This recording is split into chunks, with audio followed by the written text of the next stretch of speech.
to the 7th Brazil Conference for the first time here in Brazil. We're in Rio de Janeiro, this exceptional sunset here from the cable car. My name is Hector Guzmão. I'm president and co-founder of the Startup Factory and of 42 Rio, which is a technology school where we'll develop people who want to join the world of technology.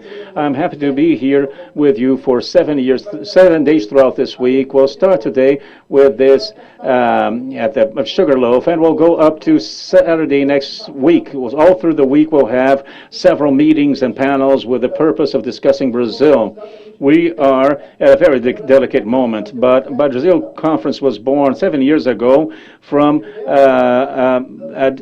something that was bothering several students. They wanted to add elements to the agenda which are relevant to the development of the Brazilian society. We need to have dialogue more than ever in order to transform Brazil after the pandemic, after all this that is going on. I hope you're safe.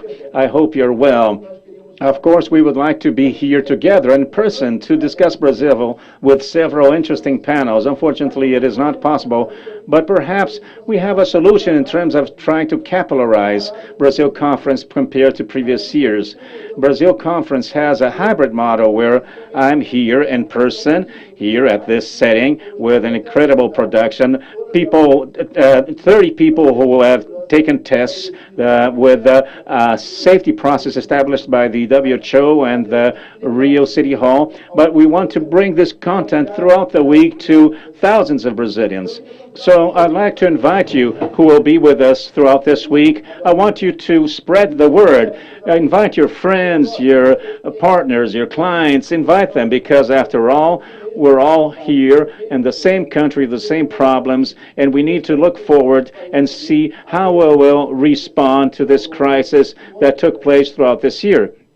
So I'd like to thank all the partners. I'd like to thank all the Brazil Conference team who trusted, who in the sense of bringing this event to Brazil for the first time. I remember that last year we were going to sponsor, and when the pandemic took place, we obviously were frustrated as we were not be able to be there in Boston. But the BC for the first time managed to come to the conclusion, which I found extraordinary. Why not have this for the first time in Brazil? If we want to talk about Brazil, and here we are, we want to reach the maximum people discussing themes which are very dear to us and provoking dialogue from different perspectives. So throughout the week we'll have different topics with several points of view. Unfortunately, we don't have all the team here, but there is a special person here who will be my partner here on the stage of Brazil Conference throughout this day, and the closing day is there as well, which will be at another interesting site as well. And I'd like to invite here Gabriela, who is a co-chair of Brazil Conference, who will represent the other co-chairs who are not here in person. So please stay here with us. We have 3 interesting panels of people I admire very much. So may you will be welcome. And you too, Gabriel. How are you? Welcome.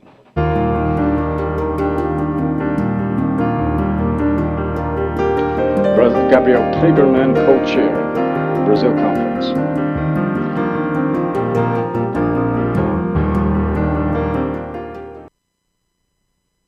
Hector, how are you? It is a pleasure to be here. A pleasure to be here with you to have this event for the first time in Brazil. This conference, which is taking place for the 7th time, for the first time in Rio de Janeiro, organized every year by the Harvard, MIT, and other communities. I'd like to remark here something that Hector has already mentioned on behalf of all the Brazil Conference team, is that we are taking every measure of social distancing. That is why you should stay here. And the whole team is being tested throughout the event. Me and Hector, we're kind of distance here. All the team is distancing, and everybody's wearing masks all the time. And every other measure recommended by the WHO and the Rio City Hall. Would you like to comment on the values? Yes, it is my honor to tell you about the values that helped us to build Brazil Conference throughout 7 years. The values we share. I'll mention all of them, and I'll remark precisely one, and then we'll call a special guest to tell us about it.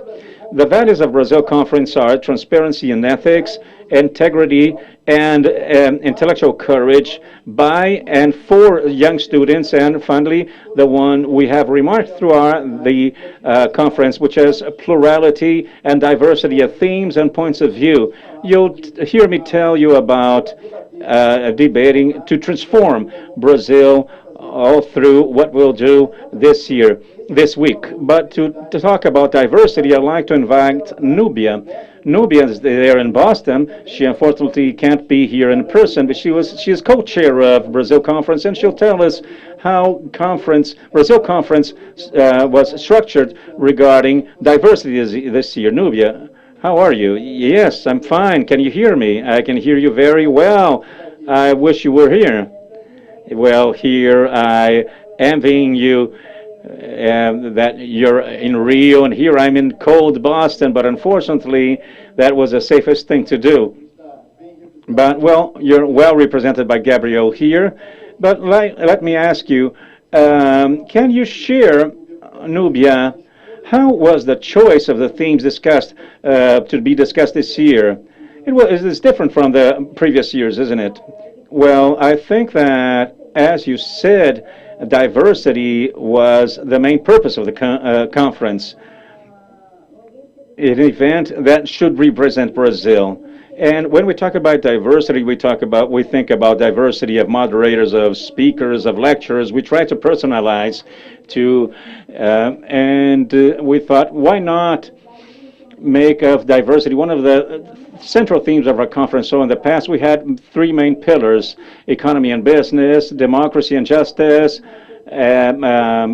public policies, and this year we created a fourth pillar, which is diversity of cultures. So we have several dialogues and panels taking place throughout the week with a central theme of diversity. But that was not enough.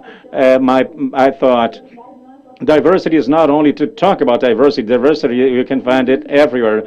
So we should focus on other things as well. We should challenge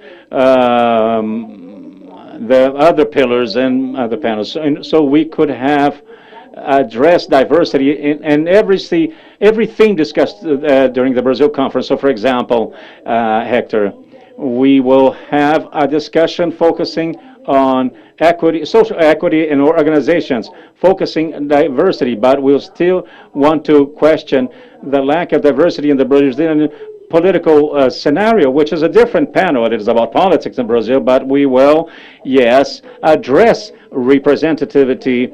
Brazil is a diverse country. You cannot escape this. Perfect.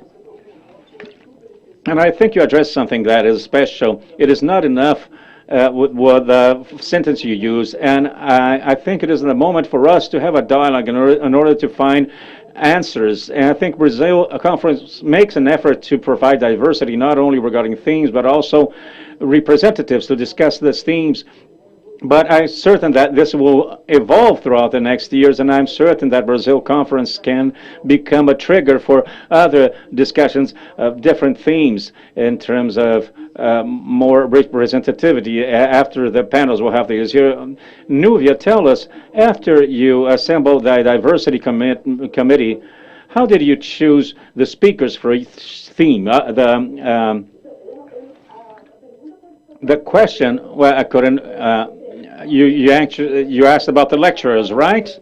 How we chose them, the people who will speak, and the mediators as well. I think when we talk about diversity, we talk about speakers and mediators. Obviously, this year it could be different. We wanted to enlarge in this circle.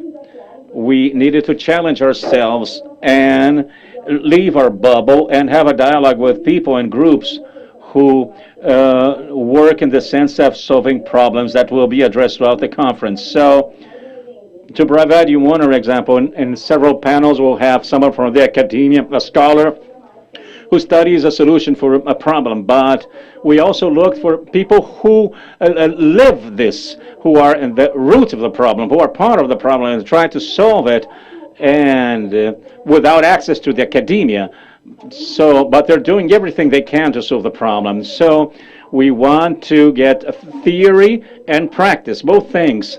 People trying to solve the same problem and bring them together on the same stage in order to discuss and to come out with something that will lead to drive the change. And besides talking a little more about diversity of people, not only moderators and speakers, also the diversity of agenda. And with this pandemia scenario, with this pandemic, we managed to expand the outreach of the conference. We have a more diverse audience, public, and we want the conference to be present at every layer of our societies. So we also have diversity indicators not only for lecturers and mediators, but also for the diversity of our audience. That is what we're trying to achieve. Very interesting. And I think the last point, you mentioned a diversity not only of points of view, of themes, and of layers in society, strata, which I find interesting. We'll have several panels all through the week. And then Brazil conference also always focuses very much on results. So, and what happens, how can we measure the results, the impact we want to cause? When we talk about the percentages, about the indicators, can you share a little with us what happened to this moment? Yes, sure.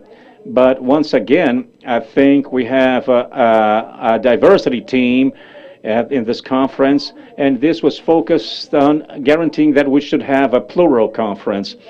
We had several indicators that we took into account: race, gender, socioeconomic, and also sexual orientation of people, in order to guarantee this diversity, but also something regional. We want to have people from do we have people from every region in Brazil, and also generational. How can we guarantee that we have people from different generations discussing the same problem? How can we have these different perspectives? So we reached historical levels of representativity, and so we have the privilege of having people non-white as speakers, and representing 30% of the total of the conference. These numbers had never been reached before. It's our 7th year. So those are good figures, but we are aware that we are still far from being able to have Brazil well represented in every sphere. And to be honest, there in the beginning, we knew the challenge of representing Brazil, of providing this diversity we wanted was a gigantic. But today, I'm certain it is far bigger than we expected.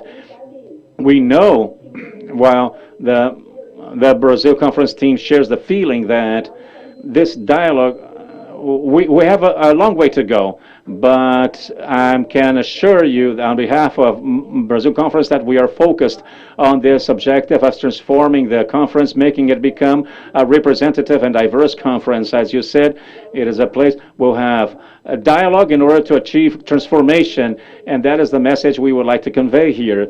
Well, congratulations, Nubi. It was great to talk to you. Congratulations to all your Brazil Conference team. Thank you for the opportunity of being partners, and we'll see you soon.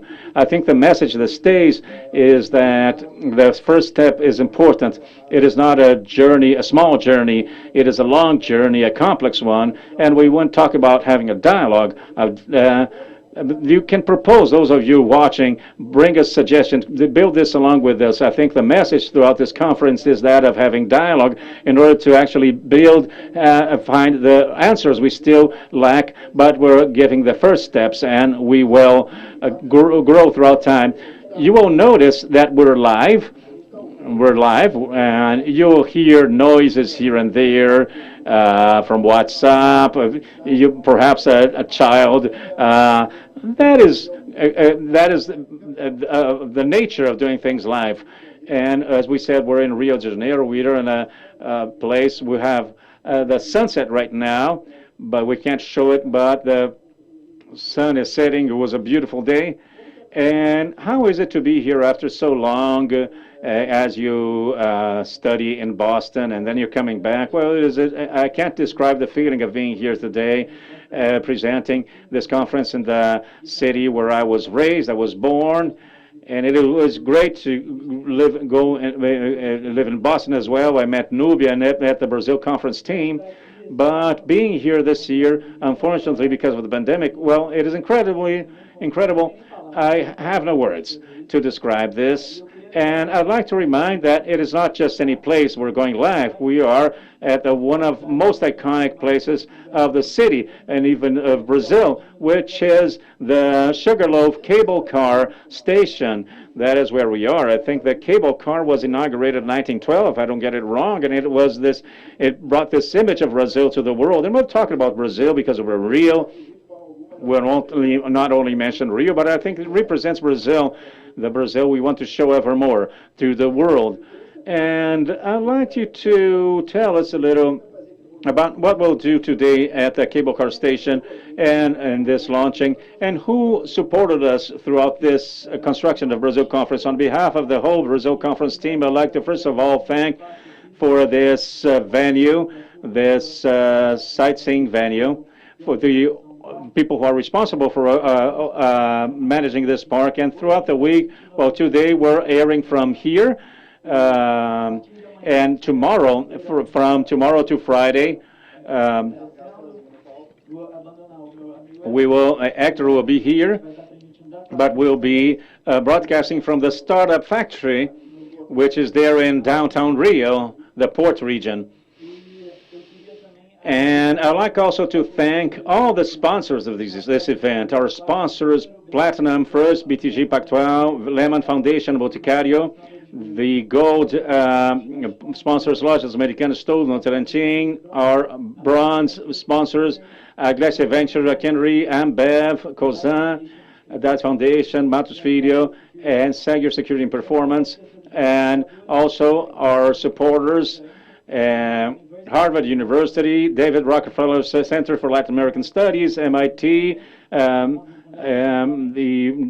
Sugarloaf cable car. And I'll have to give you a spoiler now. On the last day, we'll be broadcasting at the Corcovado Mountain, where you have the Christ statue. I'd like to thank them as well, corporate. And also, I couldn't forget the startup factory, which helped us very much to make this possible. Great, Gabrielle. Thank you.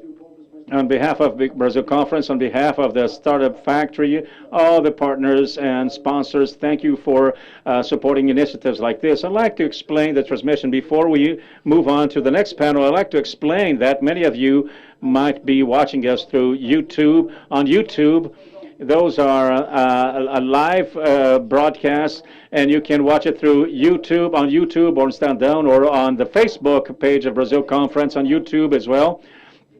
And then later on, in case you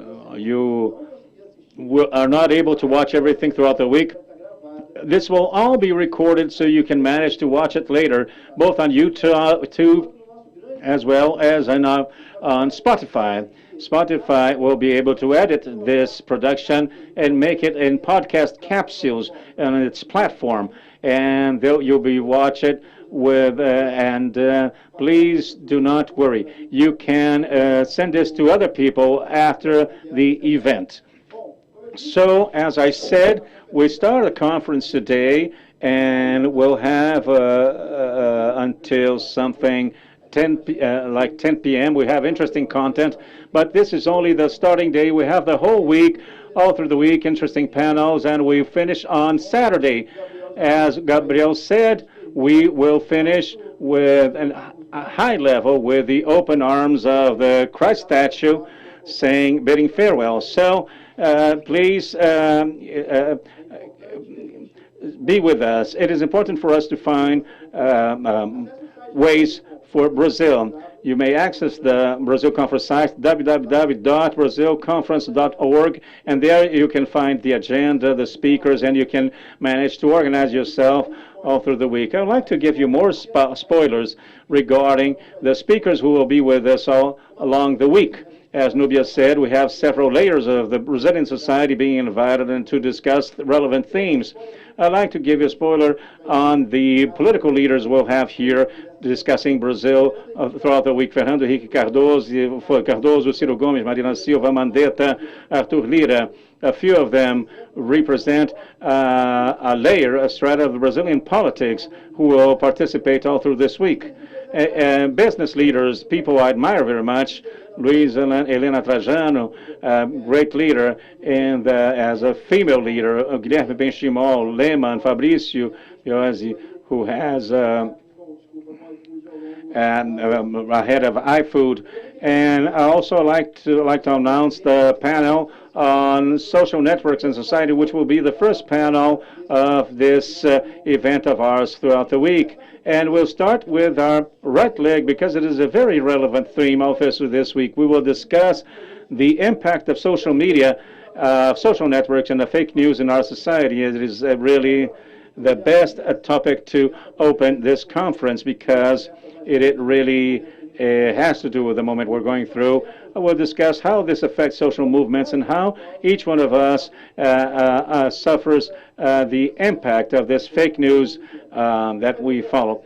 We'll receive Gabriela Prioli, who is the moderator of this panel, as well as other names who we admire. Ronaldo Lemos, someone I admire, Felipe Neto, Rita Von Hunty, and also Aline, who will participate this debate all through the next 40 minutes, and let's hope it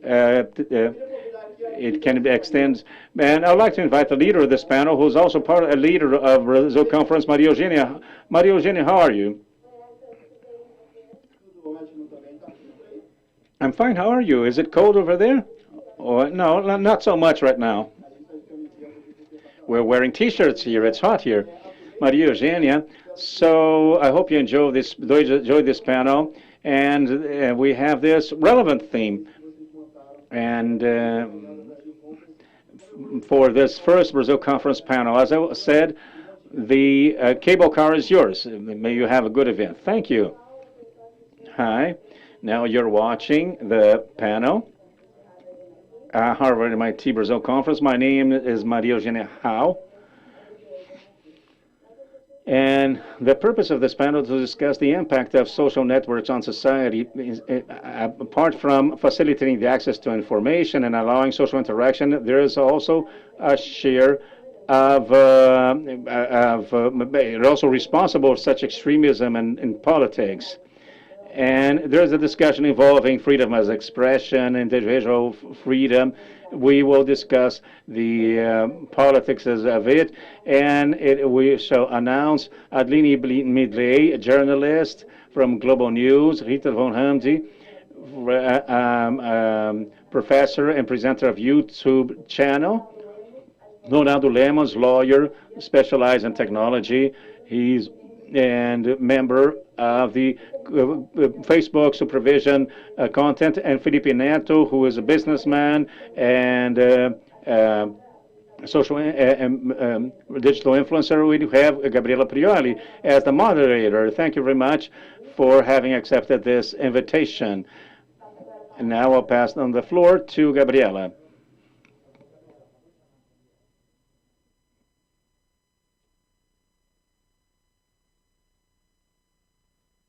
Oh, here, I think now they opened my microphone, my audio, and we are dealing with this technology, which was imposed to us by the pandemic.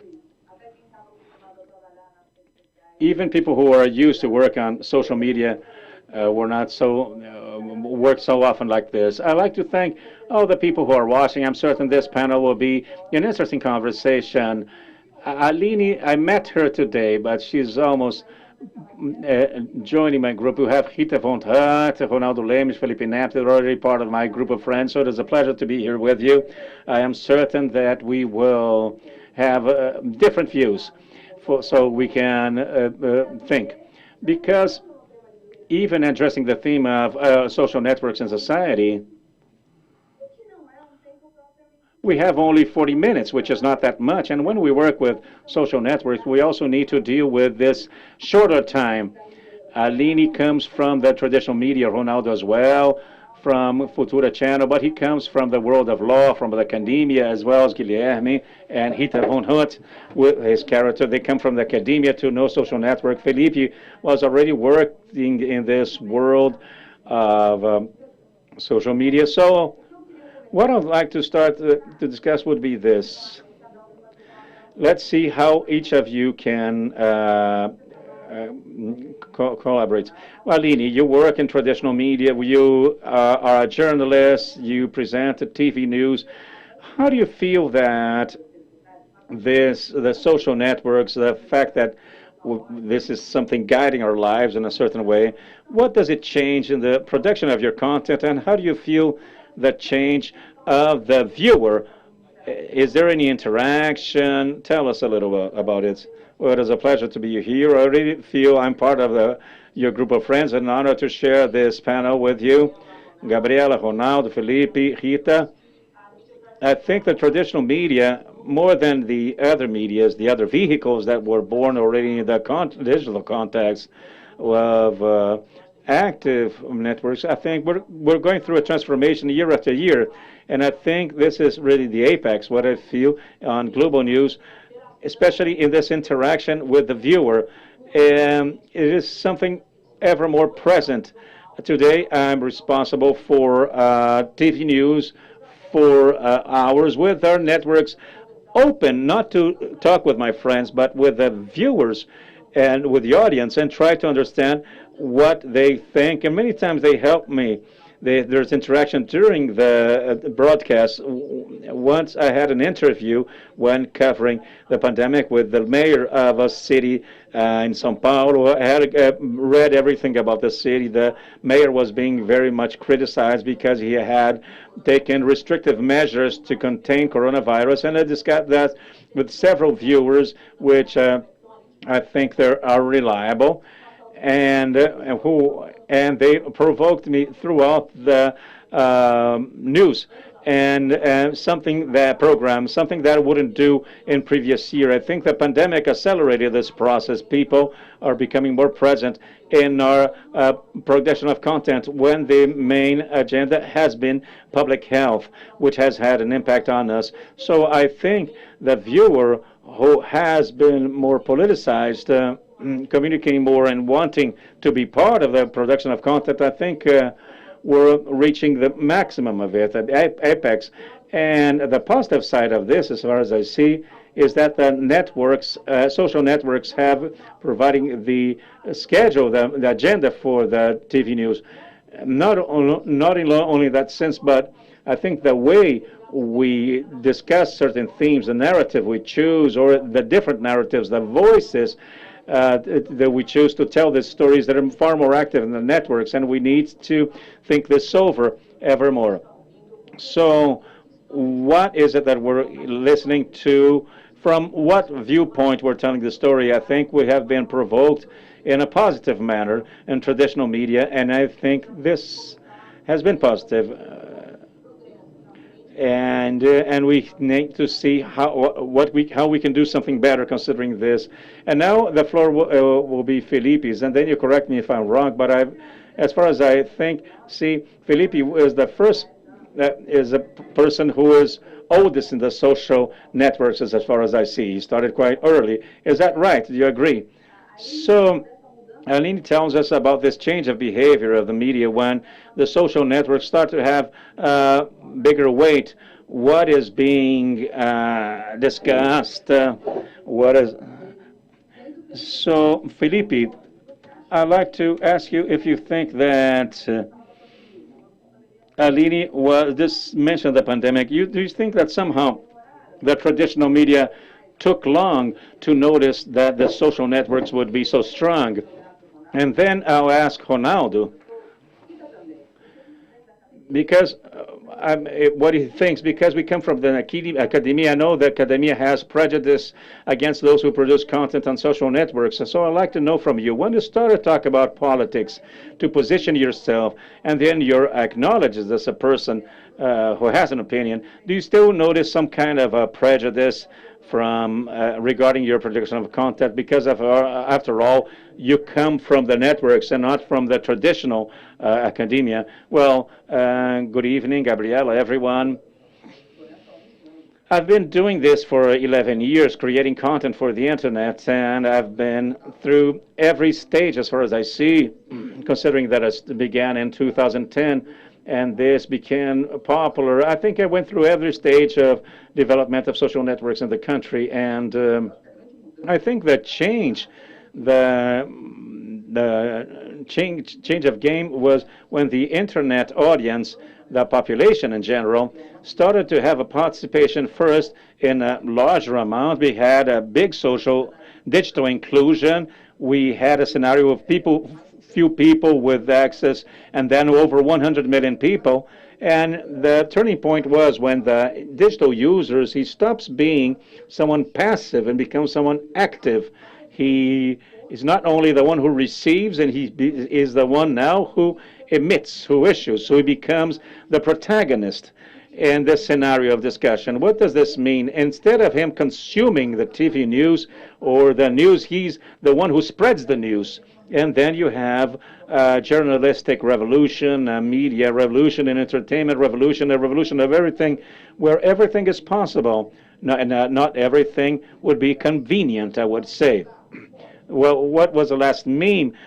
So we created a society of news and information broadcasters. People who convey the information were large architects of the algorithms, understood how to use these algorithms and how to use the timelines of the social networks in order to propagate the speeches they preferred. You asked me if the media, if the large vehicles, it took long to understand this phenomenon. I have no doubt they took long. They took quite long. They took long in a way that we were already telling to the traditional press vehicles that there would be a crash in journalism, that people will stop subscribing newspaper and TVs and magazines, and it took them long. So today, the scenario was worse, but I think there's a long way to go because of how long it took for them to adapt themselves to a new digital ecosystem. And I think that is it. I think I was invited here precisely because of this revolution. Prior to this conference, there would only have people from the academia, people who are considered great intellectuals. I'm not such an intellectual. I'm here because I have a great outreach, and I have this outreach. I started to read, and then I started to have more relevance in this scenario. And I was someone passive who would receive the news, and now became someone active. And we need to understand this and use it in the best possible way. And now I'll pass the floor to Ronaldo before I pass the floor to Rita, because I'd like to move to the next question. That is a strategic point. Ronaldo, so you work with technology, right? You come from law, you work with technology. You said that you also see this in this place, you see yourself in this place, like there's prejudice because in terms of the traditional media, the traditional production of content, and already with this object of study, which is technology, how was it for you to notice that people were not noticing as the transformation of the behavior through the social networks, but in the sense that it was changing, and that people somehow didn't want to notice what was going on? In case you agree with me. Well, thank you very much, Gabriela. It is a pleasure to be here with all of you. I see here that We have over 2,000 people watching right now, so I'd like to say hello to everyone who is watching us. And I'm reading the comments here on YouTube, so I see that people are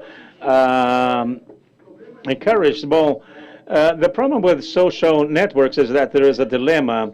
The technology infrastructure is essential for the development of Brazil, so it is an infrastructure that take education opportunity, reduction of inequality, and several things which are beneficial to the country. And we need to take place in this and to work for this to happen. But, Gabriela, this may also lead to a wave of manipulation, of disinformation, of speeches with the purpose of transforming people into people with anger, people with fear, creating divisions, divides, and so on and so forth. So the dilemma of regarding what we see today on internet and social networks is precisely this twofolded, this double characteristic.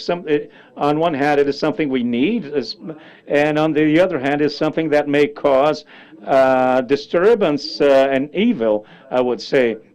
And Felipe Neto knows it better than anyone in terms of not allowing the necessary debate. So on one side you have thesis, on the other hand you have antithesis, and then you have no synthesis at all. And they're occupying space, they're raising their flags, but no one reaches a conclusion. So that does bother me. And as far as I see, that would be the purpose of communication, which would be a communication in the sense of taking information, knowledge, and instruments, tools for people to understand, first of all, what is going on, and to participate in this debate in a constructive manner, and not only as victims of this communicational infrastructure which ends up manipulating people. In other words, what is my concern when I communicate is an empowerment for every person, every group, every community should be able to understand the tools in order to act over a battle that is taking place right now. And Felipe and Rita, Aline, you, Gabriela, all of us are part of this battle. So I think that is the objective. That will be communication that will lead to constructions for people to understand what is going on and be able to become agents and not victims of these processes. Well, thank you, Ronaldo. I found that interesting. I had written down something that Felipe said. You say the same in a different way. That there was a turning point. The public, the audience, became the one who propagates the news. And I'd like Rita to analyze this in terms of formation of identity. What was the society we were living in? And the sense that we were not being able to see ourselves as protagonists. And then we look to the internet as a place for us to exist. And Ronaldo provides another view, which is also a vision of an existence, but an aware existence, and as a protagonist, and not someone being manipulated. So I think we have those two things. If you think there is this point of identity construction,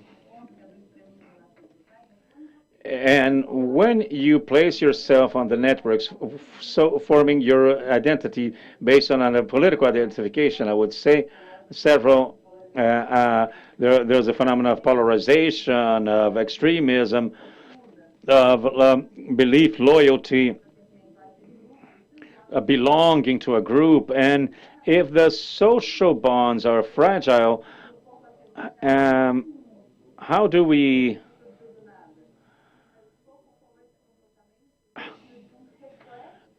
how would this behavior be a reflection of the way we were organizing as a society? Well,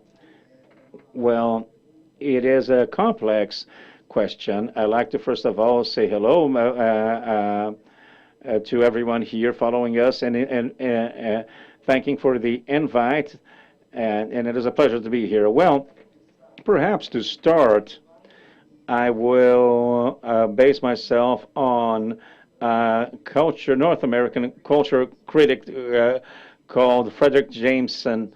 Perhaps the MIT students might study his work. And Frederick has a famous sentence, a statement, which is, he says, culture is the indispensable mediator between the historical objective situation and the awareness and the class awareness and political mobilization. So what is he saying? We need to have criteria when looking at a cultural phenomenon and understand, and of course, many other thinkers have mentioned this before, the basis of this epistemological cut is Raymond Williams, culture critic in England.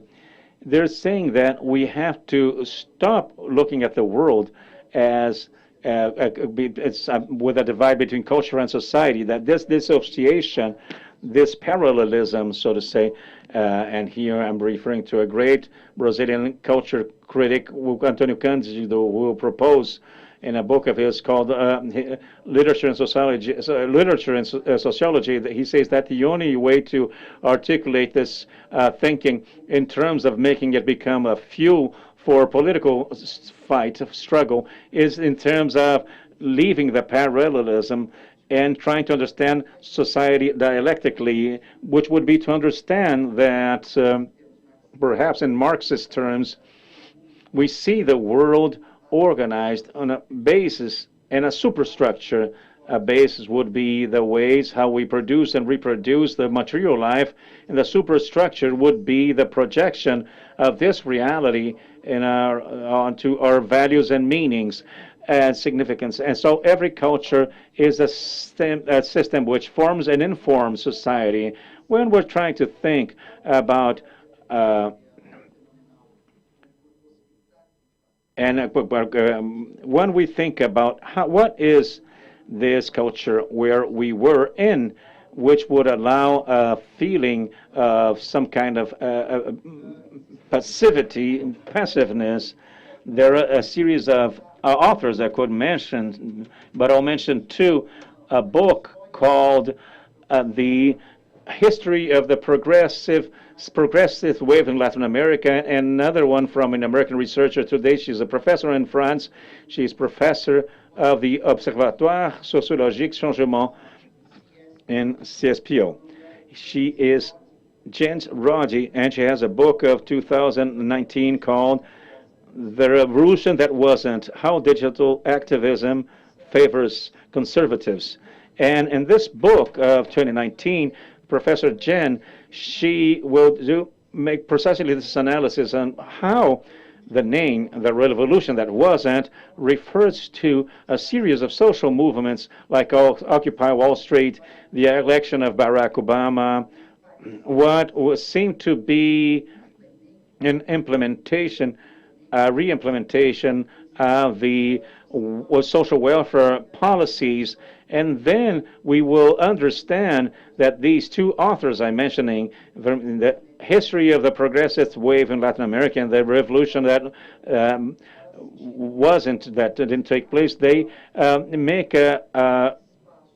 take a picture of a scenario where there was room for political struggle, for a space for disputing the narrative, a space for altering the way our society is organized. However, when we walk in that sense, then we find trouble with those who own power. So what we have is those questioning movements, those challenging movements, they establish themselves by means of an alliance, an agreement, and not by means of constitution of a disruptive fight or a systemic alternative. So what we have is that through a possibility of agreement, of alliance, some progress being made. But as soon as this progress is not interesting anymore for the maintenance of profit, they will be interrupted perhaps society where we used to live was a society where some progress was made, but after some time it was not interesting any longer. We're talking about global economic crisis. We're talking about one more cyclic crisis in capitalism. And then comes a moment when this progress is not interesting any longer, and then the politics change. And remembering Frederick Jameson, culture is a way to understand politics. What we see is in this movement of the social networks and how people were understanding they were protagonists and not any longer viewers, is that they took advantage of the last movement of this crisis where the possibility of building another narrative was taken from them. So today, the ideological war we're going through, it would be the ending of a process, of a material and historical process that presents itself as a cultural phenomenon. I will take the other path now. Ronaldo said you want to build resistance on the networks in a conscious manner, and you make a criticism of the phenomenon of the networks, which you describe as thesis, antithesis, and no synthesis. So we're trying to find some kind of synthesis through a more autonomous, conscious pathway. And we have seen and discussed about polarization, aggressiveness, and intolerance in the networks.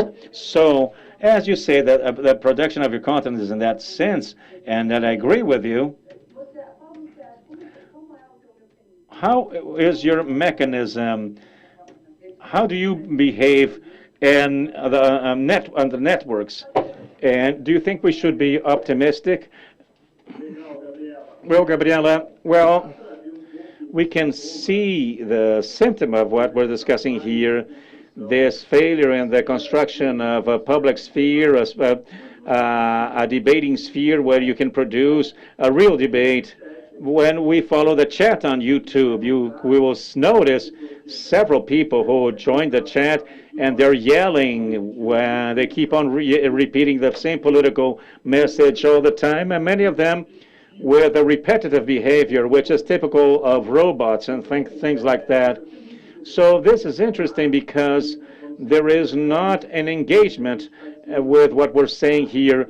There is only an attempt to occupy a space. So those who are watching us here on YouTube, you pay attention to the chat and you'll see the standard that I'm describing, which is a sphere, a public sphere, with a thesis and antithesis, but no synthesis whatsoever. We need to fight this.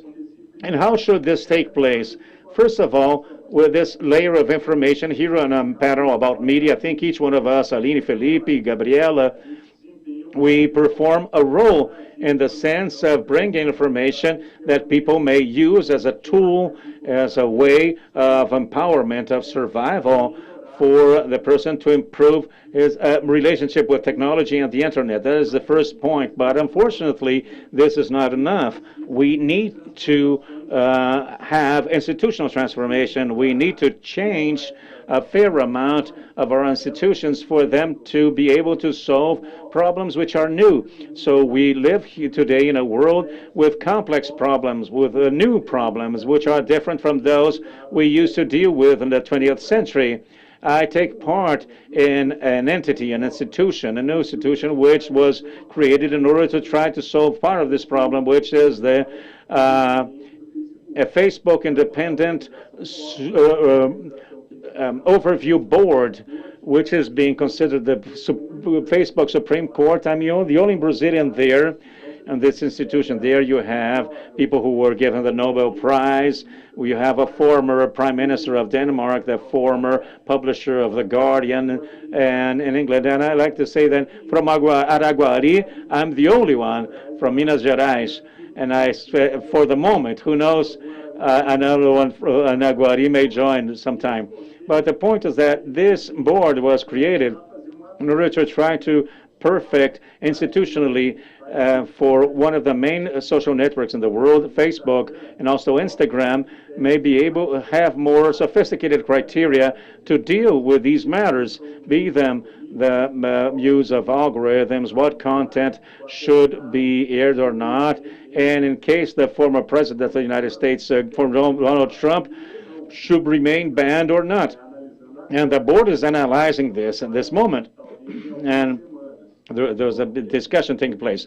So this kind of institutional perfectioning of experimentation, I find extremely important. The Facebook board is an experiment. I am there.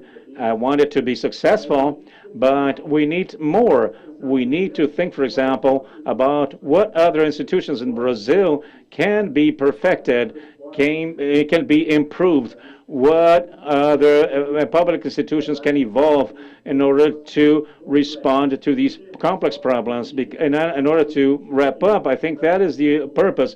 It is to remove people from the position of victims of manipulation, to shift them to a position of agents being capable to navigate and participate in a society where there's a real public sphere. We may come to the conclusions and not only repeat sentences like we see here on the chat. So that is pretty much it. It is not easy, but everybody must join. I will pass from Ronaldo to Felipe and then to Aline. I'd like to ask Aline specifically about the debate, about the law of fake news in Brazil. But I'd like to ask Felipe, supplementing what Ronaldo said, how do you see these initiatives? What do you think is still missing? What debate we should have in terms of this kind of control in order to try to improve our situation, the platform themselves, or... And you, in this role of someone who produces content as an influencer, I don't know if you like to be called influencer. I don't mind, but people who don't like it, I have no problem. But what is this place where you find yourself in? What is it that you have to face? And according to your experience, I think we can already elaborate some kind of reflection on the risks and the economic impact.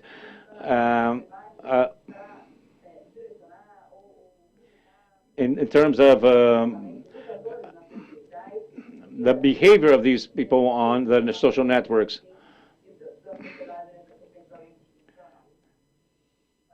Well, I think it is a hard question to be answered today, because it is precisely what every democratic country in the world is trying to answer. What can we do for the digital environment to be a place with rules, obviously, regulated, and with a good environment for people to, in order to inhibit the bad practices, the crimes committed. Everybody followed the moment when Trump was banned. He was banned from every social network, basically, apart from those which are controlled by those people who are politically related to him. And the phenomenon of the Trump being banned should be studied, even though I consider myself an extremely anti-Trump person, as I have stated before. We need to understand how this was done, if it was done correctly, and if it should be replicated, if it should reach more people, as was done with him. So there is an easy answer to this, which would be this, which would be yes. However, this simple and quick answer needs to be studied. Why? What did Trump do to be banned? He broke the rules of the platforms where he was in. Are those rules, do they create conditions for being banned? Yes, it is. It is on the contract you sign. But should it take place the way it was done with him? As far as I see, no. After reading quite much, after listening to lawyers, to law experts, we need to hear from the law experts, the ones who are standing for the rule of law. I do not think the way we should treat the possibility of banning from the way it was done with Trump. I have a theory which I think should be a natural path, is that today we have two kinds of freedom. I think we're in a moment of disruption, and mankind, as humankind as a whole, to this moment, we only had one freedom being addressed when we talked about sanction, punishment, which was the freedom of coming and going. You would have a limited freedom, or you would go to jail, or you would be in parole, and so what we see happening today is that this kind of punishment is not compatible with the digital environment. They do not fit well. We are having a clash of people being sentenced to either to jail or to oblivion without knowing if this would be the correct kind of punishment. So that is why I think today we have two kinds of freedom: the freedom of coming and going, physical freedom, and digital freedom. What is digital freedom? The right of coming and going in the digital environment. And what happened with Trump was a punishment in terms of removing from him his digital freedom by CEOs and not by legal experts. And so should we defend what happened with Trump? I think we should have a dialogue. I'm not saying that we shouldn't do what was done with Trump, or that we are in a moment of complete chaos, as far as I see, of indefinition, of confusion, I would say. Our ministers, our justices of the Supreme Court, they try to cover holes. And they try to cover holes in terms of trying to not allow the ship to sink. And this way we had people being sentenced to jail, people sentenced to home. And then a blogger, a far-right blogger, was forbidden from using the Twitter and so on. So we need to actually debate what is freedom and where it should be reduced or increased or completely removed. I think today we have two kinds of freedom, and this should be discussed. But this then will belong to the legal experts. I'm not a legal expert. Gabriela isn't a legal expert. So it is important for us to understand what we are fighting here, because we mentioned people who share fake news, false information on WhatsApp, but we need to also talk about the organizations, the real architects of hate, who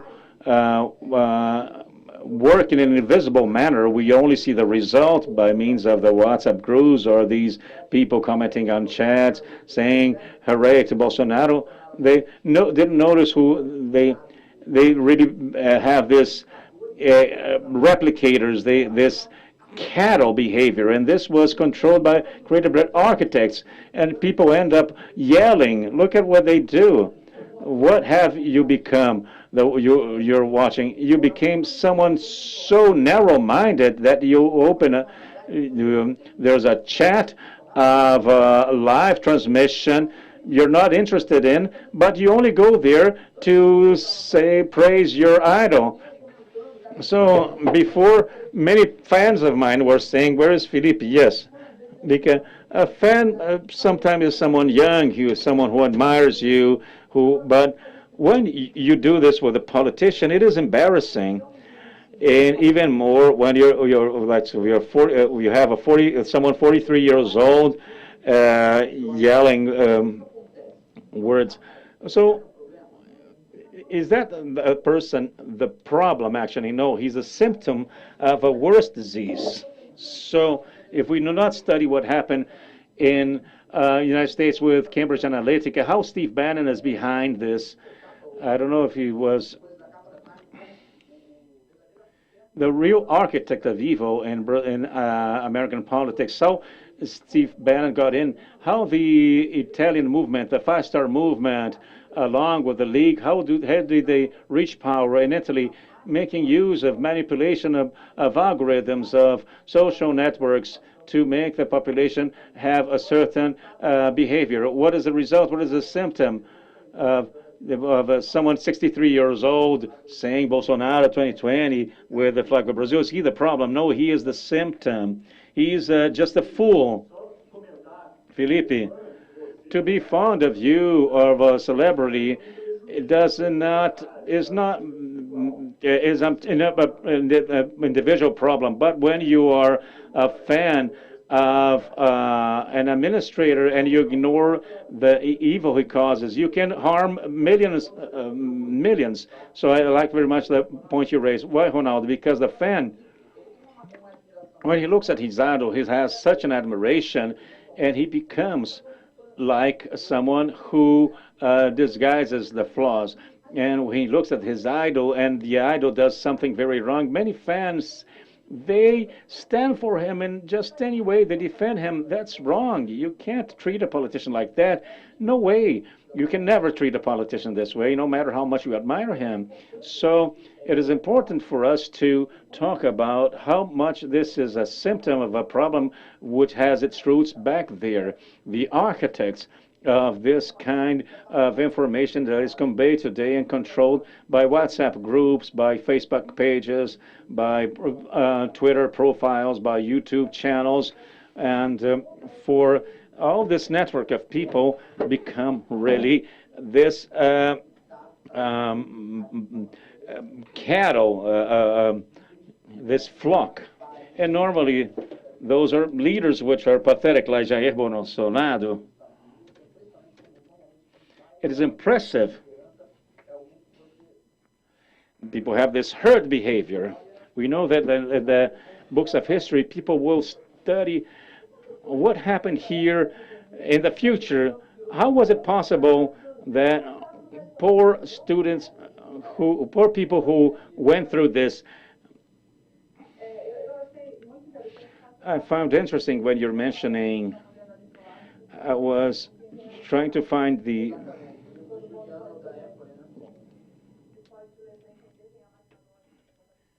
there are different books on this, and I found interesting what you mentioned, the different kinds of freedom, the digital freedom for which a law has not many answers at this moment.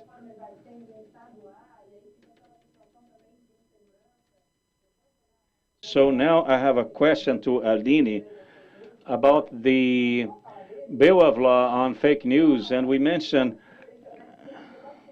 we did debate this for us to be able to decide on what would be the position of the Congress on this.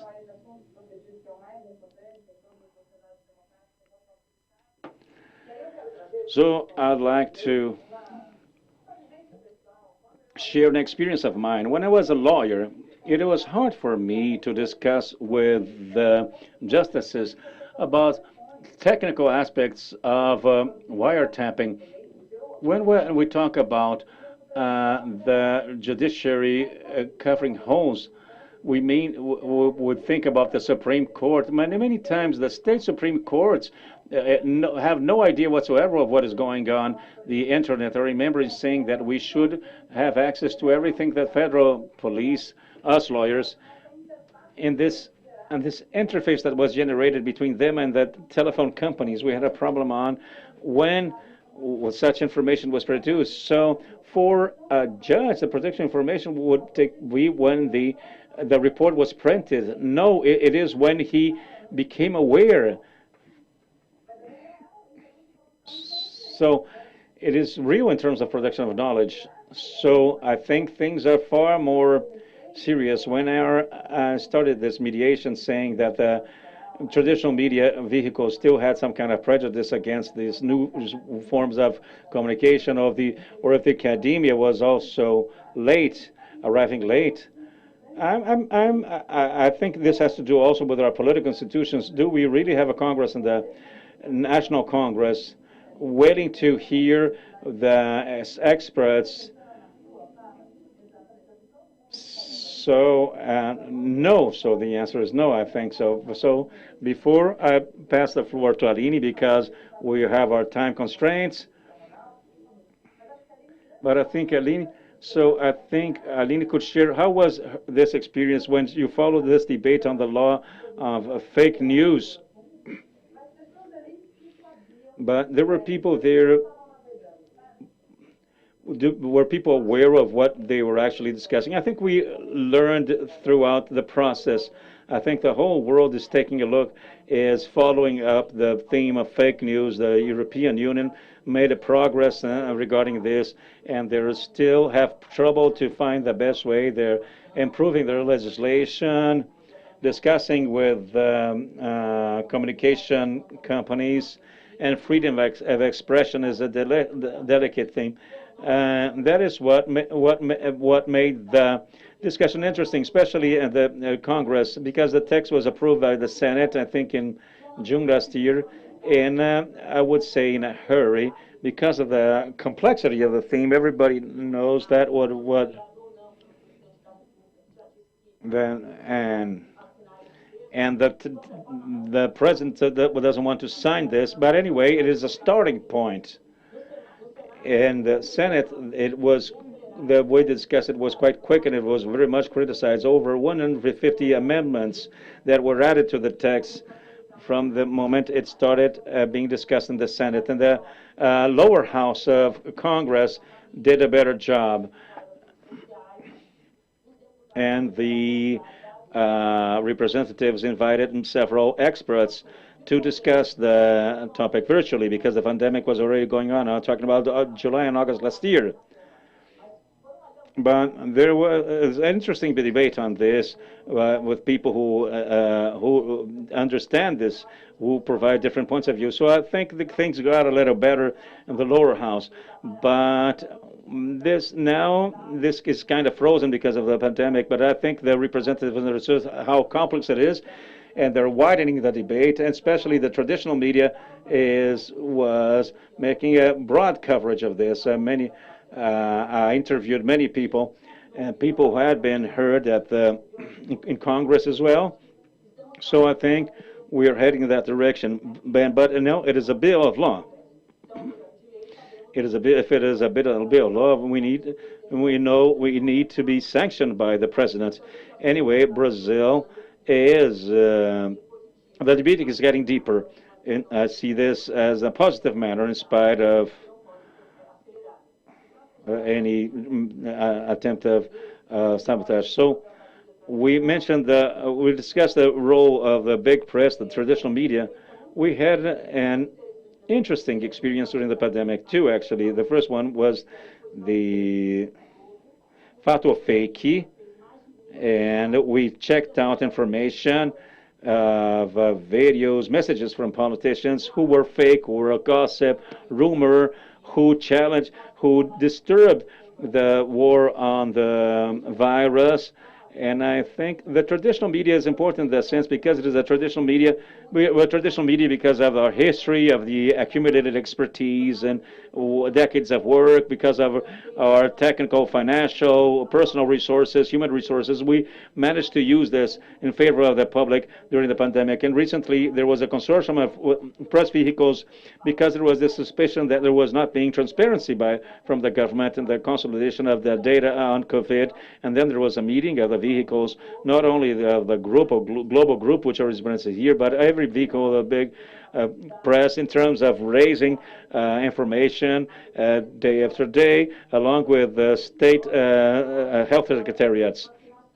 And now I think there is a work that was done jointly between the digital media and the traditional media and formers of opinion as well. We represent this. So when we managed to discuss this, then we become stronger in terms of quality information and have more tolerance in the digital environments as well, with disagreements, but with respect and responsibility. I think Felipe Neto has recently came to Global News last year. He took part in a program of ours on Sunday. It was a great conversation with our journalist, Ronaldo Lemos, as always with Liz, Rita. I think about something as well. Gabriela is my competitor, and we can see. But I think we can use our strength with the resources we have available, with the digital media, with those who are in the front. And so I think we need to gather strength, and I think the traditional media, I really believe, has become relevant in this moment of the pandemic against fake news. And really, the fake news really have an impact on the people's lives. And Aline, we can be competitors, but then we can come together on the internet. So, Rita, I'll pass the floor to you, wanting to know your opinion. And what do you think about this debate? But with another point, Felipe mentions Donald Trump being banned from the networks. He said he violated rules, but it was decided by the CEOs and not by legal experts. And by not many, actually. We have a concentration of power there. It's called oligopoly. So I'd like to know your views on this. And we can always test something, which is the test that PvP made. If it was someone who we agreed with, not someone we despise, would we have the same opinion? So, and this is a simple test, allows us to understand that many times what we think is just to silence the person we do not agree, or if we really think if that is the best mechanism to deal with the problem.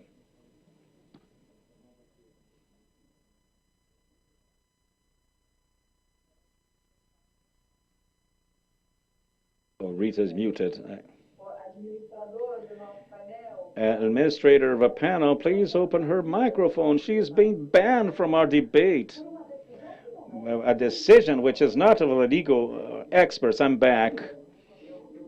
Well, I feel that perhaps a part of the complexity of trying to think about the banning of Trump, this is complex. We know that in a panel, the maximum I can do is to express my opinion. But perhaps far more important than express is to show contradictions that make this an issue. So we need to think about the social networks as companies. So think the social networks as a restaurant, a hotel, shop, and think that the inadequate use of social network, as inadequate wouldn't say it is, let's say, a wet towel on the couch of the hotel, which would lead to a fine, perhaps. I'm mentioning putting at risk the life of a population, of a country. I'm talking about encouraging violence. Those are different things. So I want to use an example. So, and every company, any private institution would find means to stop people from doing things, the same way that we now and then see black people being expelled from shopping malls. We see transgender people being expelled from bathrooms, for example. We see this happening on in the other institutions, these other companies, which are the social networks. What is important to bear in mind here is that the paralyzation also performs a political role. Why this paralyzation would take place now? Why the process of the impeachment of Trump took place only after he left office. And we should pay attention to these facts and perhaps notice how political these decisions are and how we could point out contradictions. I think that when we talk about democracy, and here we're talking about a country where the democratic history is extremely short and the institutions, the democratic institutions, are frail or fragile. We're talking about democracy that this day is not full, complete. We need to bear in mind that the attempts against this democracy should be stopped immediately and then submitted to a process, a judicial process, a legal process where people with more instruments would address the matter. But to stop the process should be a first role.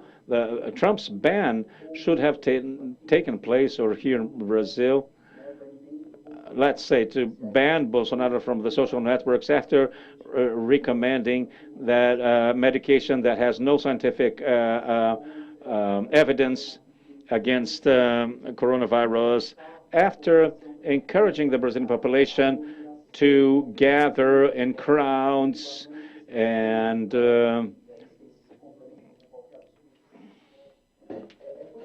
so why isn't that stopped, to paralyze? I think that should be a matter about a discussion about freedom of expression. Here we're not talking only about freedom of expression. We're talking about attempts against lives, against the democracy, against institutions, and the basic process of democracy. That the democracy cannot tolerate intolerance. That is the point that comes first. The moment we tolerate intolerance, then we make room for the erosion of a democratic possibility. May I supplement that? I think that Rita was perfect in what she said, very well expressed. And what I mentioned about Trump is that we need to bear in mind, every case in general, is that to stop the bleeding is essential. What is it to stop the bleeding? To make so Trump was incentivizing the invasion of the Capitol, and people died because of that. That was a terrorist act, and people died because of that. And he, the head of state, was incentivizing, encouraging this kind of behavior. But there are many things wrong. First of all, I would like very much to be calm. I like Rita. I'm not that calm. So you can take Lexotan, which is a tranquilizer. Twitter, Facebook, YouTube, all of them, no exception, every network, they're cowards. We need to say that clearly.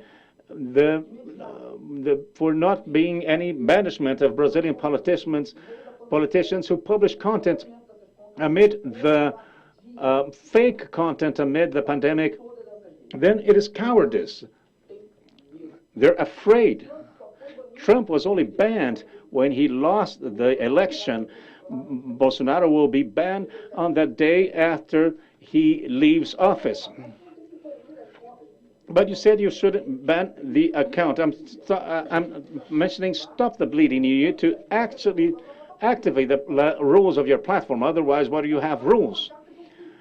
Bolsonaro read the letter of a suicidal person. He showed images related to a suicide. Twitter did nothing. Facebook did nothing. Cowards. The moment Bolsonaro posted once again his encouragement of people gathering in crowds, I sent a message saying that I can't bear that any longer. I can't bear any longer sending private messages to the director of Twitter, of Facebook, of Instagram, of YouTube. I have no, I'm out of patience. So one of these days I sent messages yelling to the director of Twitter because no one can bear that any longer. It is cowardice, the name you give to that. We need to stop the bleeding, the hemorrhage. What I question is the permanent ban. Permanent ban. Then that should be discussed. That is something that should be judged by legal experts. What Bolsonaro does on Twitter, the use of the Secretariat of Communication is unconstitutional. It is a crime of responsibility. But it is clear you can't do that. Nothing happens. Nothing happens. So it is important for us to give names to. And I'd like to supplement what Aline said, which was said something relevant. It is important for us to discuss this project, this bill of law on the fake news. But the good place for this bill of law would be in a drawer, as far as I know, because this project, this bill of law, is terrible. It is horrible. 150 amendments made in the most absurd manners. I discussed with all of them. I had meetings with all the participants in the project, and it is really scandalous the way our parliament, our Congress, is blind regarding this. There's no condition to legislate on this without hearing the experts. So we really need more time for them to understand just a little of the internet, because what the senators did was a shame to the Brazilian parliament, the way they're trying to pass this bill of law. So I wish they have put this project in the drawer, which is terrible, which will cause persecutions. And we don't need such a thing. We need to look for those who are giving the orders. So I wanted to make this clear. Well,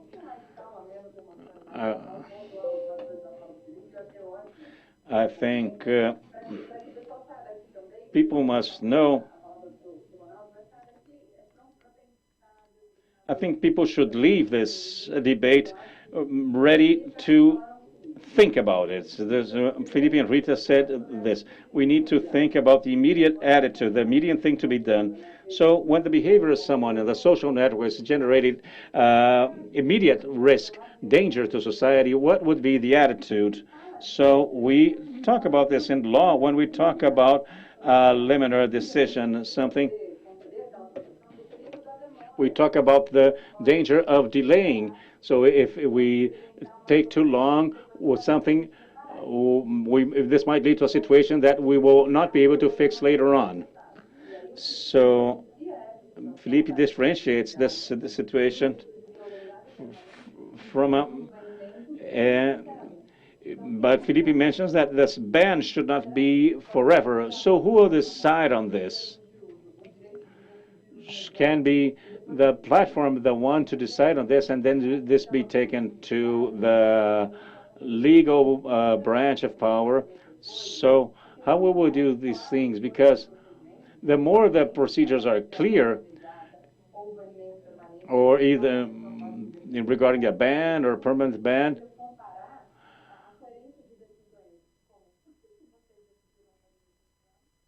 so we should find the decisions coherent. So why was Trump banned and no Brazilian politician was? So what would be the difference in these rules for people to know? And I don't know specifically which are the rules, but the point is we need to know so we can even point out the cowardice Felipe is describing. So when the former president incites the invasion of the capital, then he's banned. But here in Brazil, things are done repeatedly, and nothing is done, only because they're in office at the moment. So even if that, so we need to know how to position ourselves clearly. So I find important. So we can understand the remark made by Felipe. I think you're both mentioning two different things.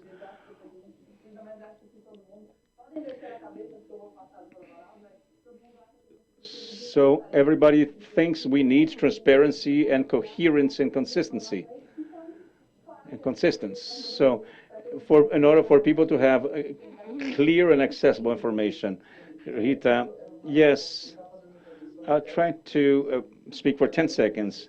What I also think is necessary is to think how our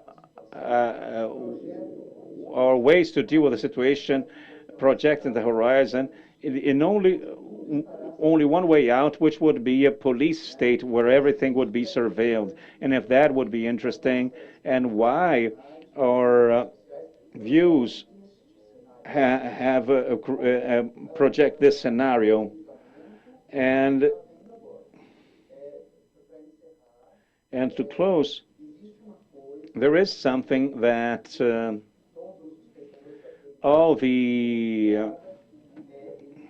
thinkers, they always say one first thing, that until there is kind of an emancipation education, until there is a critical educational system, because everything we're discussing here, let's say a president of a country who stops his agenda to talk about niobium, Secretary of Culture, who mentions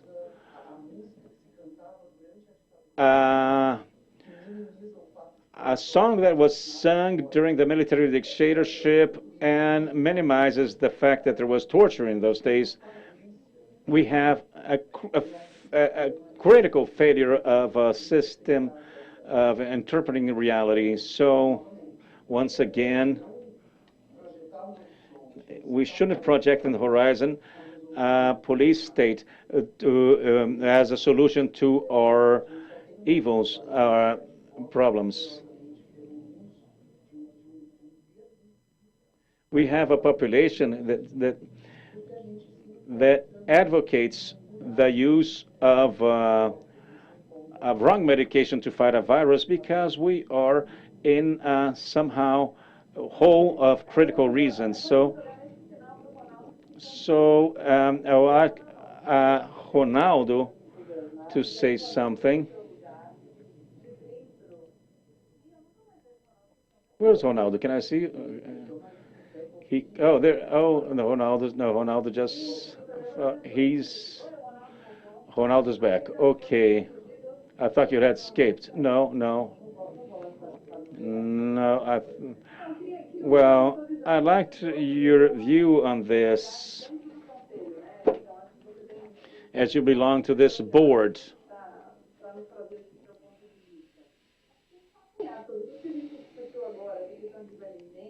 So when we're talking about banishment,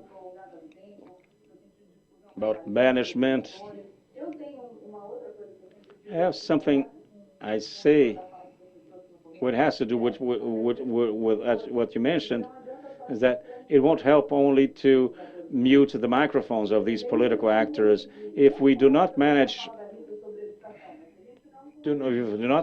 to change the way of thinking of these people who will just change players, change actors, but the crowd will still be waiting for someone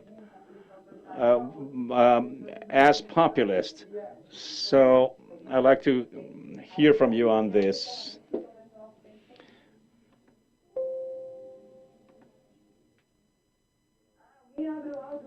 People, please unmute Ronaldo, please. He was also banned. Where's our organizer?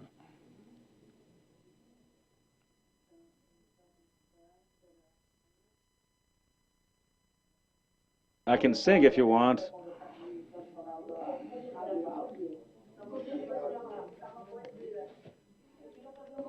I would like to supplement what Felipe Neto mentioned about Trump.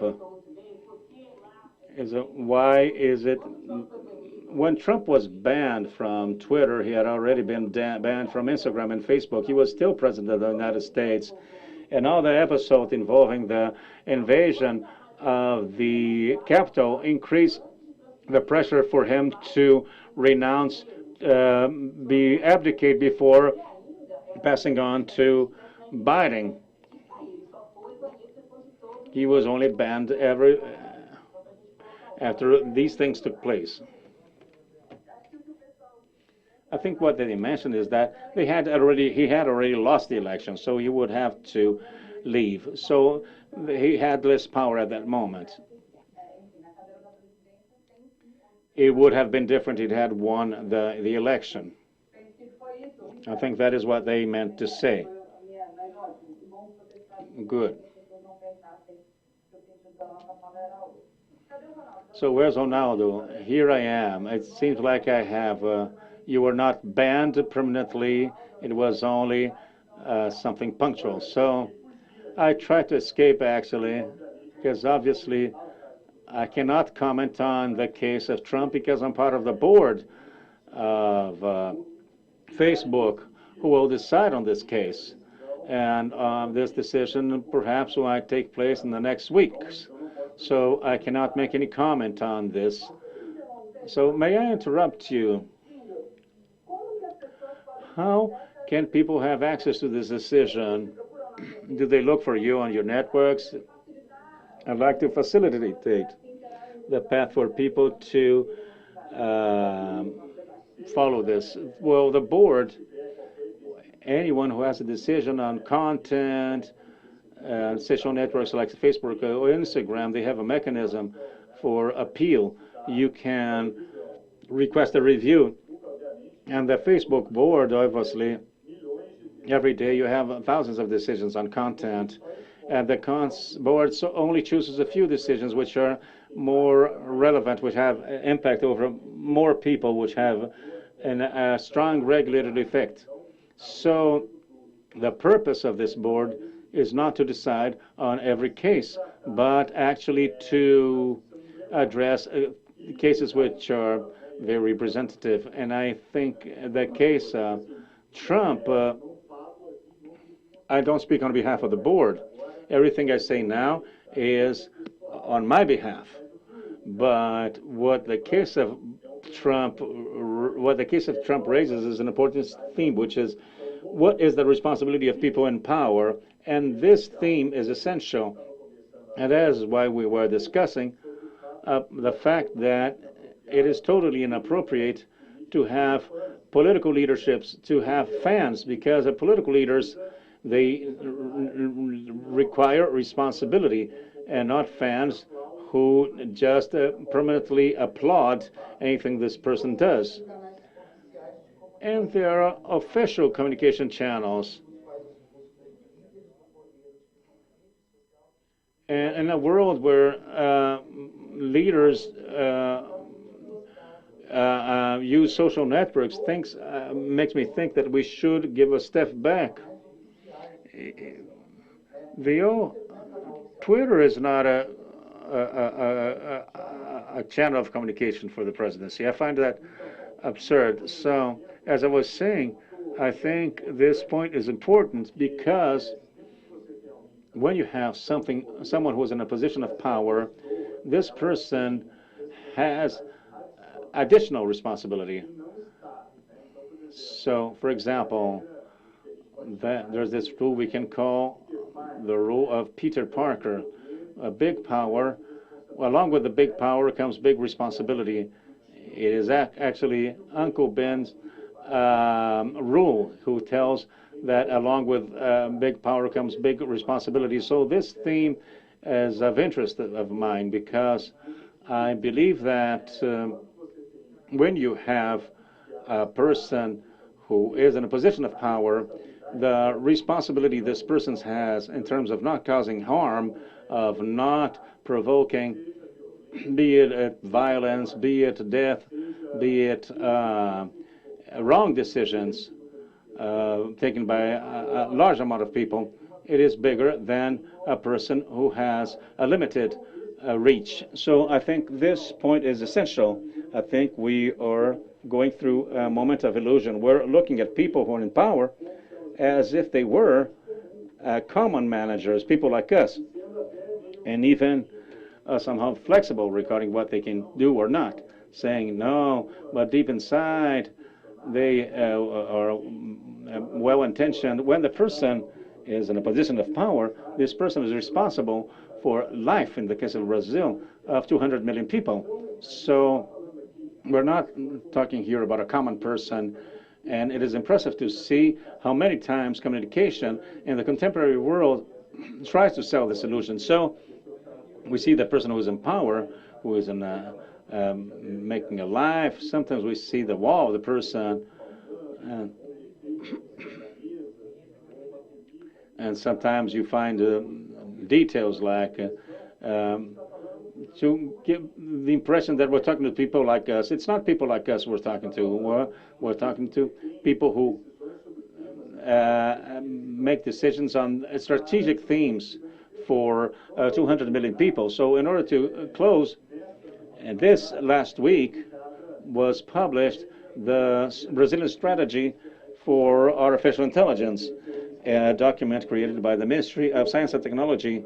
As someone who works on this theme, I'm very much concerned with that, because artificial intelligence is a technology that will be able to eliminate jobs or chances of development. So there's a technology that will have two problems. It will be have two effects: be a threat to a country, making jobs disappear, or be an opportunity for development. And if a country uses this technology well, it can make a technological leap, becoming richer, reducing inequality. So it is an essential theme. So when reading this on this strategy, I came to the conclusion that it is a disaster. It is a document of 52 pages with the same quality of a work wrongly done by a student. If it had been done by a student of mine, he would have not passed. So this being part of an official document in Brazil is regrettable. It is absurd. So when this happens, you cannot pretend nothing is going on. Those who are there are not people like us. It's people who are in power, who have decisions on thousands of people in the country, and we are a country that cannot lose time. There are people starving, feeling hungry at night, people looking for jobs. So these positions, they imply responsibility. And I think I'm very much interested in this theme, which is how can we think to make responsible, make accountable people who are in power, so can they have to respond for that. This is a key theme, and it is good to know that we're debating this here.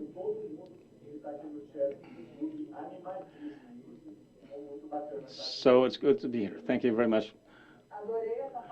I liked very much your final remarks, and I think this is but unfortunately we're out of time. I had much more to debate, so I think there's a message here that we need to you mentioned that double characteristics of technology to understand how it can be instrumentalized for evil and for good. I heard Rita talking about official channels, so perhaps I'll make any remark, because that's one out of how people would reach the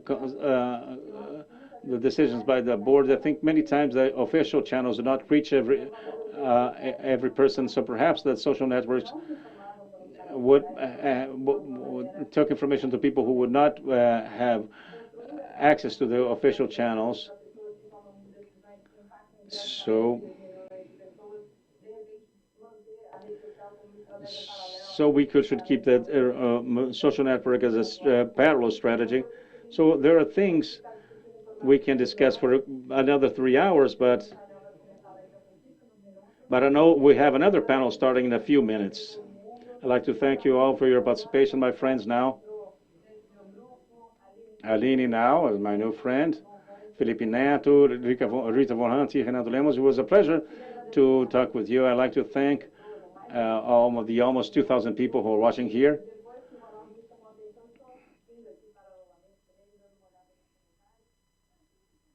And those who are yelling words of order, I think Felipe Neto said,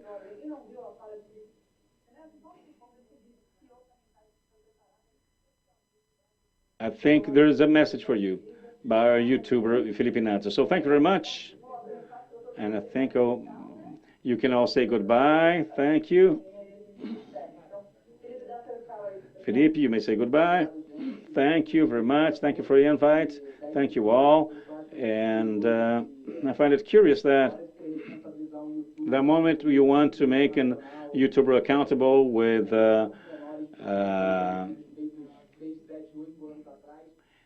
I think everybody, all those herd members, they applaud, but when it comes to making the president accountable, they do nothing.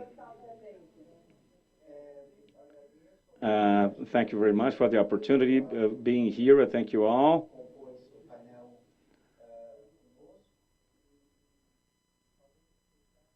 And I think I'm here also as an artist, professor, and someone who is in a field of study called Studies of Culture. So perhaps the main lesson is what Raymond Williams calls culture and society in a work of his. Our work is to distinguish, to allow the common distinction and naming of feeds which have ideas of life and ideas of death. Perhaps if our role is better performed as educators, I think people might make better judgments of the realities. Thank you, Aline. I'd like to thank for the opportunity of being here. And what I always say is that read a lot. People who think different from you, think over before you agree or disagree. But at the same time, position yourself, say what you think, trust science and professional journalism and the will to make a difference, because each story told on the social network makes a difference. So we need to value the diverse and plural narratives, especially in the big press as well. Thank you, Aline. And now, Ronaldo, your final remarks. I'd like to thank very much. You were great, Gabriela, in this mediation, and it was great. I always learn a lot from everyone, and I also liked the debate on YouTube. People are here still following us, and only now to close, those who like this discussion on this technology, institutions, development, please look at Expresso do Futuro, which is a series I produce for the Futura channel, which is available on YouTube and also on Global Play. So the episodes are there. I were recorded in China, New York, and Brazil, and the seasons. And then I'd like to send a kiss to people from my city in Araguari. And I miss you very much. Well, thank you very much. So as Ronaldo mentioned, Expresso do Futuro, I'll say you can follow also Aline on Edição das 10 from Global News, Rita Von Hunty on her YouTube channel, Felipe Neto and every network, and even Twitter as well. And if you want to watch me on CNN as well. Thank you very much. It was a pleasure to be here in this panel with you. Thank you very much for the invite. Goodbye.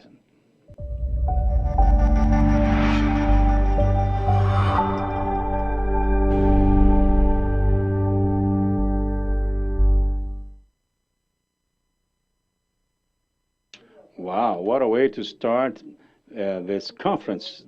It was a very relevant. Prioli, congratulations for having mediated this panel. And it is really complicated, something complicated to discuss. I think but with a lot of dialogue and understanding the different points of view will get us somewhere. And I think but when we discuss politics, and this involves the lives of people, we need to understand the different points of view. I think this is what Brazilian Conference provides this year. Gabriel, did you like it? Yes, very interesting. As you said, what a way to start a conference. I'd like to thank all the participants who were with us, and and I wish everybody who's following us on YouTube and on the other medias may really discuss the themes that are being discussed here, but with no offense.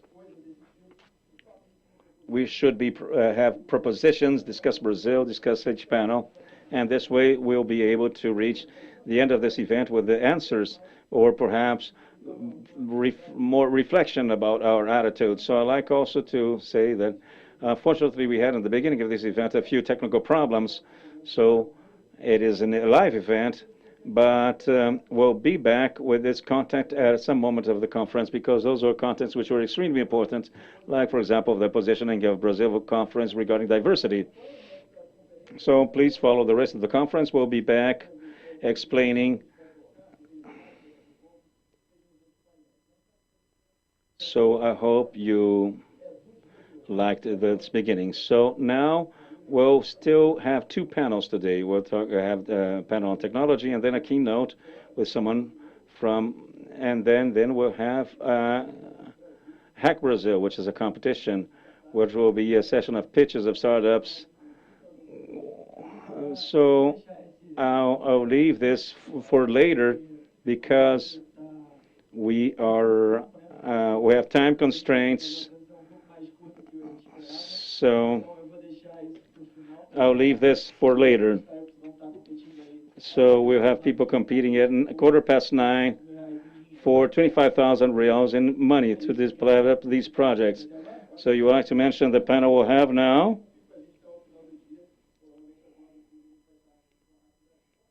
So now, actually, I'd like to call the panel, which is a technology panel,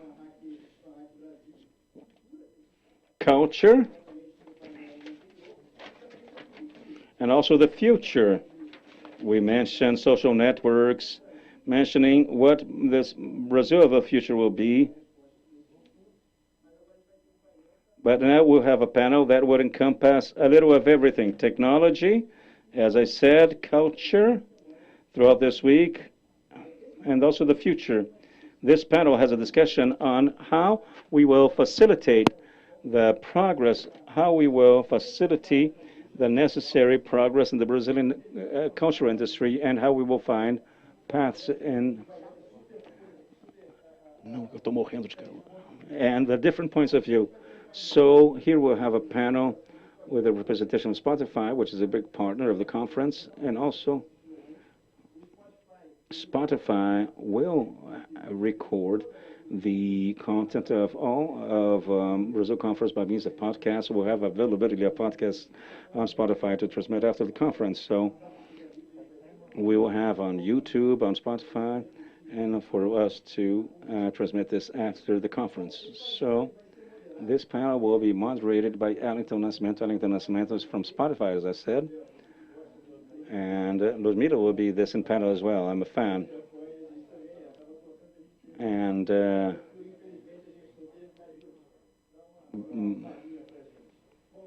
so Ludmilla will be in this panel. Fióti will be in this panel. Eliane Dias and Mariana Abreu. I'd like to call Eliton Nascimento, who is the one who will mediate this panel today. Eliton, are you there? Are you online? I hope your audio is okay, that your camera is okay, and that you may have good evening.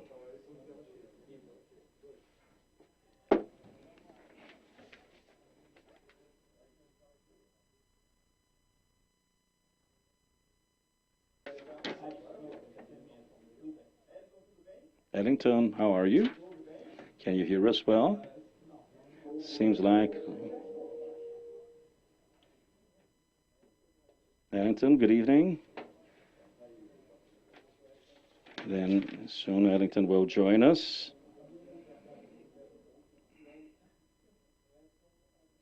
Ellington is not managing to hear us, apparently, so we'll have to... We and Gabriela will not keep our Faustão. We may improvise until we find the link for Ellington. So keep on sharing Brazil Conference on YouTube for your social networks. Ellington, can you hear us? Yes, I can hear you well. Okay, yes. So these interferences might happen. So the floor is yours. Hope you have a great panel. Great, thank you very much.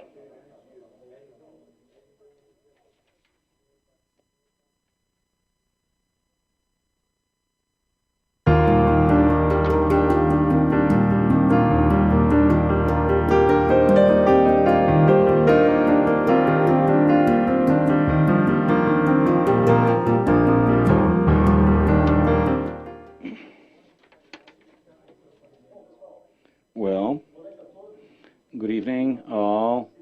Welcome, all of you. Welcome you, all of us, all of you. You are panelists. I'd like to thank you very much for those of you who.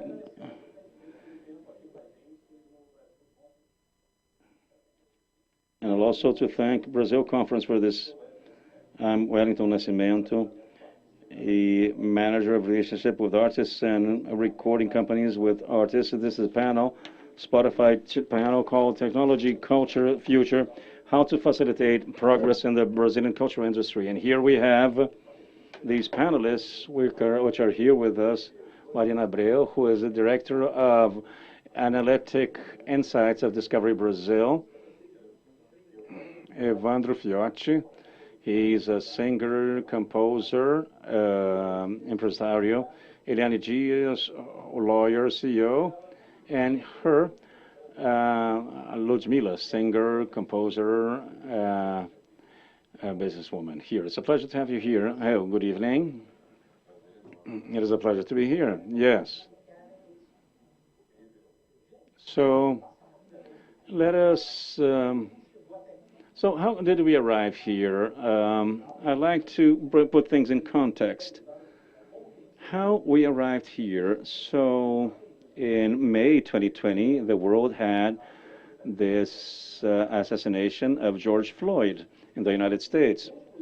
And two black women, Jamila Thomas and Vienna Hagman, who built the idea of the show must stop, and they articulated as they are, they're executives of the music industry, they articulated their power in the industry along with technologies. The Blackout Tuesday that was on the June the 2nd, where the entertainment industry stopped to reflect on the violence against black people, the violence against the black community in general.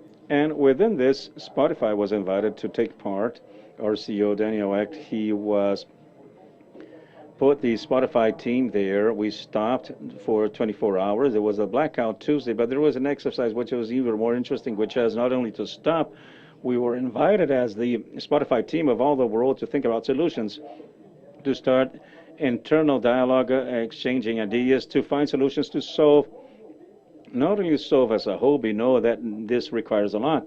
This requires many fronts, but to find, with the power that Spotify has as a company leader in the audio streaming company, and talking about Brazil as a leader of the market here in Brazil, which is the blackest country out of Africa, which is the country where you have over 50% of the population self-declared black, and unfortunately where they kill most blacks in the world. So we go there to the then when it's October and November, we plant the first seed as a company. After so much exchange of ideas, people receiving people from outside, receiving people who understand about this to discuss this along with us, we plant the first seed, which was the campaign, Top Brazil campaign, where 8 black artists We're on the cover. The big campaign was marketing investment. And we also launched the permanent hub, Pretos no Topo, a hub on black culture, which you can find. So then after that, we keep on working. It is intense work, and we're in a moment of working in two fronts to actually make things happen and not be only November. We want to do permanent things. We want to make a permanent change as a company, as a team, as people in our country. And it is precisely in that sense that I would like to ask the first question, which is, as we're dealing with four professionals of Brazilian entertainment, and here, let's be honest, you are successful and you launch other artists, you launch products, so there is a story of success, and there's not much to say about you, but within this new moment, with platforms, new moment of music, new moment of new technologies, etc., what do you think, how much the Brazilian industry can profit if they invest in diversity when decisions are made, if they put people like you in the sphere of decision of the musical industry and the entertainment industry in Brazil? Start with Eliane. Well, that is so difficult. I like very much to hear my peers. I have much to learn always. First of all, I'd like to thank Spotify for the invitation and for this opportunity of being able to be here with Mariana, Lud, Evandro, and Eliton. Thank you very much. Well, the goal of the company today in 2021 is to invest in diversity. The goal of 97% of the companies is to invest in diversity. However, 33% of these companies have a challenge.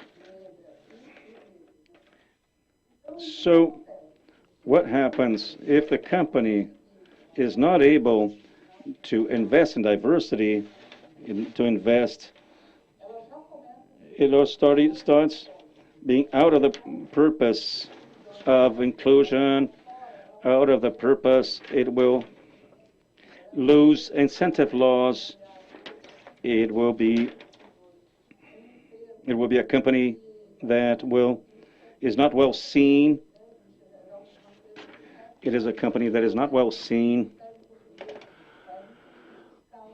It loses fiscal incentives. It will receive a look both negative from the players interested in investing in this company. Today, companies have to have purposes, they have to have follow-up, they have to have goals of inclusion. For the big companies, that may be easy. Perhaps they have a lack of methodology of inclusion, that have the money, but the methodology is complicated. For the small companies, this is taking place slowly. The black population,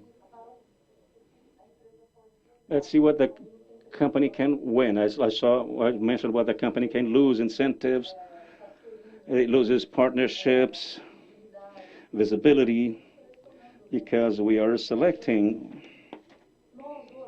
Today, we are 56% of the population. These 56% of the population, let's say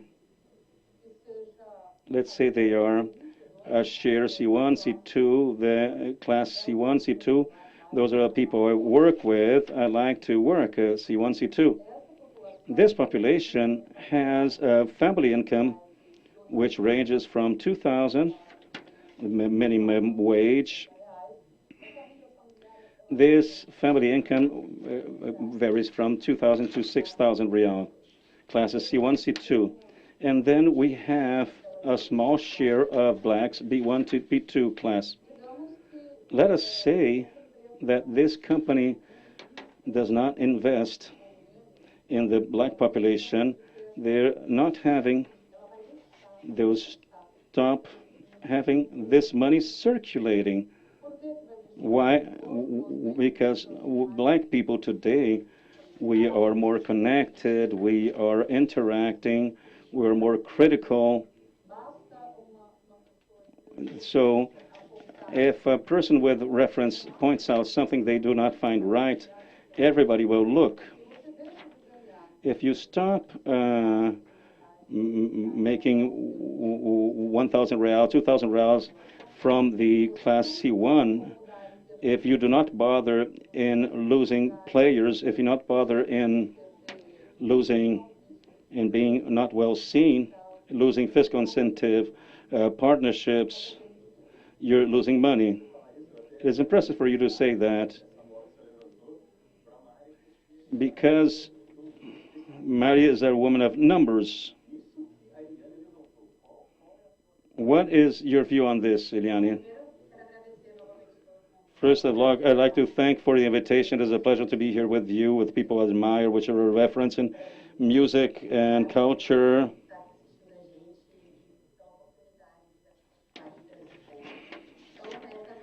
And I think, Eliane,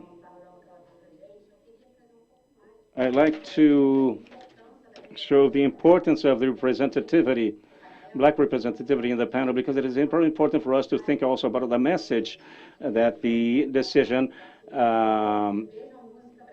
environment. I see Brazilian music as a black music. There's no discussion. That is the way I see things. And to talk about the music environment, the recording companies, distributors, offices, artists, all this market is a black market, clearly. When we're talking about creation artists, when we look at the decision realms, there's really a gap.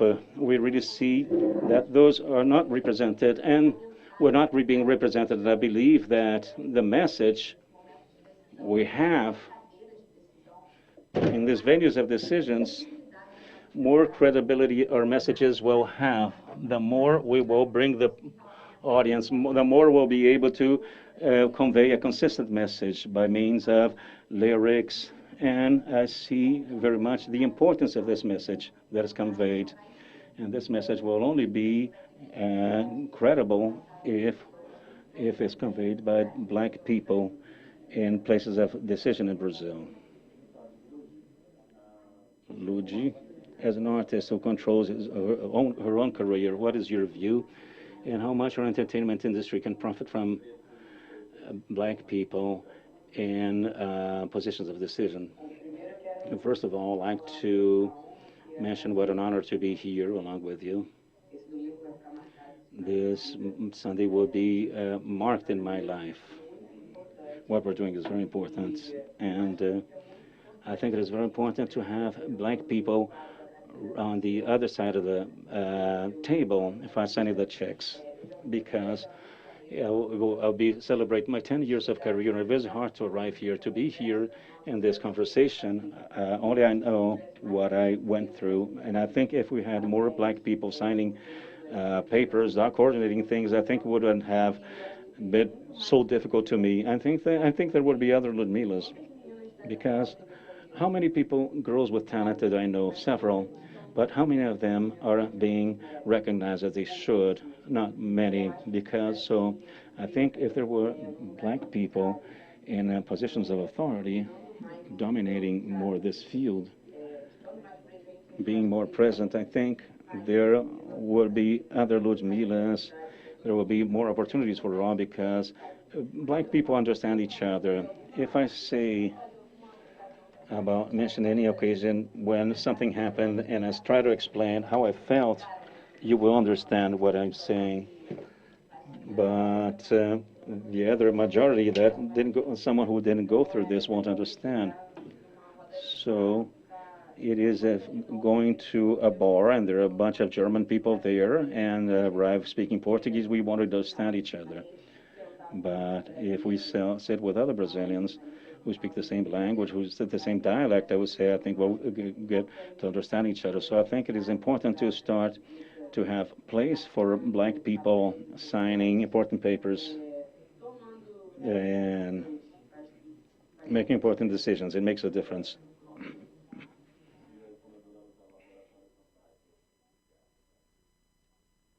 So first of all, it is an honor. I'm nervous to be here, to be with so many people who are a reference. And I think we grew in a generation with important black references in Brazil, but not many black references in the realms of power who actually changed the structures. So what Ludmilla mentioned says about the importance of our work and Naipe Fantasma, and I think that the work of Luz, Eliane, Mari, but I'd like to mention what Mari and Eliane mentioned, because I believe that the companies really have this awareness very much based on data on how much you lose profit, how much you really lose resources for not valuing diversity. But I think racism, especially in Brazil, it actually has layers which are complex to be destroyed. So ever more we'll notice that it managed to camouflage itself, disguise itself if we don't pay attention. And I think today we have a moment, we're going through a moment which is called capitalism of purpose, because the companies notice they're losing consumers for not valuing diversity, but they know how to work with marketing, so they're absorbing our speech and managing to say that the message should be read by the consumers, but these changes will not produce big effects within the business environment. As Ludmilla said, why am I critical? Because I really see it is not egocentrism. I do not believe that we're here today to prove the capacity we have of being a reference, and I think we're here as an exception. And I think this says a lot about Brazil, because actually when Lutz mentions all the things she went through, the technical quality, the artistic quality she has for doing, this shows how unhuman this market is for black artists, considering that most of the music that is made in Brazil is resistance music. So why is it that when we inhabit the business space, we do not manage to have the same understanding? Because so why, for example, pagode, samba is one of the most important music genres. The stigma pagode has to do with relates to as a prejudice against the intellectual production of black people. If it was not for pagode, I wouldn't have self-esteem to be here. So I think that the artists, not many artists, have managed to have a solid structure to make their career to be perennial and have endurance in the industry. So we should build bridges with people who want to cause a structural change. But I think that at this moment, considering what we have seen in the world, it is important for us to find safe space to control our narrative as well. Because as Krenak said, we're not in peace. Pulse was an illusion that was brought to us. We've been at war since 1500 in this country. So we should know how to defend our bread or viewpoints. So I believe there is this awareness of companies, but I believe that solidarity we see in the periphery should invade the corporate environment, the institutional environment, because if this does not take place, then we will see empty tweets of people talking about an agenda that are dear to us, but they don't build very much in the end. So I think racism should be in the center of this debate. And when you mention what happened to George Floyd in the United States, that is important. We need to bring people to this space of decision. And this is not only about consumers consuming, but our lives as well. And let me show another point, and I can get this back to you. You mentioned the legacy of pagode samba. I think pagode had a legacy in their lives as ours because it invaded TV. It was a game changer for the black culture throughout its development. But in this moment, there was another moment when pagode, we have other rhythms, but let's forget these rhythms and tell about what is black. How is it that the new technologies managed to build this legacy, managed to take pagode and make this legacy, bring this legacy to the next black generation, either rap or funk? Our culture become a legacy, and how do these two sides have a dialogue? Can they reach an agreement as far as you see? Is it possible to build this legacy with other technologies or not? Your question is very interesting. So I think that technologies should be for the well-being of society. So you think first in the market, so then you think about people. So I think this allows technology to be important for the environment where we live. So when we talk about this sensitivity, this sense of solidarity that needs to invade these spaces of power, the corporate environment, I'm mentioning this because actually we are going through a complex moment where, as the artists, the creators, we're going through a difficult moment financially speaking because of the pandemic. We see other models of business being created for the maintenance of this room of privilege, this space of privilege. So this mentality, I think people who have an origin like ours managed to understand the changes to be done. I think we need to invest in developers. I think we need to invest in technology in the periphery because everything we see today in the world regarding the maintenance of inequality produced especially by the globalization shows that there is not a sense of solidarity those who develop those technologies because they should be developed in a way that should improve the world. And that is something that I find intriguing today because this should have been thought in 1965. We're in 2021, we're in the middle of a pandemic where we don't have the opportunity to breathe air freely. So we should think about what is the meaning of this crisis we're going through. And as for this war on vaccine, it makes evident that these values keep on being the agenda of the business environment. So I think technology produced incredible feats. Even this provides us this possibility of having this exchange of ideas. But there was accumulation of wealth as well. And we need to challenge this, because we never had so much power in the hands of so few people in the world. And we know very well that technology, even more so in an environment of such inequality in Brazil, produces a social scenario of a lot of eugenia, of a lot of prejudice. So it is different. And most of the population still lives in the periphery. So when you analyze Brazil as a whole, there are people without something to eat at this moment. So I think this is urgent. Solidarity is urgent, because everything we have been managed to do individually, we have been done, artists, black artists and black businessmen, but now we need to speed this up. Before we started the panel, we were talking about velocity, and at this moment you mentioned something which is interesting, which is the connection, the real connection between this and the black people, the relation between the pandemic. And this will have an impact on the legacy. This will have an impact on what will be left to the next generations. And I like Ludmilla's opinion on this.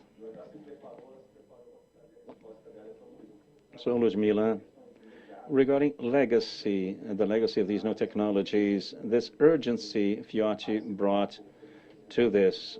What do you think of this? Well, I'm here, I'm impressed by Fióti.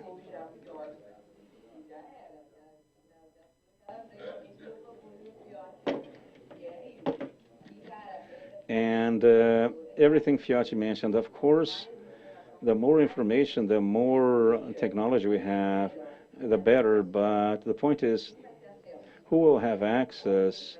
How will we have access? Because I see many people launching things here. Most of the black people from the community, from the shanty towns, do not have access. So Spotify.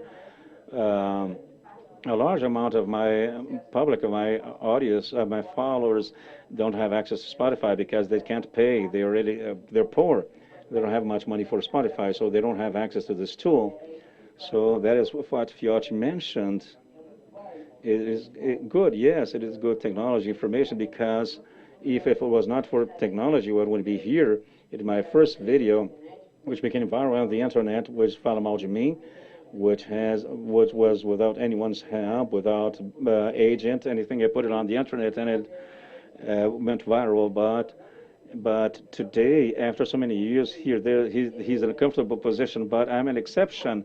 I am not the rule.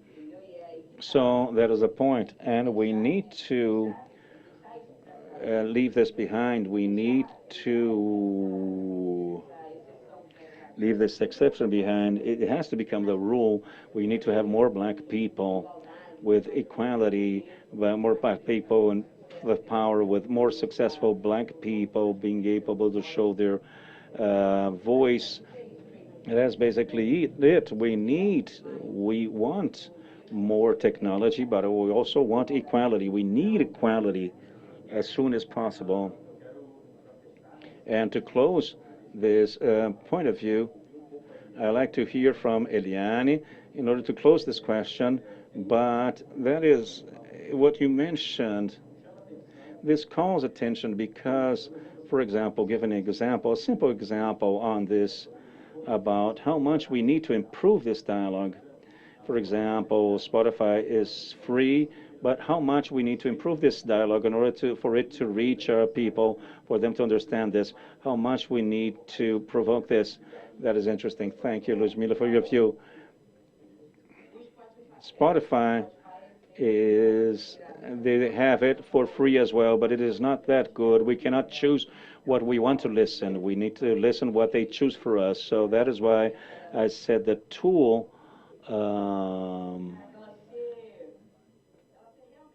for it to really be free for everyone to be able to use it better, because it might be for free, but not in the best way. You won't listen to the song you want.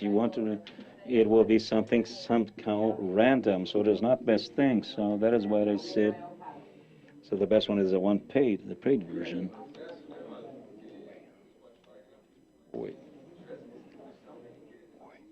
If there was distribution of wealth and not concentration of wealth, majority of the population.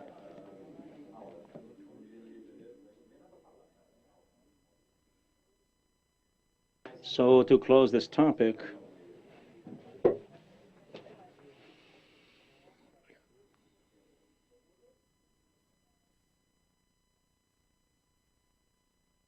so I'm from the edge. I mean, I still live in the same neighborhood, and I will say that internet, video cassette, well,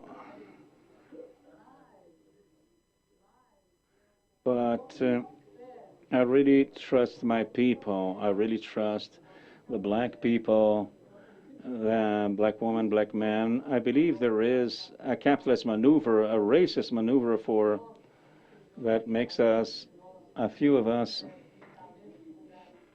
to be in the position we are in, and the other ones are not, because of the racist capitalist maneuver and machistic maneuver that makes this take place slowly in a delayed manner, but I'm resilient. I believe in my people, and I'm certain that we'll make progress. Even more so, the moment we went through,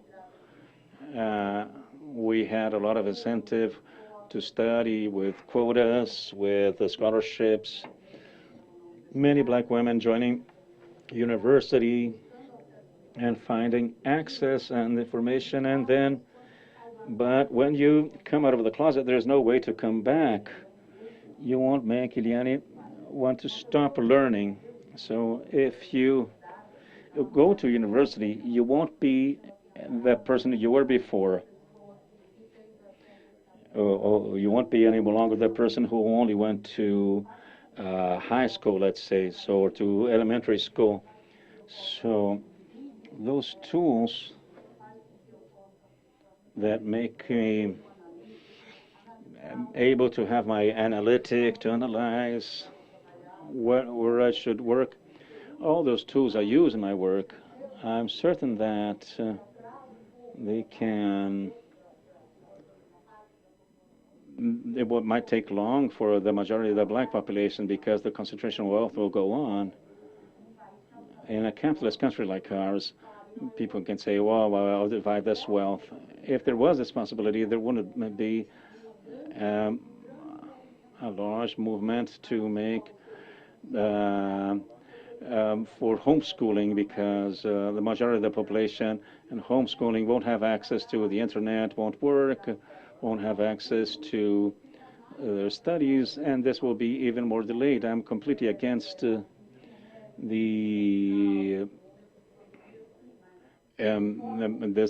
this homeschooling when we're not in a moment of pandemic, and so it can't be this way, because as far as I see, that is a strategy for a divide, for exclusion. So if we walk for 1 hour and if we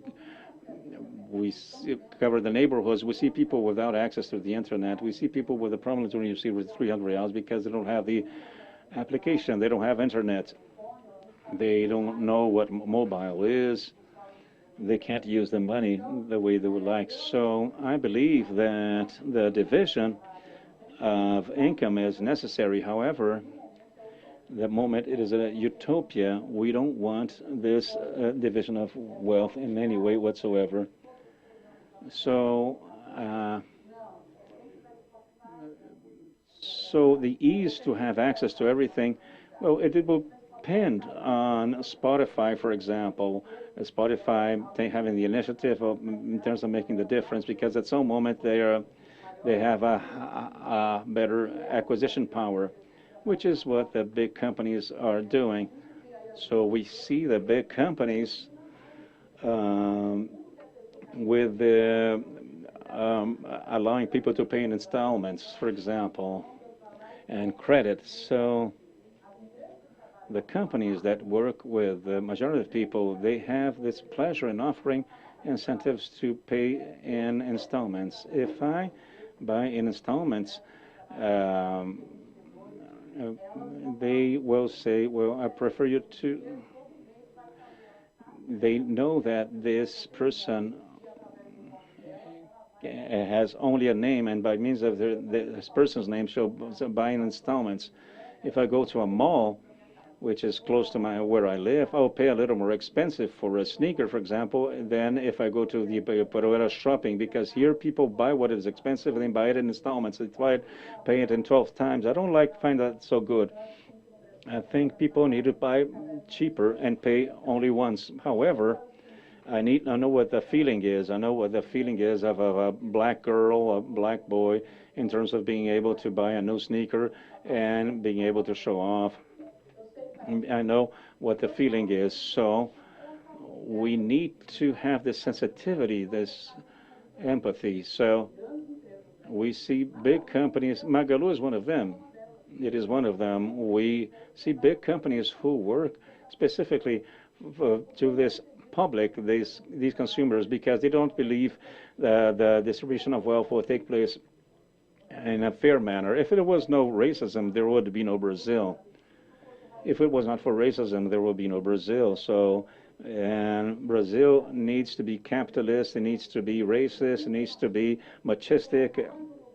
So to have one more obligation for the mother, to remove this mother from the work market so she doesn't compete. So it is not every man. So,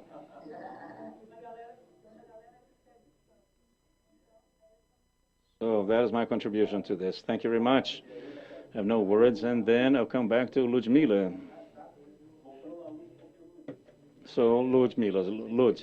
So this sensitivity that you mentioned, Fióti as well, Eliane as well, it has much to do with what we mentioned about places, occupying places of power, positions of power where you manage to have this sensitivity. So in a Brazilian industry, the Brazilian musical industry, which is the majority white in the sphere of power, how much we lose without having Ludmilla, without having Mariana, without having Elianes and Fiótis.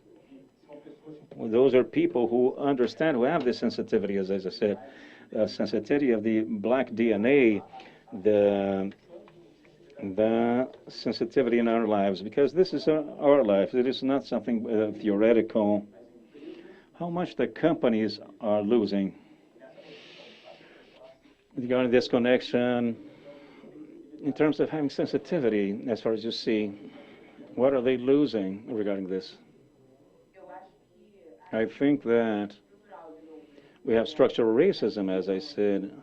It is what divides people. I think that they're losing too much because, as I said, I know many girls, many talented men and women, but they're not given an opportunity, they're not given a chance. So the companies end up losing talents, many people that could be there shining, bringing something good to other people's lives, changing families, because I say that in my home, as I am the exception. I said here at home, I kind of, the basis of my family, only in my family, it's like 22 people directly related to me, and there's the company. And you see what one successful black woman, what a difference she can make in the lives of all these people. The Ludmilla company goes far beyond. And then, as a singer, I managed to open other companies.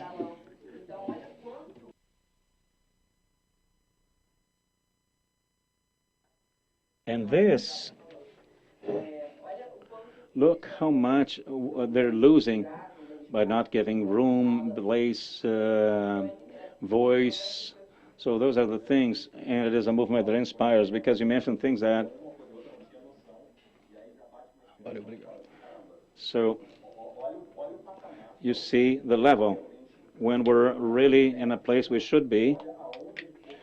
The positive wave, the wave of change that takes place.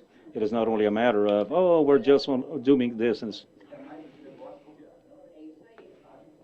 It is more than business, but you're changing lives. You're changing, creating opportunities for black people in general. And there's no precedent regarding this. And that is the majority of the messages I receive, that people took a picture of mine, and people have me as an inspiration, and I want to give my energy and my sweat. So I managed to give an impulse to these people, encourage these people to not give up. But I want to do it. So that is why this meeting here is important. I'm certain that many people watching us, and I'm certain that there are many people wanting to change and make a difference in the Brazilian scenario. So today, I know it is not something easy, but we need to insist, we need to fight, and that is a step, important step we're giving. Fantastic. So I like something that is said.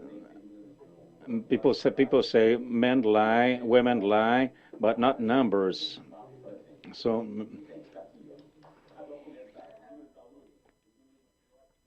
Although that figures Lud, Fióti, in the year of 2021, we see the Brazilian society say, oh, funk is not something to export there. And you are the woman of figures, of numbers. You work for recording companies. So, and yeah, they're director of discovery. So, what do numbers, figures say about funk music, about black music, about black people in Brazil? Well, what I find interesting to see is that let's think about when the time when there were CDs, the artists, the recording companies, etc., all the environment. So people wouldn't be aware of what song was heard most. When streaming came, we started show, well, there we have millions of views regarding this song. And the transformation, we actually were able to show the performance of the songs, of a genre, how it is regarding the market. And when Spotify arrived in Brazil, and I saw that the most consumed genre,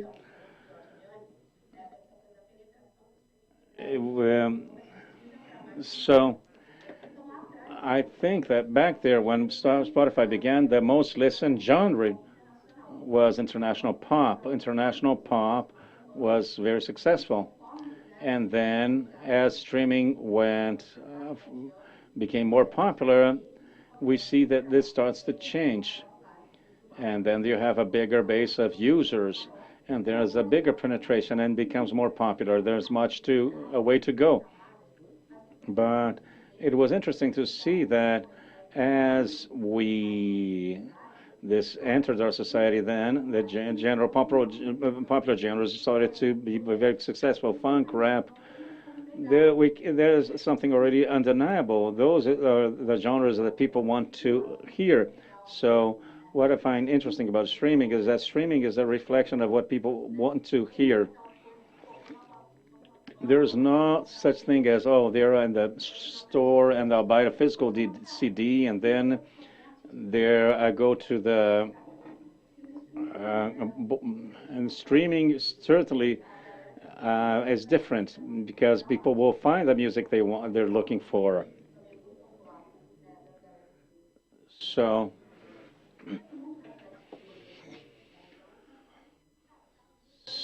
the consumption is there, and I think this plays a role of democratization in terms of seeing who will be there. I think that is a step taken, which is important.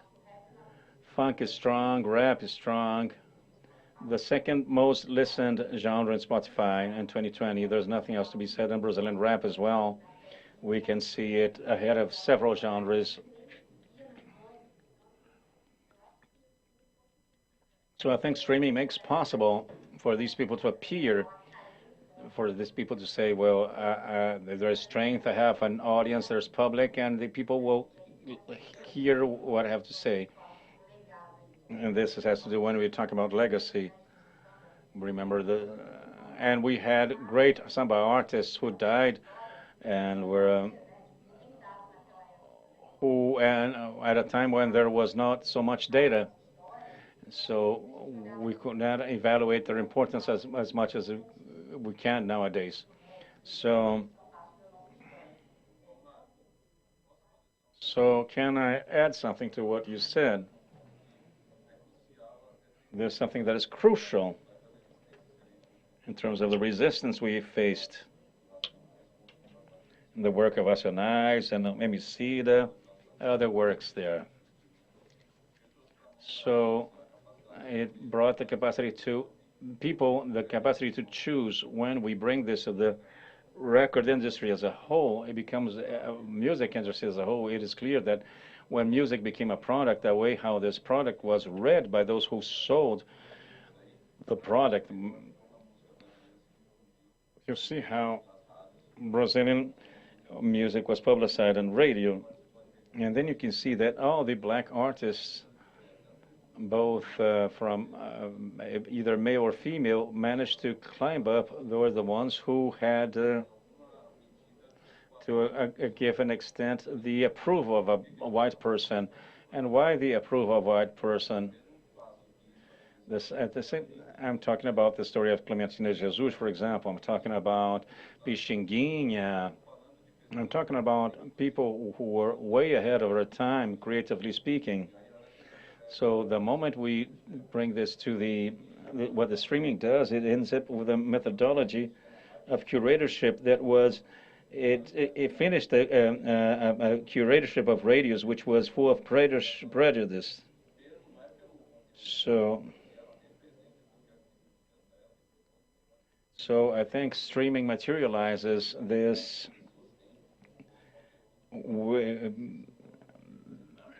this wish people have to have access to quality content.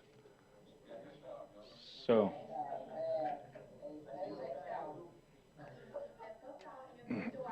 so thank you, Fióti, for that. And I see that, according to my experience in the recording plant, it was important to have this data because we built several views that became obvious. So we saw this is what people want to listen to. Let's invest in this, because before, back there wasn't this way of seeing things. It was not information to have this sort of importance. So I think the data numbers are allied of ours. So let us show what we need, and there's much information, important information. So that is it. I believe much in the power of data, numbers of technology to promote even more the success of black music in Brazil. So we're reaching our end. Fióti, I'd like to summarize something. You said something that this control of narrative, which is the streaming, makes possible for the black artists, Lud, to say that, well, I'm my own company, these are the numbers, and as was said, only to help us to summarize, like Fantasma as well, Boogie, there's companies that inspire us, and now the Lud's companies are the ones that have to study.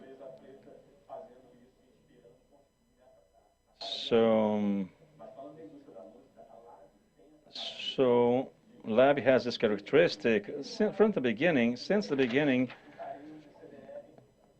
you were using creativity, but at the same time, you're controlling the narrative.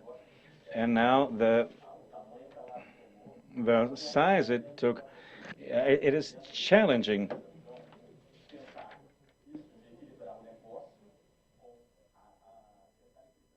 Trying to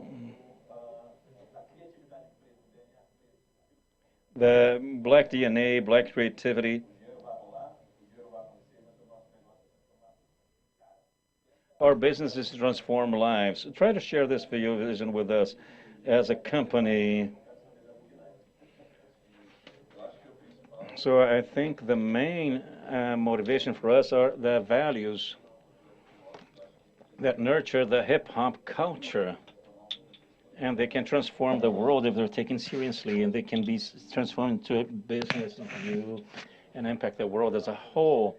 There was a rhyme by MSC that Seibel liked. He said, I offend the black people who are still slaves, and the white people who want to be slave masters. What we try to do actually collectively is to create an ecosystem, anti-cancellation in general, because I'm an individual. I might make a mistake in this environment of social network. What would be valued will be the mistake I make. But the black people need to understand that there is the pact of whiteness, so to say. So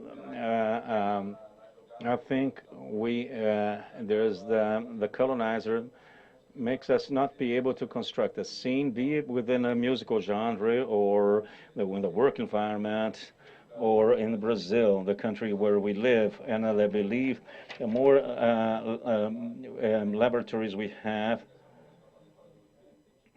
obviously,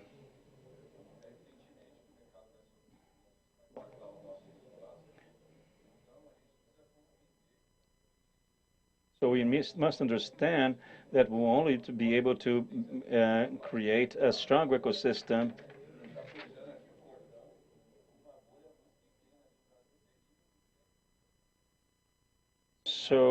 the more we fragment this, the harder it will be. So we need to build a strong ecosystem to show people that it is hard, but it is possible. It is, the more people we have allied in this fight, the better it will be. Thank you very much. Yes. So, Eliane, your view on this, please.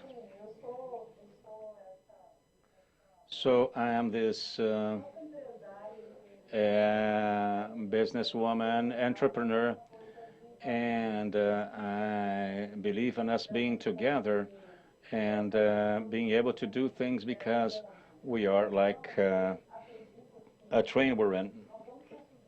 So I think we'll be able to change things. We'll be able to walk together. We'll be able to overcome things if we have this that Fióti mentioned, of us being this block, this wall. Because rap in Boogie Night, what it was made as a unit. Boogie Night, I took part of. I managed to manage 4 black men, the Racionais MCs.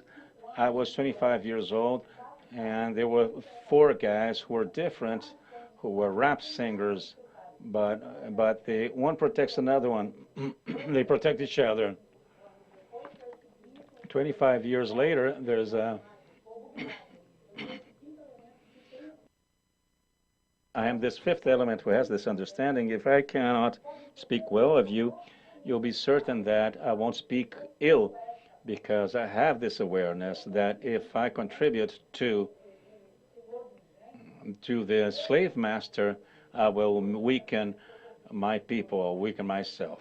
So Boogie Night works with this awareness, because we need to be this block. We need to walk together because we're stronger together. I'm the music impresario. I just opened a clothing company. We launched the clothes in August and intend to go to other projects. And we need to join the black people ever more. I want to join the people who are like me. There's no possibility of causing any separation. Let's say.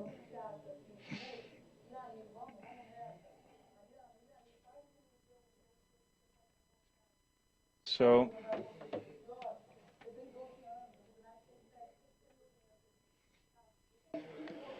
I trust you because you provide the right guidance, because structural racism doesn't come out of the blue. So that was, yes, I should have, that deserves an applause.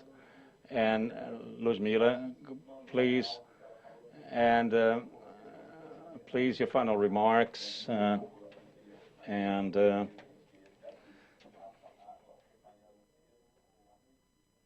we will.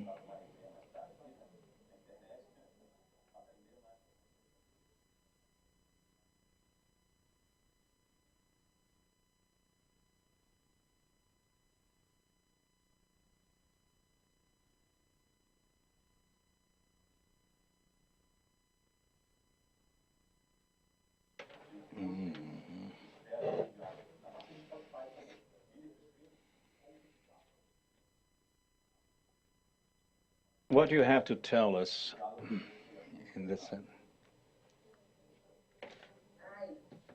Well, Arlington, you arrived at the place I wanted to arrive. So you know that Spotify, the streaming platforms, they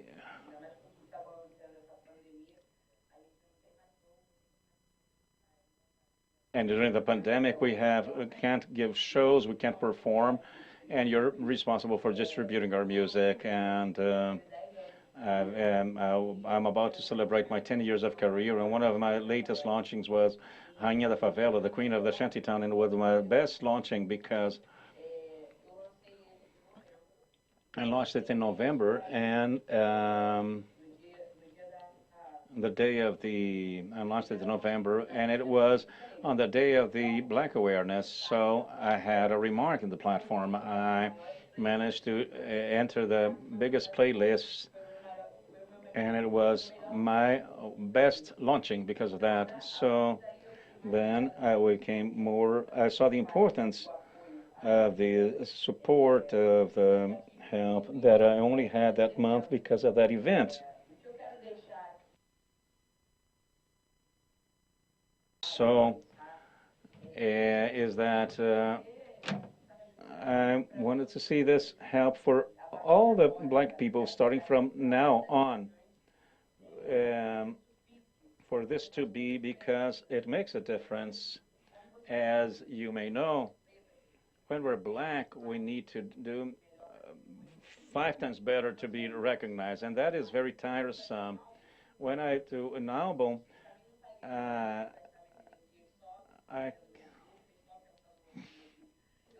I need to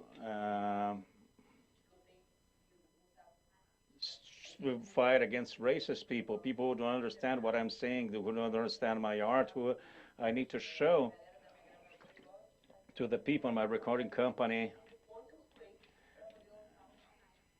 So it is not the same dialect that people are used to. So many times they don't understand what we're saying. They don't understand who we want to reach. So I'd like to, these are my remarks to all the people, all the companies, that we don't need help. We need to, November is not enough. We know we will need.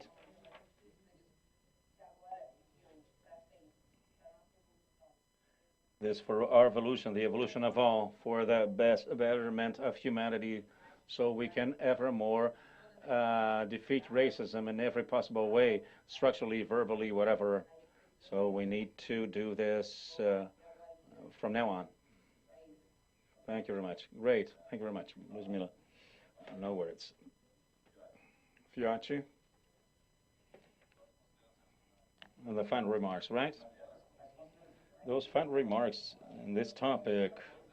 The first thing is that Spotify needs to launch your podcast. You have a great voice. There's much to be addressed. I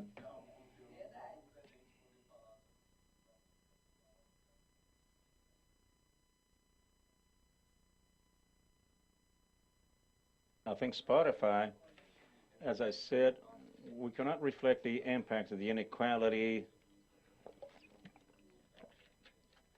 If we reflect the system of the world we're living in. So at least much of what we mentioned many years ago, they became a reality.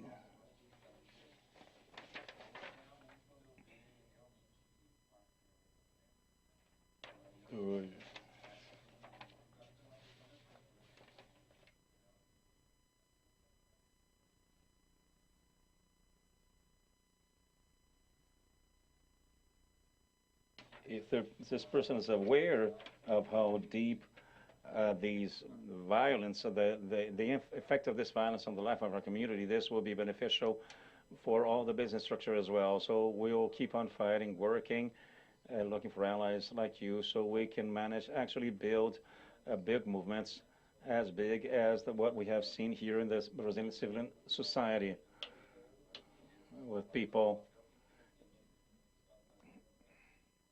and people playing the role that the Brazilian state does not.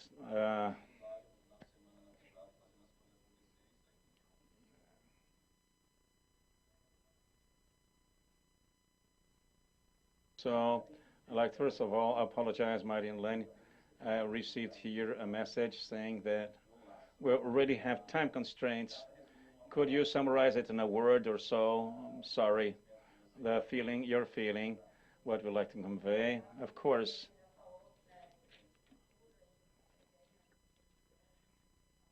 it was very interesting discussion. I think also just something, I think the algorithms can help us to, we have as historical debt I think Spotify, why not prioritize the black artists? I think that is pretty much it. So I'm writing down.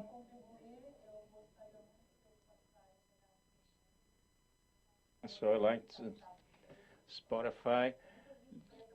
There are many qualified black people who are in condition working with the culture, with all this part of digital, internet, and thousands of startups which are already working who can actually advise and help Spotify in a curatorship of people who will contribute very much to Spotify and contribute very much to. So please, there are several people who will help us, Spotify, to grow because they have the view of both sides, of the three sides, the technical, black, and the like Spotify. Thank you very much. So that's it. The moment my mind is accelerated because of everything you said, I think everybody who's watching this can take advantage of what people said here. There's a lot of food for thought, and I like to thank very much you for accepting our invitation to provoke change. And as she said, this is what I believe is happening now. The revolution is taking place now. I like to thank people from the Brazil conference for this opportunity. I thank you for, and the Spotify team, Brazil, Juliana, Cajo Monteiro, Lu Paulino, Rodrigo Varanda. Without you, this would not be possible. And that's it. I'm coming back to people from Brazil conference, passing the floor back to Pão de Açúcar. Sorry. And thank you very much once again. And I would like to hug you in person if I could. And I learned a lot. Thank you very much.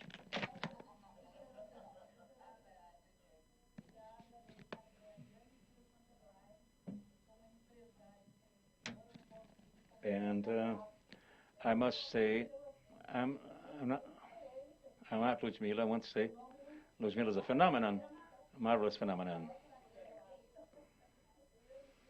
Eliane Genius, underline.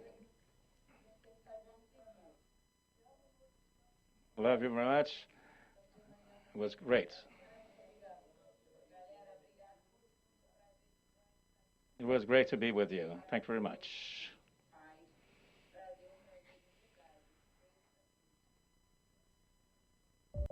Thank you. Let's move on.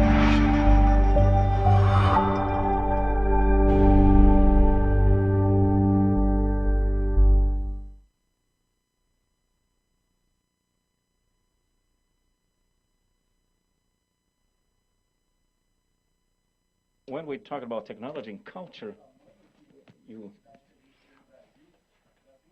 Brazil opened prior to the pandemic 70,000 vacancies in technology per year, and less than half are fulfilled.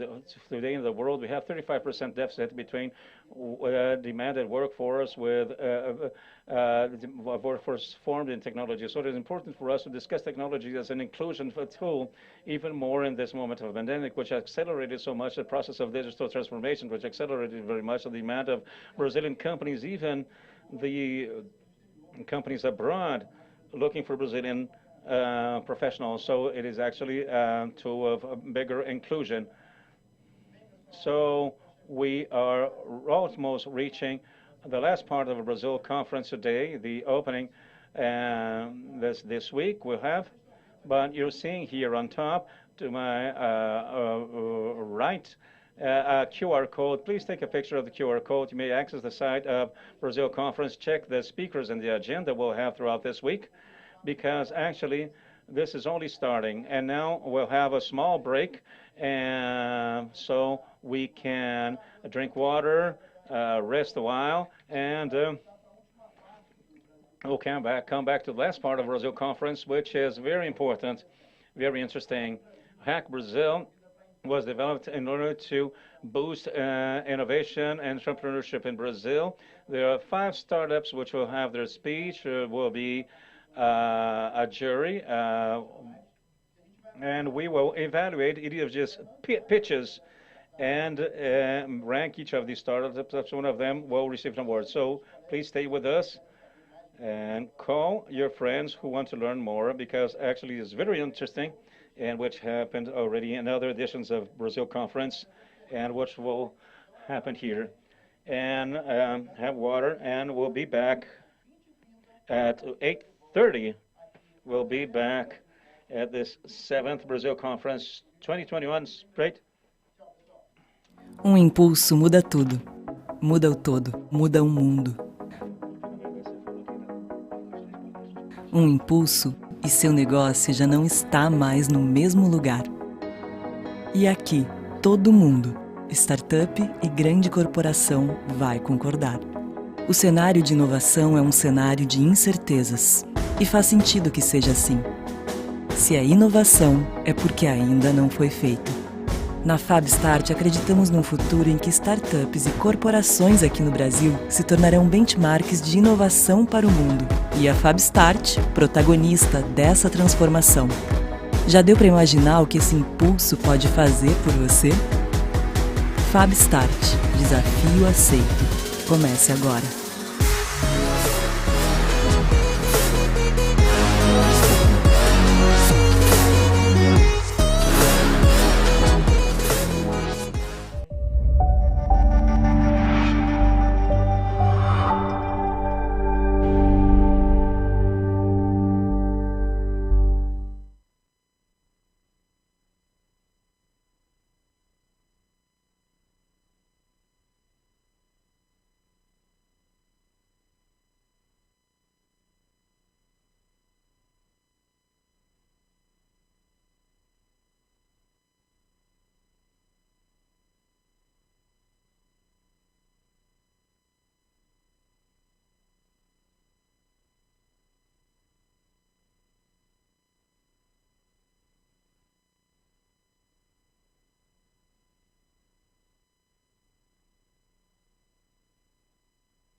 So I'm really happy to be here and to speak to all of you. My name is Michael Seibel, Managing Director of Y Combinator, and I spend a lot of my time advising early stage companies. Hã? Não, eu lembrei, mas eu já fico ali I já think that a lot escaldado. of talks in startups these days are full of enthusiasm, which I think is great. But I'm going to give a slightly different talk, one that's perhaps more sobering and more honest, and one that speaks to some of the harder parts of actually being successful in the startup world. So these are going to be the top 5 lessons that I've learned from doing startups over the last 15 years. And I might sneak in a couple extra as well. Before I start, if you have any questions or comments, please include them in chat. And a friend of mine here is going to help me see some of them in real time and hopefully respond. So I'd like to make this interactive if possible. Okay, so the first lesson I've learned, and probably the most important, is that this world isn't for most people. Doing a startup, a technology startup, is not a good career. Doing a technology startup has a ridiculously high failure rate, on the order of 99.99%. And furthermore, we must be honest about the amount of sacrifice it takes for you to be successful in this world. A lot of people ask about work-life balance when it comes to being a startup founder. And it's unrealistic to expect that you won't have to sacrifice time with family, time on life, time with loved ones for your company. You read a lot of announcements about companies raising money and doing well and the stock market doing well. But every founder I talk to basically describes most days like waking up, getting punched in the face, trying not to be too angry or emotional about it, and then getting work done, and then doing that again and again and again for years, sometimes decades. And then lastly, as you accumulate more power and wealth in the startup world, your life doesn't actually get any easier. In fact, it gets harder. As your company becomes more successful, the challenges that you have to deal with get harder and often less rewarding because they're more involving management and recruiting than they are interacting with customers and building a great product. So this world is not for most people. And I really want to put it out there. And if you are getting caught up in the hype of startups right now, but in the back of your head, you're worried that this might not be for you, it's okay. It's okay to not be a founder. I don't think founders should be the people who are most admired in the world, even though I think they do great work. The second most important lesson that I've learned is that in many ways, you can't rely on your peers to guide you if you want to be successful in the startup world. First, most people do not have peers who are entrepreneurs.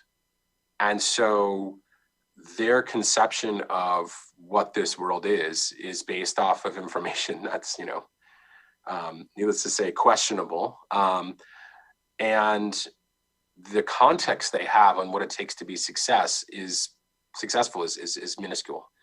And so you have to be really, really careful to not participate in groupthink, to aim for what your peers think is cool or what your peers think is a good idea. And this is confusing for a lot of people because, especially for young founders, putting yourself in a group of smart people and kind of being accepted by them and copying what they do is often what helps you get into the best classes in high school, what helps you get into the best colleges, what helps you get the best internships. It's an effective strategy that you've probably used multiple times. However, in startups, it's actually most often a fatal strategy.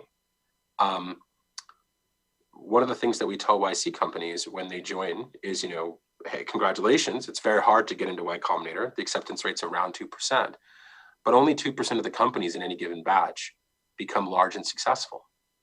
So you haven't really accomplished much yet. And so in a world where being average or even being above average when 99.99% fail, you have to be better than that. You have to be extraordinary. And I think that what's interesting is that extraordinary people tend to do some things very differently than the people around them, than their peers. Extraordinary people always have stories about how their peers thought they weren't going to be successful, or their peers never understood why they did X, Y, and Z. Or their peers never thought their idea was any good, or the problem they were solving was any good. So in this world, when you are trying to be so extraordinary, there's a question of, are you brave enough to do things that your peers might not agree with? Because most likely you will need to do some of those things to succeed.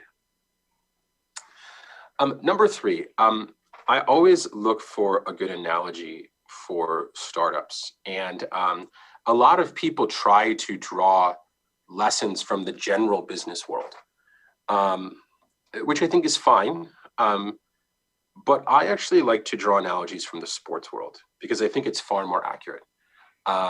Because this is a Brazilian audience, let me attempt to do this with soccer. How many kids grow up around the world wanting to be a professional soccer player? Tens, if not hundreds of millions. How many kids are good enough to play organized soccer at any level? How many kids are good enough to be scouted by any type of professional team? How many kids are good enough to play in any professional team? How many kids are good enough to play in a top 5 league in the world? And then how many of them are good enough to actually play and not just ride the bench, right? So at each level, you see how the vast majority of people fail. To me, that's a really good analogy for startups in the startup world. How many people have an interesting idea and never do anything with it, right? Huge group. How many people start working on something but never launch it? How many people launch something but they don't iterate it? How many people get a couple customers but never raise money? Like at every step, there's so much failure. And so we would never walk into a high school and tell everyone that they should try to be a professional athlete because it's unrealistic. The failure rate's so high, that doesn't seem like a good plan for most people.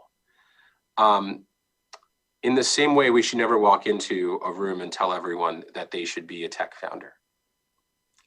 So the sports analogy carries all the way through to how much are you willing to sacrifice to be as good as you need to be in order to win? And in sports, we see people change their whole lives, where they live, what they eat, what they do with their time, just to be 1% better than the people around them, because that's what it takes. And interestingly enough, in the startup world, the people who are most effective every day are searching for 1% way to improve their efficiency, to improve their decision-making process, to be faster, to be better, to be extraordinary. And there are not that many people who are excited to live a life like that. And that's okay. There are not very many people who are excited to live the life of a professional athlete either. A lot of people want the rewards of being successful, but not that many people actually want to do the work that it takes.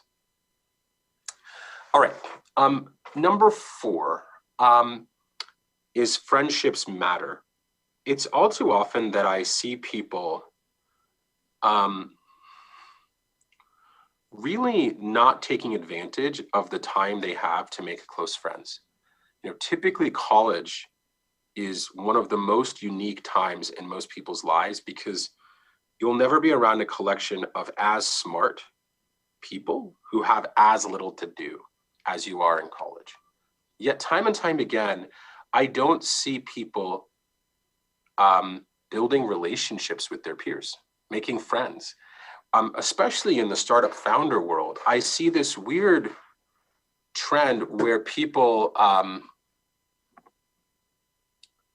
try to avoid their peers because they think they're not cool and try to become friends with people who are older and more successful, often to the annoyance of those older and more successful people.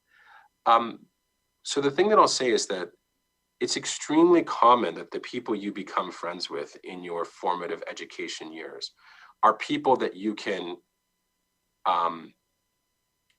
rely on when trying to do the impossible of doing a startup. They could be the friends that you just grab a beer with and can vent with. They could be people who could become your co-founder. They could be people who can become your employees.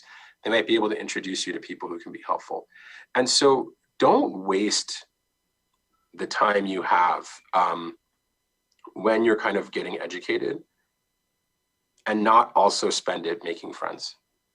It gets a lot harder to make friends as you get older. And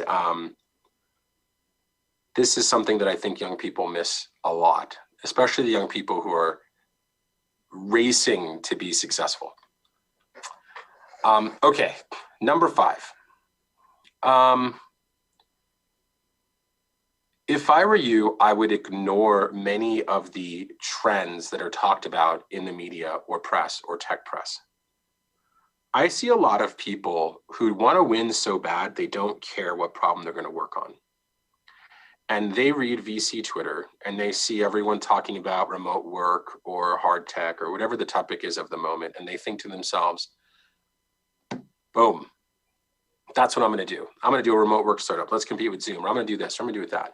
And what they're basically seeing is a whole bunch of people talking about trends that are cresting now and using that to decide what they're going to work on, as opposed to asking themselves the questions, what types of problems do I want to be solved? What types of trends are going to be cresting over the course of the next 10 years? What are the things that look small today, but I believe can be big tomorrow? And it's interesting that we're coming up to Coinbase's IPO, because when Coinbase did YC in 2012, they had a hard time raising money. They had a hard time getting investors to care.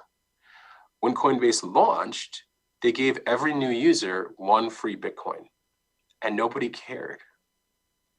And so crypto, over the last 5 years has been hot.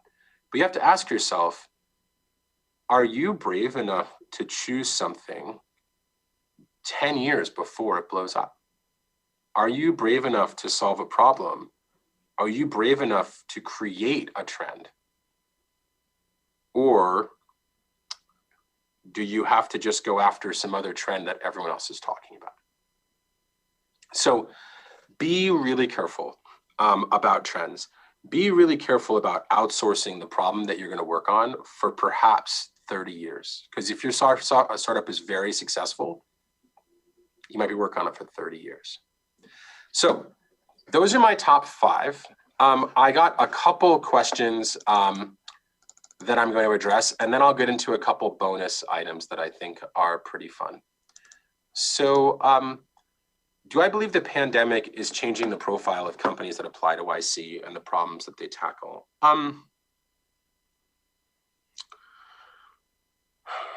I think that YC becoming a remote program has made it significantly easier for more international companies to participate in. I think the pandemic and the investment community shifting to investing over Zoom has made money significantly more accessible to international startups. I think those are 2 very positive trends. I actually believe that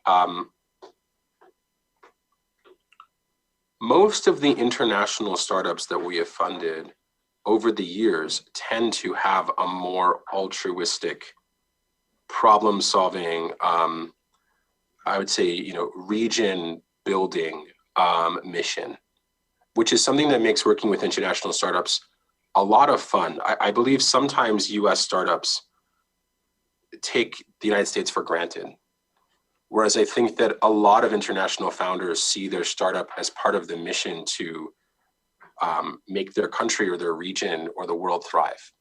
And I think that those are really fun founders to talk to. Okay. So the next question here,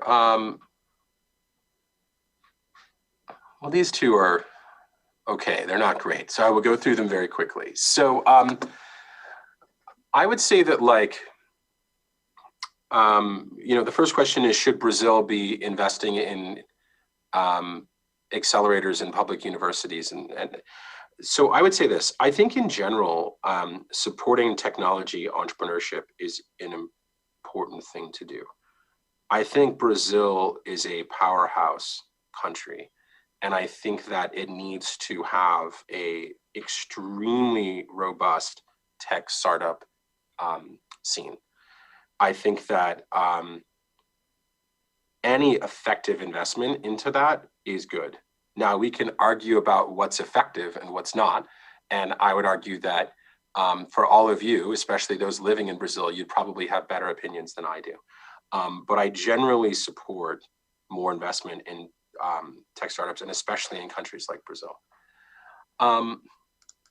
More and more founders are starting to create API businesses. I'm not sure I understand this question.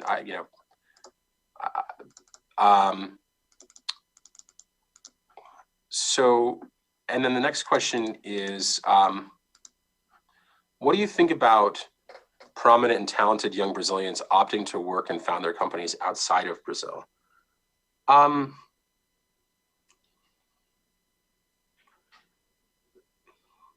not sure why that's a problem.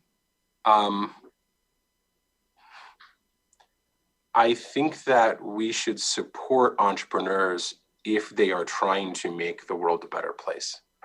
I don't think we should try to constrain which problems they solve or where they want to solve them within reason. I believe that we shouldn't be thinking about this as a scarcity problem. There's a lot of money to invest in startups. And if there are talented people who want to try to make the world a better place, we should be trying to figure out how to invest in them. And so we shouldn't think that investing in one takes money away from the other. At the early stage scale, that's just simply not true. There's a lot of money to go around. All right, let's go into a couple of the bonuses, and then I will finish with questions with some questions as well. So the first bonus that I'll give you all is that, especially if you're young, it's very easy to believe that money will solve all of the problems in your life. And I just want to be the first to tell you that that's just not true. Money will certainly make your life easier. But one of the things that I've experienced having a lot of friends who've made a lot of money, including myself, is that in some ways, money can make the things that are broken about you more broken. In some ways, money can turn a bad habit into an addiction. Money can turn a bad relationship with the other sex, or a bad relationship with your family, or a bad relationship with your coworkers into a worse situation. And so while you're striving for progress, and I think that you certainly should, I would also advise you to ask yourself the question, how are you converting money into actual satisfaction? And is that conversion efficient? How are you using the progress that you make to actually make your life better? And you'd be surprised at how many people take money and make their lives worse. You'd be surprised at how many people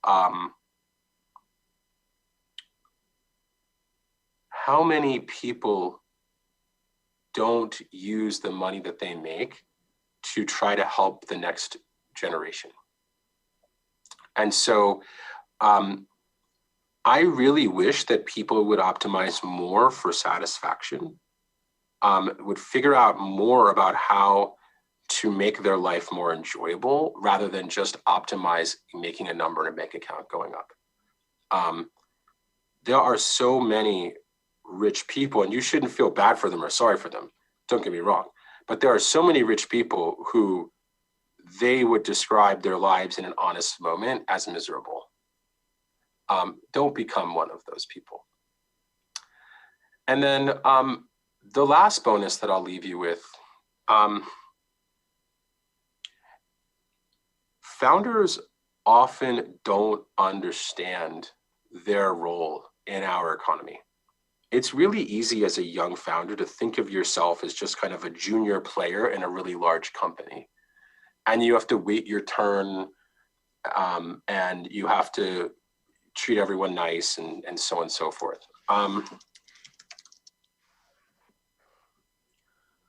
Founders actually invent the world that we live in. And investors just help a little bit on the side. So if there's something that you don't believe is right in the world, if there's a problem that you don't believe is being solved well, if you're an entrepreneur, if you're a founder, you should try to solve it. That's your role in society. That's how you're broken in a way that makes it okay, that makes you excited to go after a challenge where 99.99% of people fail.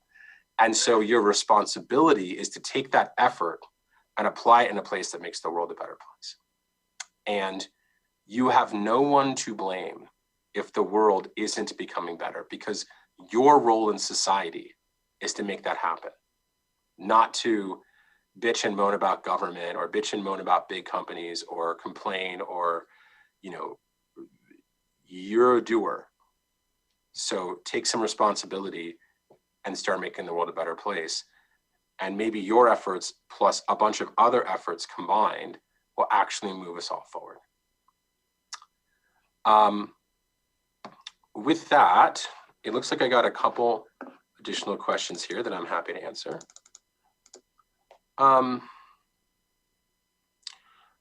What are the necessary changes in Brazil's legislation for the advancement of technological startups? I don't feel like I'm educated enough to answer that question. It's not obvious to me that there is something wrong with Brazilian law right now that prevents people from creating startups. We have funded a large number of Brazilian founders. So I am not seeing something from my perspective. How do I see the change in banking in Brazil due to rapid increase in fintechs? So I think banking is really interesting. I think that in general, fintech can be a supporting layer for a wide variety of new startups, and also a wide variety of new opportunities for people to grow. And so more often than not, when we're investing in a country, we look at what's the fintech ecosystem, how easy is it for businesses to accept money online, how easy is it for people to transact online. And if there are holes, we really are excited when founders want to fill them. One of our best investments in YC ever is a company named Stripe, and that was basically solving this problem in America. It's too hard to accept money. And so, to me, I love fintech companies. Now, what I'll say is that fintech can go awry when it is looking to exploit people versus looking to lift them up. And one of the things that I think is tricky is that, we have a huge industry in America, the payday lending industry, that is, effectively financial products that tend to have as part of their business model hurting their customers. And they would argue they're providing valuable service. I would say maybe. They would argue that they're charging reasonable rates. I would say maybe. I don't know. But I would say that it's obvious that there are a large number of their customers that they've hurt. And so I think that if you're thinking about working in fintech, be really careful. Understand that your job is to make non-consumers into consumers, is to empower and uplift, as opposed to take advantage of people. And often when it comes to lending, this is where you have to be extremely careful. Lending is almost always where all the power is. Extending someone credit is extremely powerful, but doing it in the wrong way can be extremely exploitative. And, you know, there's a credit card industry in America, and I would argue that there's a large number of people that they are holding hostage, paying minimum payments every month, who can never get out from under their debt. And that's part of these guys' business model. And so what I hope that does is encourage founders to find better ways of serving customers to disrupt lenders that are really taking advantage of people and holding people back. Here's a final thought I want to leave with you all in my last 2 minutes. We just finished a large YC batch and a very successful one. And one of the things that I realized about 3/4 of the way through the batch, as companies started to really figure out their fundraising plans and pitch investors, was that we've entered this weird world where investors look like they are the powerful players. They look like they're the innovators. They're becoming more and more central to this entrepreneurship world. And founders are starting to think of these investors as teachers. Teachers will tell you what to do and tell you whether you have the right answer or not. And what's interesting is that if you treat someone like a teacher long enough, they start acting like a teacher. They start thinking that they do know the right and wrong answers, and that you're an idiot if you disagree with them. And there are a lot of young people in the startup world who are really going down the wrong path because they're carrying this error in thought. They see themselves as students, they see the investor as a teacher. What I try to convince YC founders is that the investor is a student and you are the teacher. In almost all cases, you should know more about your customers. You should know more about their problems than the person that you're pitching.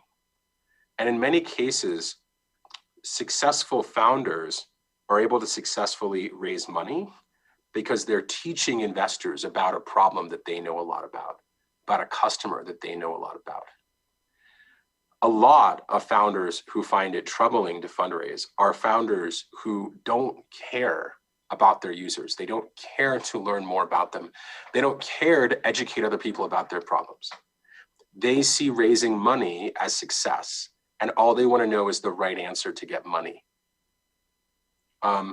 We call these folks scenesters, and we think that they are a tax, a friction in an otherwise working system. And so be really careful when you're fundraising to make sure that you are acting like the teacher. Make sure that you have the knowledge of your customers so you can teach an investor. And I'll tell you, one of the tricks to getting into YC that's really simple is, you know, in the 10-minute interview, did we learn something? And there are so many topics and so many problems and so many people around the world that it shouldn't be very hard to teach us something. Yet many founders don't even think they have anything to teach. And so, you know, that's the thought that I want to leave you. If you can fall in love with your customers and their problems, and you can work really, really hard, and you don't mind sacrificing for these users, then you might have what it takes to build a great company and help a lot of people in the world. And I hope a lot of the people who are listening today fall into this category. And what I'll say is Y Combinator is here to help. So thank you very much for having me. I really appreciate it.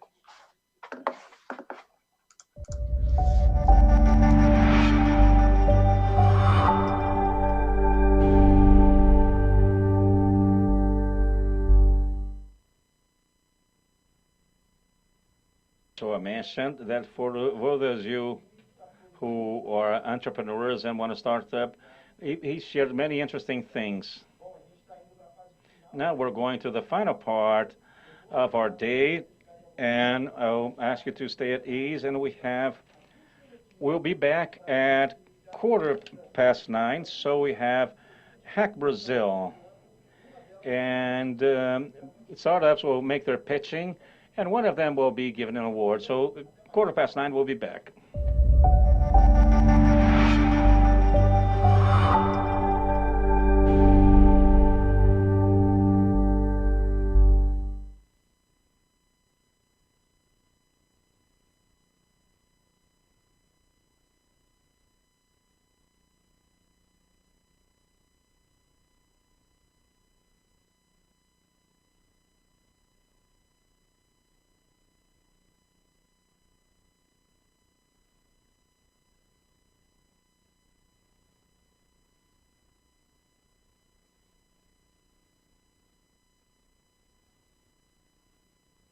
Um impulso muda tudo.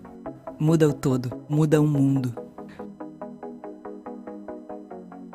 Um impulso e seu negócio já não está mais no mesmo lugar. E aqui, todo mundo, startup e grande corporação, vai concordar. O cenário de inovação é um cenário de incertezas. E faz sentido que seja assim. Se é inovação, é porque ainda não foi feito. Na FabStart, acreditamos num futuro em que startups e corporações aqui no Brasil se tornarão benchmarks de inovação para o mundo. E a FabStart, protagonista dessa transformação. Já deu para imaginar o que esse impulso pode fazer por você? FabStart, desafio aceito. Comece agora.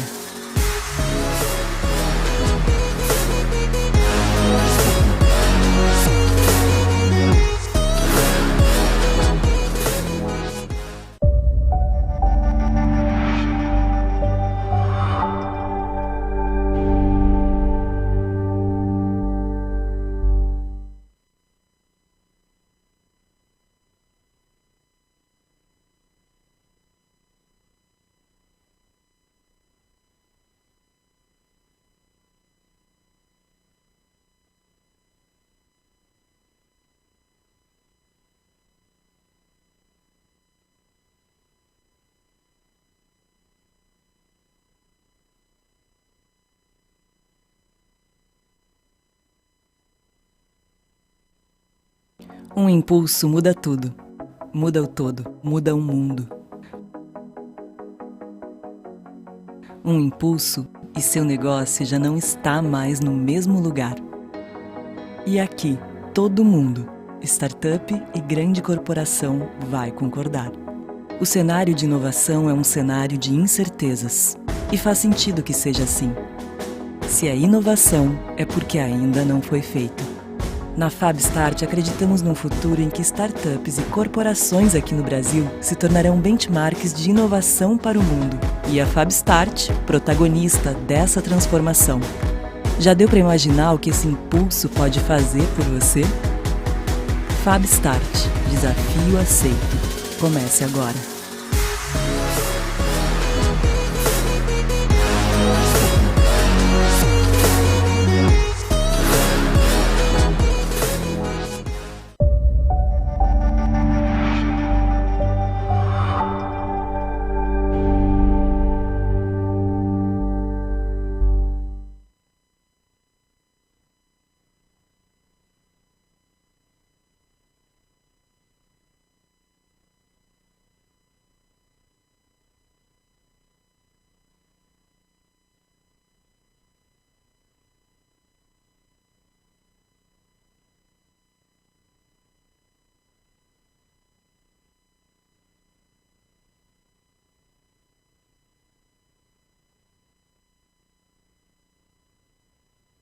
Um impulso muda tudo. Muda o todo, muda o mundo.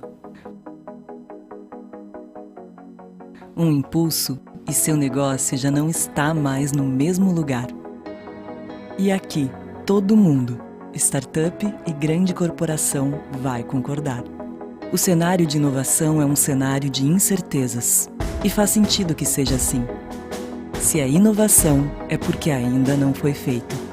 Na FabStart, acreditamos num futuro em que startups e corporações aqui no Brasil se tornarão benchmarks de inovação para o mundo. E a FabStart, protagonista dessa transformação.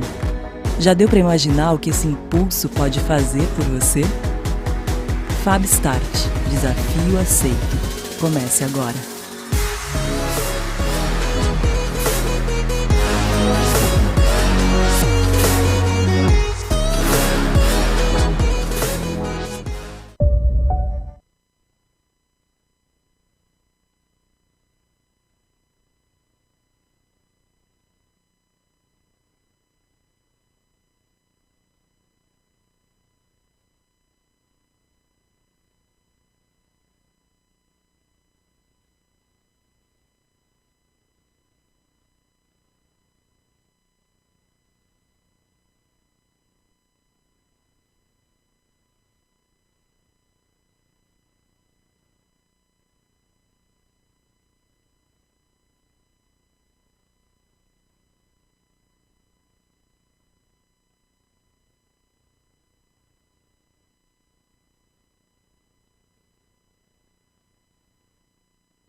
Hello, we're back. And now we're sitting because the stage belongs to Gabriel for the last part of the Brazil conference, the 7th edition, first time in Rio. Gabriel, the floor is yours, and explain to us HackBrazil. HackBrazil is another program from Brazil conference aiming at developing, accelerating, and promoting entrepreneurship in Brazil, and also the social causes at the same time. How does it work? Well, it was a year of a lot of work with several teams, very much qualified, and divided in a few phases. We evaluated the teams. The first phase, we selected our favorite ones, and we had a phase of development where there were several workshops and several relevant topics and the operation of each company. And now we will coming here to the final moment, which is the spotlight, when companies will present their projects to the jury chosen by the team, and then they will evaluate the teams and will choose a champion, a winner at the end of the panel. And we'll have the presentation of the video pitch, which is already recorded, of each team. It's 5 minutes, it's around 5 minutes for each team, and a leader of each team who will hear and answer the questions of the jury, who will be here with me and with Hector here all the time. And then after that, we'll have this process will be repeated for the 5 teams, and then we have 1 minute for them to vote, and then we'll announce the decision made, and we'll have a quick conversation with the champion before we close our first day. Brazil Conference 2021. Now I'd like to introduce to you the jury members. First of all, Hector Guzman, CEO of the Startup Factory, the first one chosen by the team. The second one chosen by the team is Felipe Portugal. He's here with us. Good evening, and he's from Canary. The third one is Daniel Knopfholz, Vice President for Technology Innovation at Boticário, who is our platinum sponsor here. And thank you, José Ronaldo Pisani, who is Director of Technology and Innovation at Lojas Americanas. And Guilherme Maeda, who is representing Maya Capital today, leader of the investment team. So, who is also a company that helped us very much here this year. So, let's go, let's start. And very much in favor of watching these videos of each team. The first teams are listed in alphabetical order according to the name of the company, and the first project is Oust. Please. Segundo dados do CDC, órgão ligado ao governo dos Estados Unidos, existe hoje um caso de autismo a cada 54 pessoas. Dessa forma, estima-se que o Brasil possua cerca de 3,5 milhões de autistas, sendo mais de 150 milhões no mundo. Você sabia que um autista processa informação vinda dos seus sentidos de forma diferente, podendo ser incapaz de filtrar sons diversos? Por isso, muitos possuem extrema dificuldade de concentração, sentindo-se constantemente desconfortáveis. As alterações sensório-perceptuais podem acometer até 90% dos autistas. Em relação à hipersensibilidade auditiva, 63% dos autistas não suportam estímulos acima de 80 decibéis, ou seja, ambientes como salas de aula ou ruas movimentadas podem gerar debilitações sensoriais. Em muitos casos, tais sensibilidades podem ocasionar crises, dores de cabeça e vômitos. Realizamos uma pesquisa de validação onde 80% dos autistas possuem como uma das principais dificuldades sensoriais a hipersensibilidade auditiva. 72% desses autistas tiveram que abandonar suas atividades rotineiras básicas por conta dessa condição. Essa é a Camila. Ela tem 25 anos, faz parte da comunidade autista e trabalha como professora em uma escola. Ela gosta muito do que faz, porém está sofrendo com certos ruídos, como, por exemplo, o alto fluxo de pessoas e conversas, barulho de crianças e o alarme da escola. Diariamente, ela tem sentido tonturas, ânsias de vômito e muitas dores de cabeça, fazendo com que ela não consiga executar as tarefas com excelência. Imagina trabalhar se sentindo mal e incomodado com um barulho que não vai embora. Diante disso, Camila precisou abandonar a profissão, pois não aguentava mais todas as crises que estava tendo. Mas e se Camila achasse uma maneira de controlar essa situação, a fim de poder ter uma vida normal e continuar exercendo a profissão que ela tanto ama? Para solucionar esse problema, criamos o Ausk, um fone com cancelamento ativo de ruído através de audição por condução óssea, que permite às pessoas com hipersensibilidade auditiva, como os autistas, viverem de forma agradável e confortável no dia a dia. Mas como isso será possível? Nossos fones possuem um microfone que capta os ruídos à sua volta e os transferem para a aplicação e processamento deles. A partir daí, o software cria ondas exatamente iguais e as emite praticamente ao mesmo tempo, só que em uma fase oposta, causando o cancelamento dos ruídos indesejados. Com o uso da condução óssea, a transmissão ocorre constantemente à medida que as ondas sonoras vibram nos ossos do crânio, permitindo ao ouvinte perceber o conteúdo do áudio sem bloquear o canal auditivo e sem retirar a atenção dele à sua volta. Além disso, nossa inteligência artificial possui um monitoramento eletrônico proporcionando um ajuste automático de volume e frequência de acordo com a geolocalização do usuário. E tudo isso também pode ser acessado e configurado diretamente no celular, por meio do aplicativo. Durante as nossas validações de cancelamento de ruído, há a amostragem de um áudio gravado em um pátio de escola com várias pessoas falando. Em um determinado momento, é tocado um alarme escolar.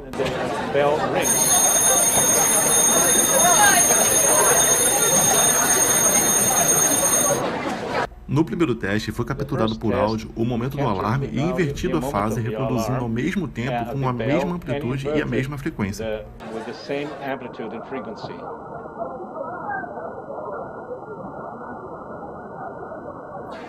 Capturamos o espectro do som por completo, selecionado o momento do alarme e recortado, simulando uma inversão do som por meio do processamento digital de imagem, reproduzidos com uma simulação do condutor ósseo nas especificações do transdutor de vibração. É dessa forma que o nosso aparelho irá funcionar. Em nosso modelo de negócios, iremos trabalhar com o modelo B2C, tendo contato direto com o público consumidor, e com o B2B, onde iremos oferecer o produto para instituições de saúde, clínicas médicas e de fonoaudiologia. Olá, meu nome é Gabriela. Oi, gente, meu nome é Kelvin, eu sou autista.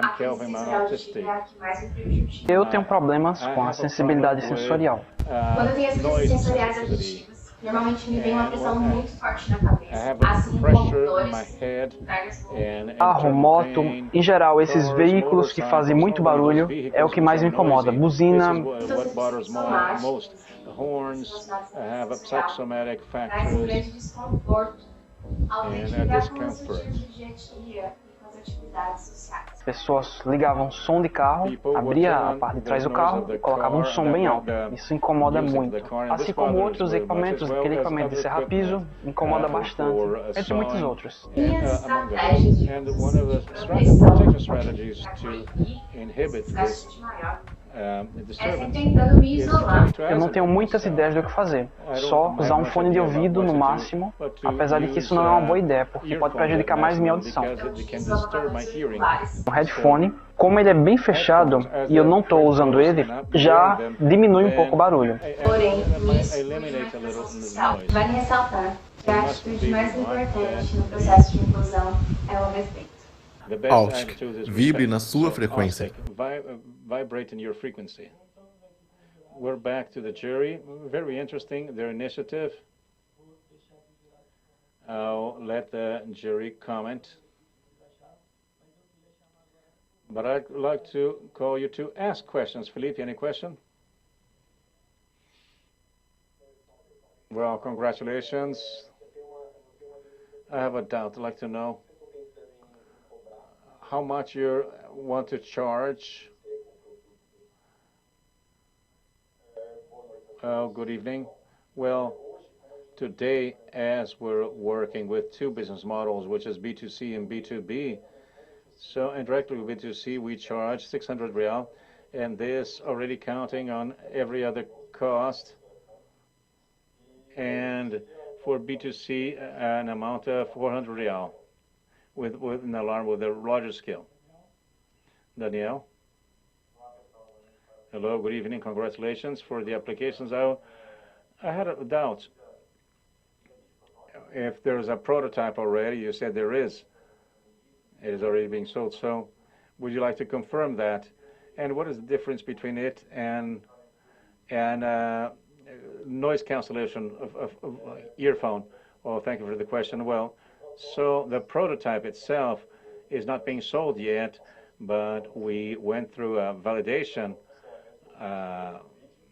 and we also made the mapping of the prototype. So we already have a model, a 3D model to be printed, and we also have a list of components ready to be bought and then move on to manufacturing. May I supplement? We also have the patent of the product. We have already filed the patent, so we are in the process of being granted the patent. So, Ronaldo, any question? Jose Ronaldo. So congratulations for your work. And my doubt has to do with the prototype. As you said, it is used. The idea is to use it all the time. And how does this work? And does it actually bother the user? And to stay all day long with this, wearing this? Well, first of all, as we were born from hackathon for autism, we were thinking about bringing autists to the work market. We thought about the comfort. An autistic person working in an office needs to talk with someone at the same time that he needs to cancel the noise of a keyboard. So that is why we thought about the material. And then bone conduction. He doesn't need to remove the phone to be able to talk to another person, because the bone conductor, at the same time that it cancels noise, your ear is free for you to listen to someone. And with the material that we mapped, we will put coat it with rubber so he can use it for a longer period of time here in Brazil. So, Guilherme, any doubt? So, congratulations, João. Well, my question is focused on the channel of sales. What do you see as a strategy for distribution for the B2C audience? Today, B2C public, today we have two models for this kind of problem that you mentioned. The first one is our social network. We already have other pages which related to autism. And secondly is that until then, we don't have only the autistic public as our target public. It is only our interest public. But later, we intend to use other industries, such as mining industry. Many times they have workers who have to retire 10 years before, and we're trying to tackle this public as well in order to improve the quality of life of those people as well, not only the autistic people. Hector, any doubt? So first of all, congratulations to the team for having developed this, and also for your preparation and the answer. My question is that the business of hardware Brazil, they have some difficulty to gain skill. How is your productive chain if everything comes from abroad, if you can develop it in Brazil? How do you see this in order to provide skill? We have two strategies for this. The first one is that certainly Brazil cannot construct a large-scale hardware, but we also made a partnership with a few industries in order to outsource this part of when we map the components. We already mapped them thinking about this strategy of outsourcing a few components. And the other strategy is that we produce the component ourselves, at least in the long term. That is what we intend to do in order to get rid of this outsourcing and have full control of production, because the components, no matter how we don't have so many in Brazil, we should have the right investment. João, thank you very much for participating here. Congratulations for your project. And now let us invite the next team, which is Lia Marinha, represented by William Pessoa. Please. A Lia Marinha desenvolve e aplica tecnologias ecológicas e sustentáveis para melhorar a qualidade das águas. Estima-se que 46% da população do Brasil ainda não possui acesso ao saneamento básico e apenas 6,5% dos rios brasileiros têm boa qualidade da água. A disposição de efluentes sem o devido tratamento é uma das principais causas da contaminação dos nossos rios e lagos, e a falta de saneamento básico impacta diretamente na saúde da população. Pensando nestes problemas, buscamos uma solução para os setores do saneamento, mineração e agropecuária, para a remediação de ambientes aquáticos degradados e para o tratamento de efluentes, como forma de promover a responsabilidade socioambiental dos empreendimentos, evitando multas com cumprimento da legislação. A Lia Marinha desenvolveu a estação de tratamento natural, uma solução inspirada na natureza para melhorar a qualidade das águas. A tecnologia é composta por dois produtos, as ilhas flutuantes vegetadas e as barreiras filtrantes.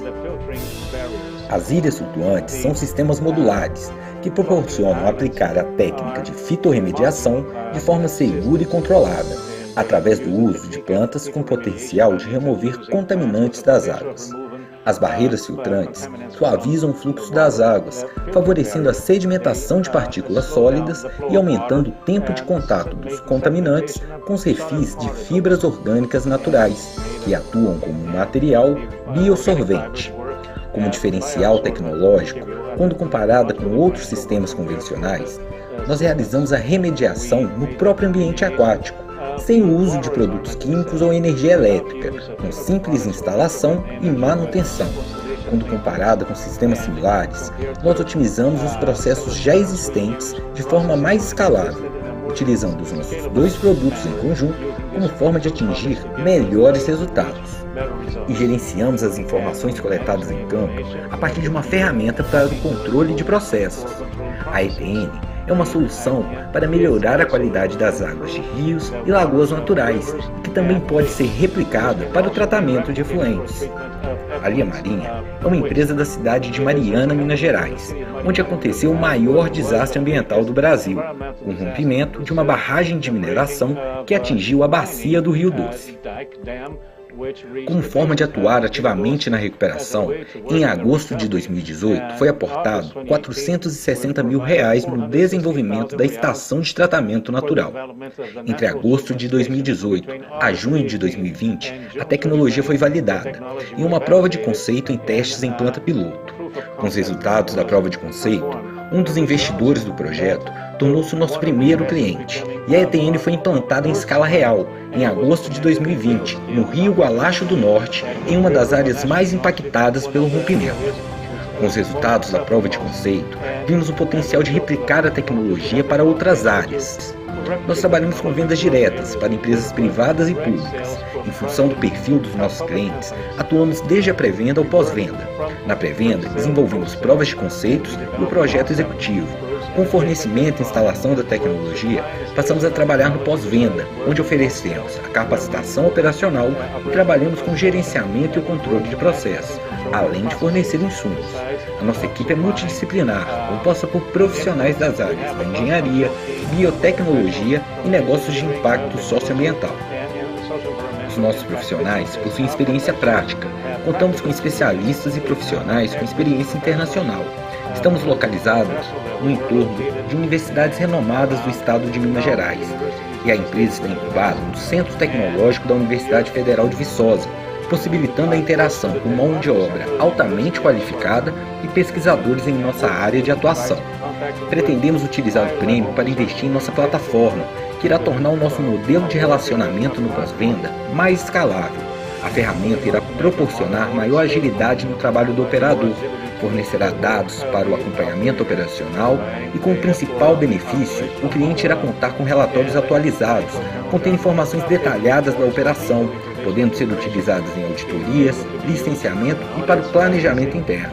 É dessa forma que a Lia Marinha está inovando, com o propósito de melhorar a qualidade das águas e gerar impacto socioambiental positivo. Well, coming back here to one more Q&A session, and this time I will explain what I'll do from now on in order to not be repetitive. I will let you Felipe will ask the first question, Daniel second, Liz, Ronaldo terceiro, Guilherme fourth, Hector last. So let's go, Felipe. The floor is yours. Thank you for the initiative. I'd like to understand more the current solutions. What are the current solutions, and how do you compare in terms of efficiency with the solutions? So today we think about treatment effluents. There's not a best solution. There is the best solution for each place. And how do we differentiate ourselves? When you think about universalization of sanitation in Brazil, we have a problem regarding what? Rural areas, shanty towns, places of difficult access. So to take a pipe to that is difficult, a pipeline, and it makes it harder for all. When you think in a decentralized manner, creating a treatment station for taking a quality improvement through a supply station, that is where we think to work in a decentralized manner and with a simple implementation. Very interesting, congratulations. Interesting initiative. So my question is regarding the feasibility of implementation.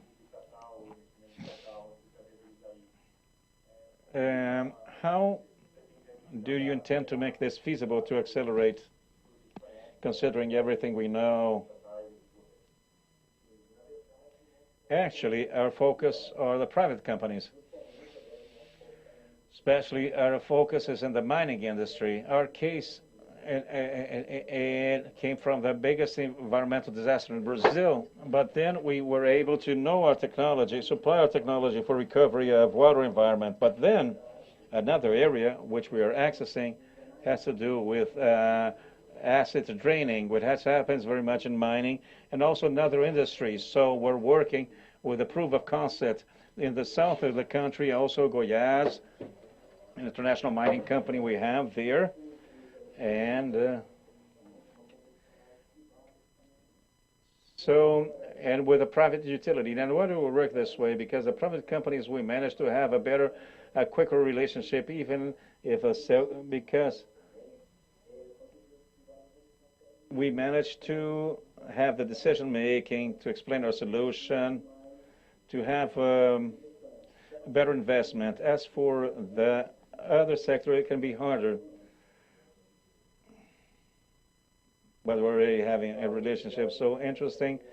Thank you for congratulations for your work. How about regarding the production process? How long do you think it takes to create a barrier and the time of scaling? So in order to have this in Brazil, well, I like your question. Well, today our focus is to work with big companies because that is where the problem is. You can have bigger impact. And because of working with big companies, they want you to work solve all the problems. We work from pre-sales, developing project, and then in the meantime we have with the production of the product. So our input is of easy access. So the developing the part of project, of engineering, reproducing, then there's implementation, and then we will go to the operational management where we supply data on that operation, data on that area that needs to be remedied, which is another point which is interesting for the client because he already has all this information available besides having that place being monitored with information that can be used for auditing, for legislation, for internal planning. Thank you. Congratulations. Your solution is interesting. My question here is thinking about the sale of your product. This kind of budget for a solution, is there already something, or is this an additional cost? Is there some kind of incentive? Certain places you need to, for example, in the area acids draining where we're working now. Those are places which are isolated with no access to electrical energy, electrical power, and in case you use a chemical, you'll have a high expenditure.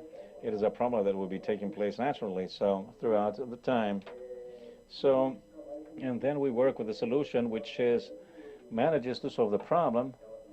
It manages to improve the quality of water, besides the company having a reduction of operational costs. We're not using chemicals, there is no electrical power, and there's the simplicity of implementation and operation of this technology. So there's cost reduction for treating water.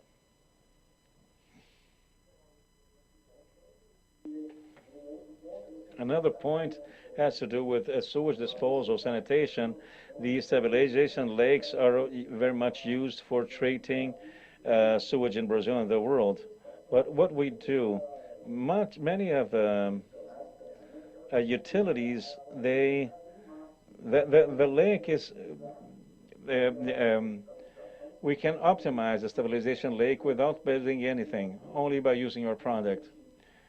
So we managed to reach what the legislation asks, and then without there having a big construction. So as the system is modular, so we have time. But as far as I'm through, your growing strategy is very much related to the post-sales. Can you tell us where you are in terms of results and where you see the company can grow? So in this first year, basically, we stayed 2.5 years developing the technology. And in this first year, we had our first client, which was a big client of ours, which is a company that is managing the fines for. And now we're working with another 2 mining companies. So our focus now is this one, is to grow, focusing on mining, sanitation, and understanding the technology, but working throughout the operation.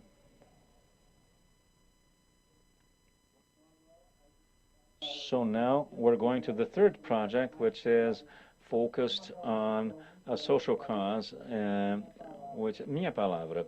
Boa noite. Nós somos a equipe Marias. E dentre as poucas soluções existentes no mercado para a violência doméstica, nós criamos a única, que é discreta, imediata e realmente eficiente. O cenário do que é ser mulher no Brasil atualmente, sabemos que é árduo. E aí eu fiquei pensando, meu Deus, como que eu vim parar aqui? Eu realmente achei que eu ia morrer. Entretanto, o combate à violência contra a mulher já está previsto na Agenda de 2030 pela ONU. E indo de encontro a isso, criamos a nossa solução. Nosso aplicativo inclui a criação de uma palavra personalizada. Boa noite, nós somos a equipe Marias. E dentre as poucas soluções existentes...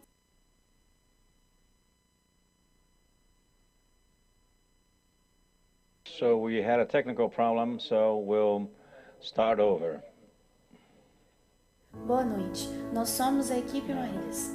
E dentre as poucas soluções existentes no mercado para a violência doméstica, nós criamos a única, que é discreta, imediata e realmente eficiente.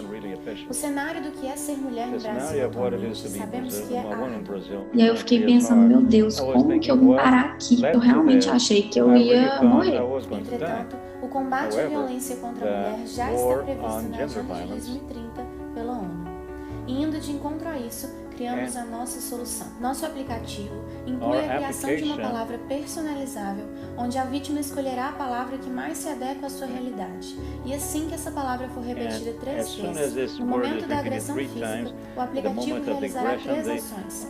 Acionará imediatamente a viatura de polícia militar mais próxima, enviará a localização e uma mensagem padrão a 3 contatos de confiança cadastrados pela vítima e ainda notificará o Sistema Único de Saúde, a fim de produzir dados reais sobre a violência doméstica.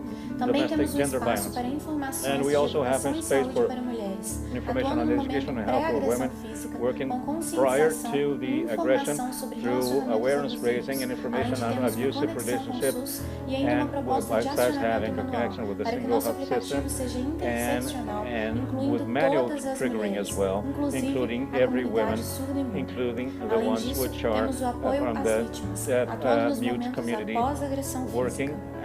Nosso aplicativo atua colocando 3 principais vertentes. No momento antes da agressão física, conscientizando a vítima dos tipos de relacionamentos abusivos e violentos. No momento durante a agressão física, com acionamento da polícia militar. during após a by agressão, calling o the apoio police psicológico através do SUS e provide oportunidades de emprego em empresas que psychological buscam support ser socialmente and sustentáveis, job oferecendo opportunities vagas a essas in mulheres. sustainable companies. Não há no mercado brasileiro There is nenhum not outro in the Brazilian aplicativo como o market nosso, no other muito menos application que like ajude a ours. reduzir a subnotificação ao Even less SUS. one which Traçamos o perfil dessas we vítimas através de uma trace the pesquisa de profile of these mercado victims feita by com um means grupo of a empoderadas. Nosso público-alvo abrange market mulheres entre 20 e research. 59 Our anos. No target Brasil, cerca de audience 61 milhões de women mulheres between estão nessa 20 and faixa 59 etária years of e age. In aproximadamente Brazil, 5 61 milhões são million vítimas women de are in violência this doméstica. age bracket. Gostaria que vocês 5 million imaginassem o caminho a undergo ser percorrido. gender Nosso violence. So you desafio can é imagine reduzir a the violência way to doméstica. go.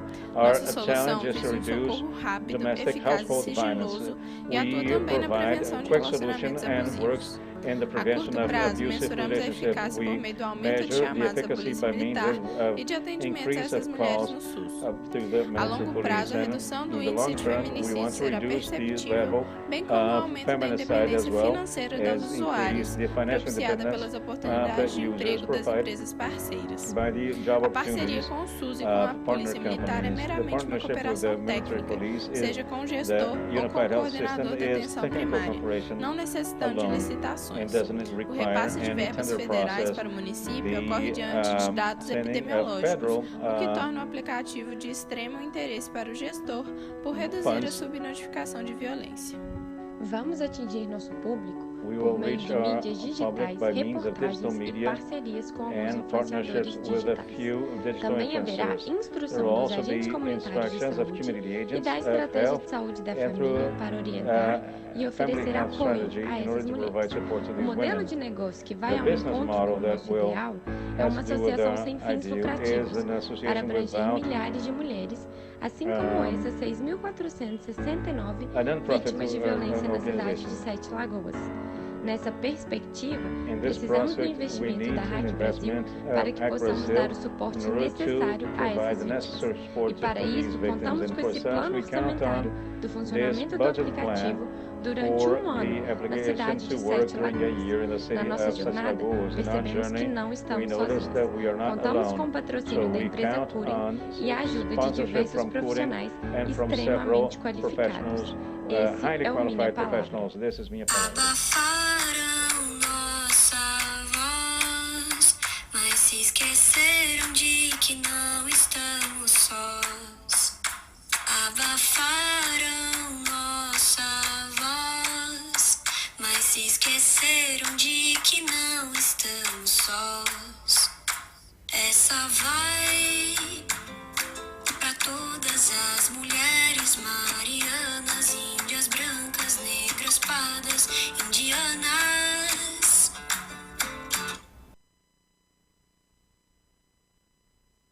Thank you very much.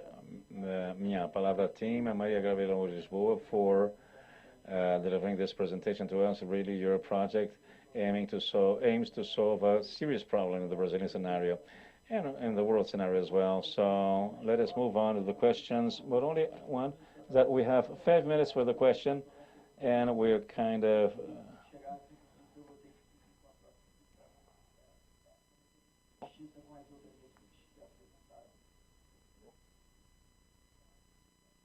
so please, Felipe.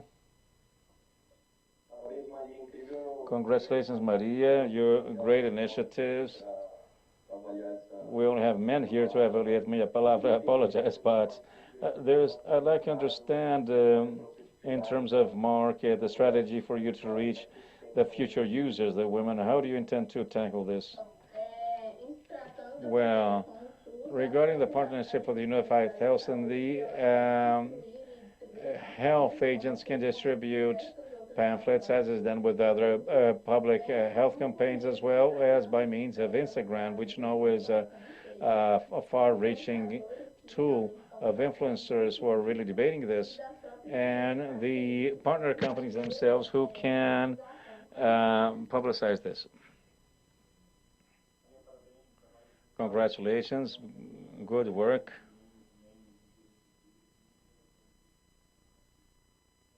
And my question is about the feasibility of this in a scale after the award.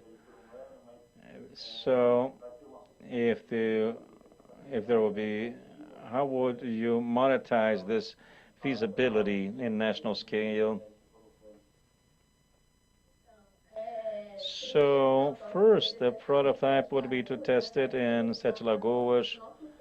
Our cost is low, and 18,000 real a year.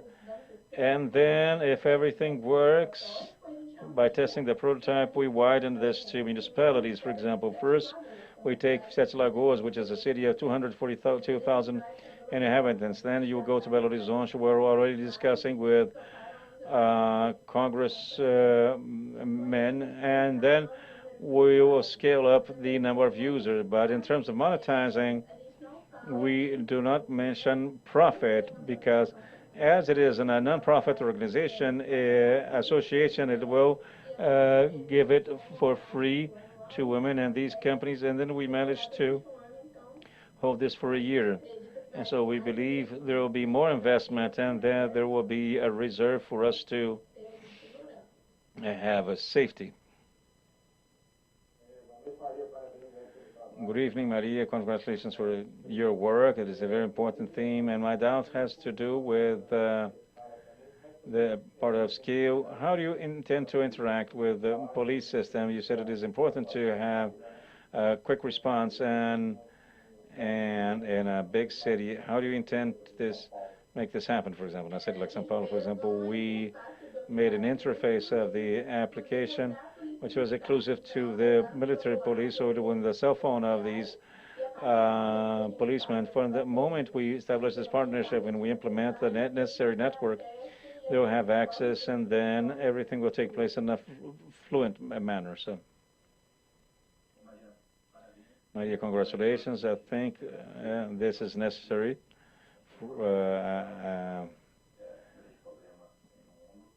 This is a serious problem we have. So my question is, I'd like to know if you made research, and given the cultural matters, how do you see the public sees the adoption of a solution like yours? And from the viewpoint of results, what kind of metrics do you intend to use to see if the solution is being successful?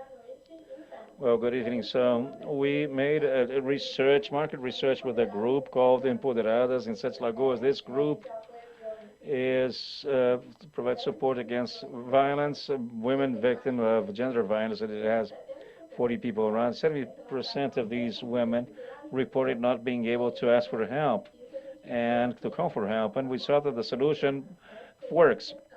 It is what would be necessary for them to require help. So you mentioned how we tend to measure its efficacy by means of the increase of the calls to the military police and by means of the care provided at the unified health system. Many women give up looking for help and looking for police and looking for care. So we will provide in an active manner, and it will allow for treatment as well.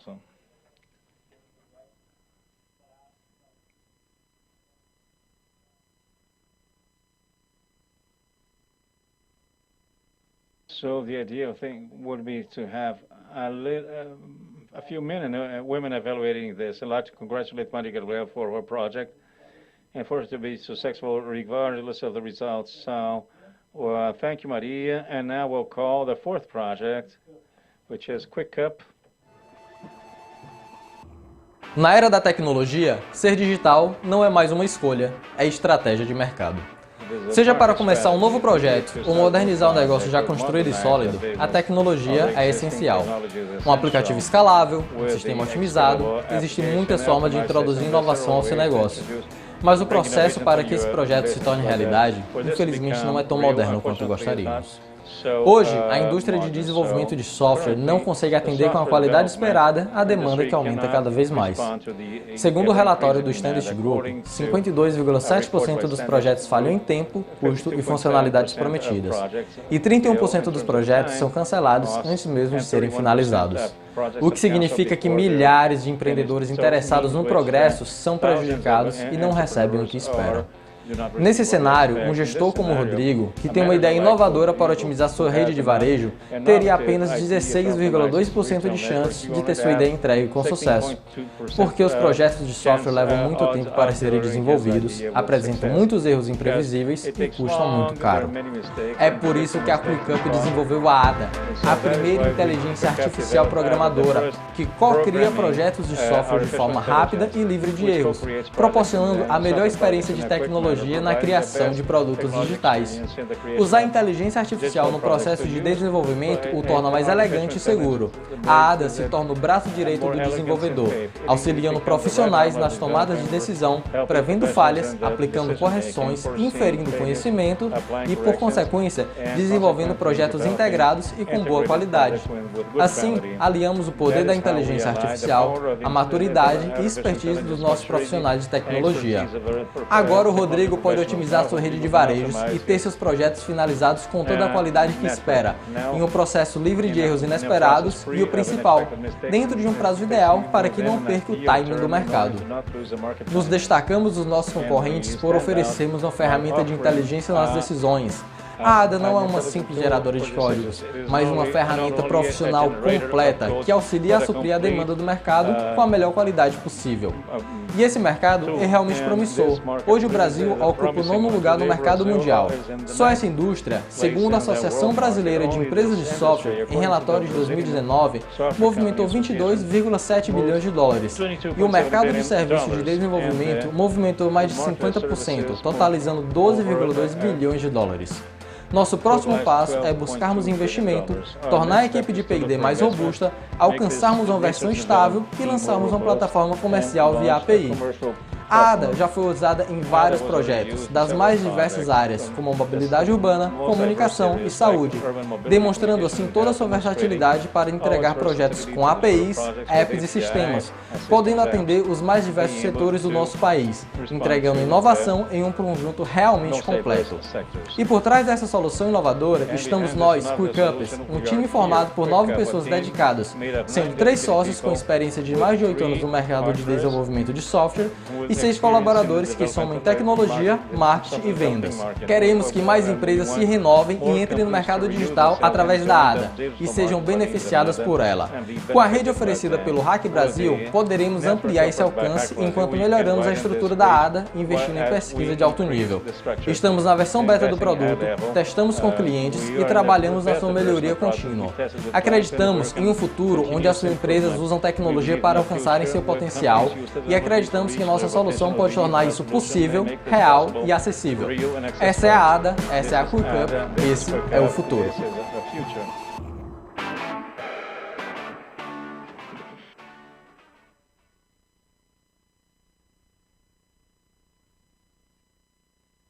We're coming back with Andrea Golo to ask the questions, to receive the questions from the jury, and I'd like to change a little the order of the questions now so everybody can have the speaking time.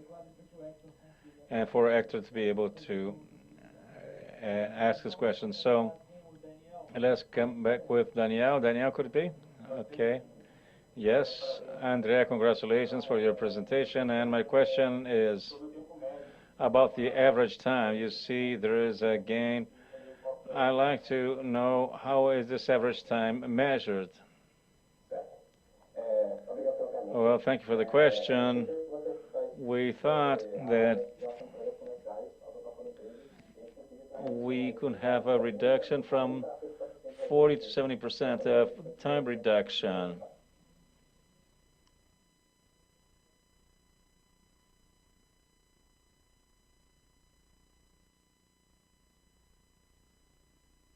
I'd like to deepen on this. You mentioned one of the cases now. Could you provide us more information on that? Yes, ADA is an intelligence that works not only in generation, so it provides support in the process of project planning. So, and then we managed to generate a file with technical specifications.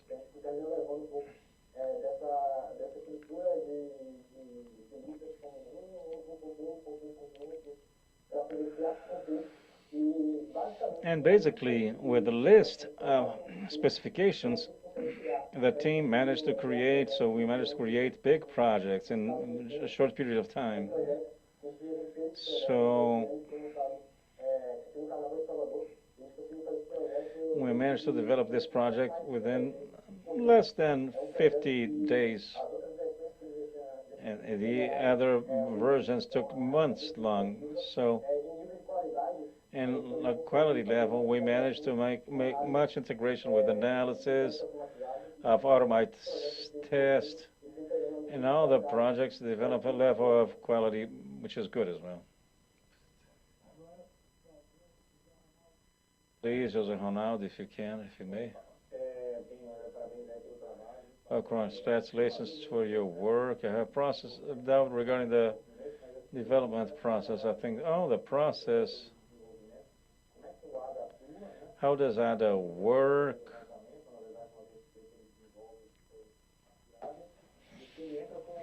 And if it comes as another developer, or if it replaces the developer, if it's there, like developing along in collaboration. I'd like to understand this a little better. Thank you for your question. An excellent point to address. ADA is a co-developer. So the idea is not to replace the programmers. The idea is to provide the programmers to do the best. So we managed to understand the technical professional is important, and we look for ways to optimize this. So ADA is in a process of planning, and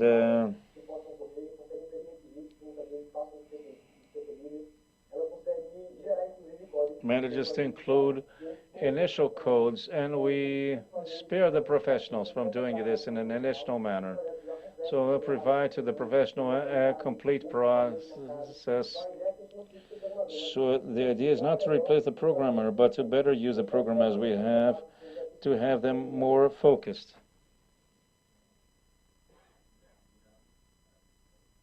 Andrea, thank you.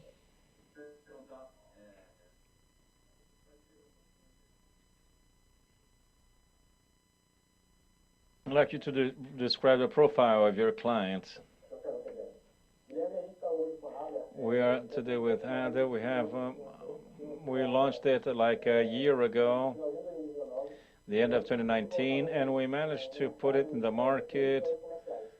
13 commercial products. We want to work with companies as mid-size, and today, as we're in the beta version, we are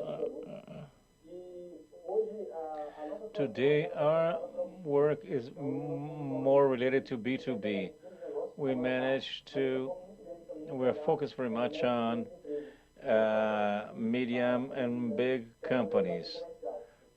So now we want to work on a product in order to deliver ADA not as a service, but a cloud service for companies to hire this online and making use of ADA as a co-developer.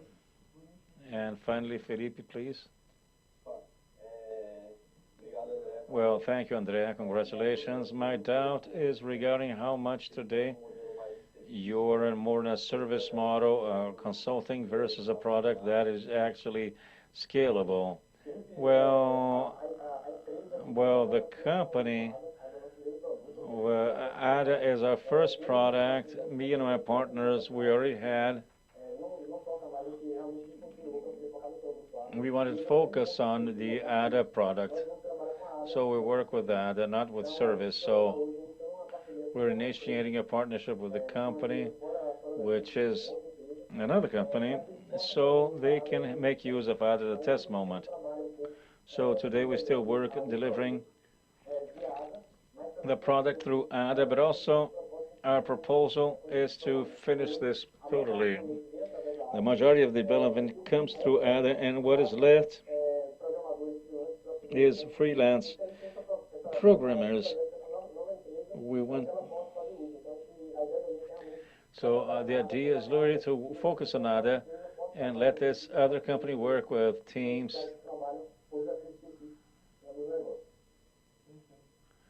perfect and perfectly within the 5 minutes now. We will I thank André for having presented this today. And now we'll call the last project of this evening, which is Smart Lab, representative of the area of health.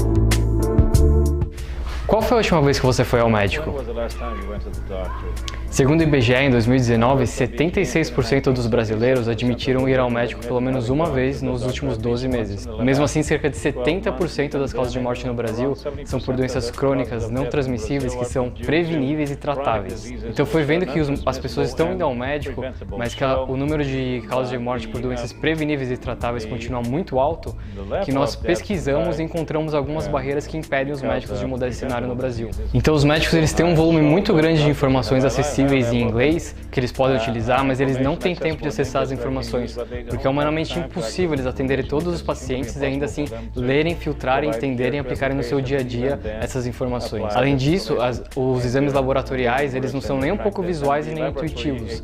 Eles acabam virando um compilado de páginas com informações muito burocráticas que atrapalham o médico na hora de tentar entender a situação global da saúde do paciente. Essas barreiras, então, fazem com que muitas vezes o médico perca a oportunidade de fazer um tratamento preventivo de saúde no seu paciente. Tentando resolver esses problemas que nós desenvolvemos o Smart Lab, um software que vai auxiliar e facilitar a vida do profissional de saúde.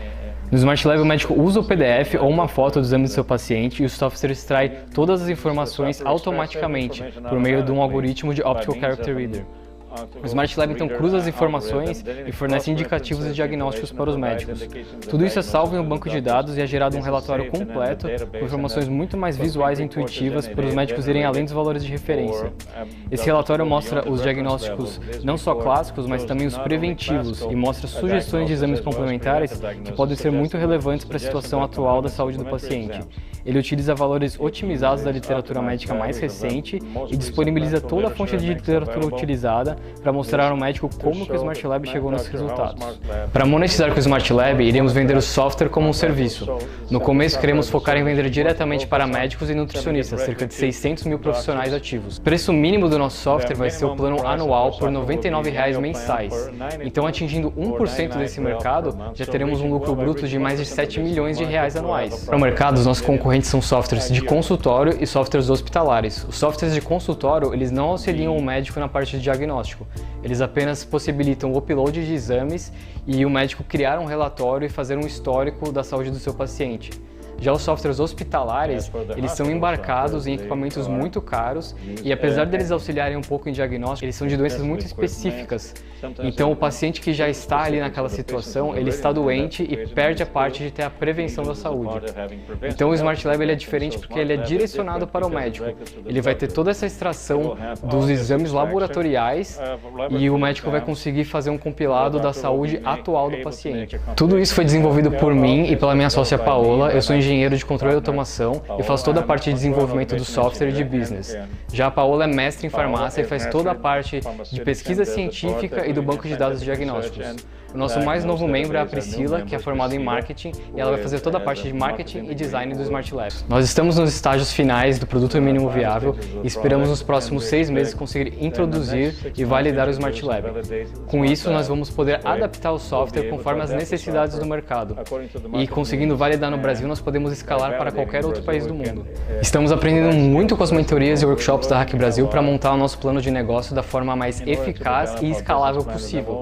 Se ganharmos o prêmio, vamos investir muito para conseguir que essa solução chegue nas mãos de cada profissional do Brasil. E assim teremos a certeza de que toda a população terá uma vida muito mais saudável.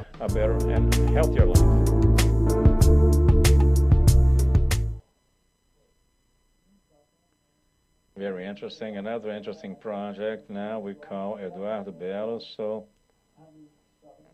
he was in the video right now, making the pitching, and we can start questions.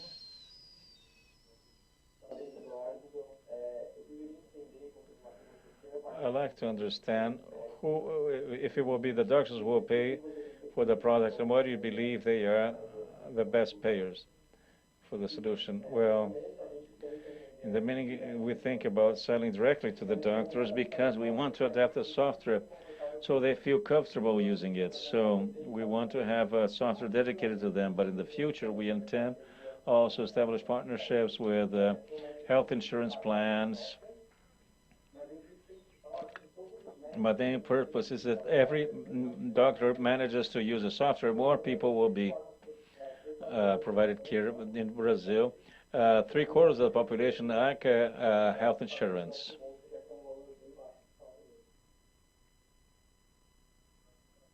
Congratulations.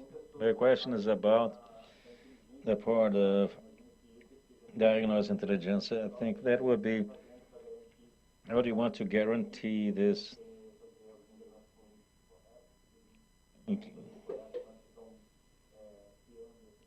How you're creating this intelligence. So this part of diagnosis of database of disease, it is my partner Paola who is doing scientific research in the most used books. The differential is this diagnosis, they're very much consolidated in medicine.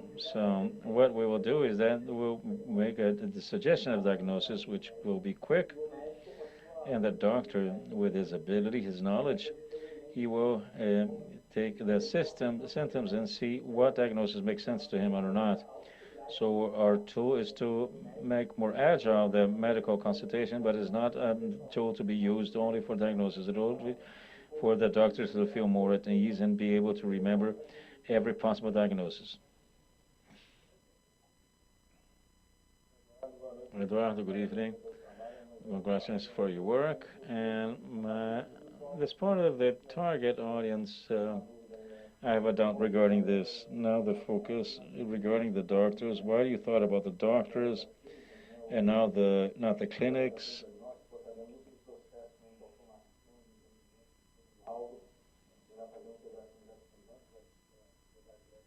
And or even focus on the patient himself. The patient, so the patient can keep a report of every diagnosis he already had.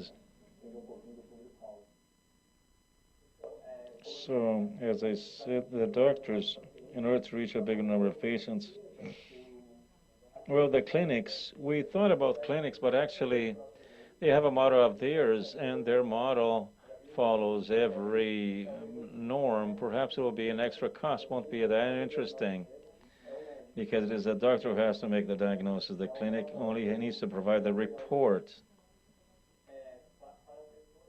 For people directly, we also think about having an application for them, perhaps something more integrated in terms of health plan, patient, and then we'll be able to include clinics.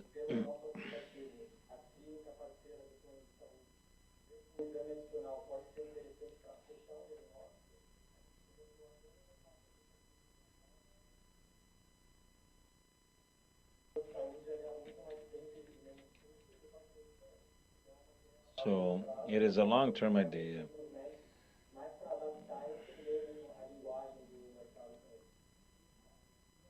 So Guilherme, I'll have to give this question to Hector. So, and there's the last question. So what would you like to ask, son? I want to talk about access, integration of information. Oh.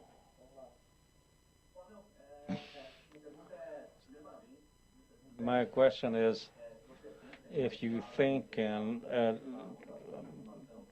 about integrating other sources of information in order to provide a more precise diagnosis, be it more historical or whatever. Yes, we intend to expand, because the preventive diagnosis is something that we lack very much in the market. So we think about increasing the team, having more researchers. That is something we have thought of. Perfect. In this way, thank you very much, Eduardo, for being here. And now we close the participation of teams in HackBrazil. We'll have 1 minute for the jury to vote. we'll see who the champion is. And then I'll tell you a little more about the criteria used in the evaluation.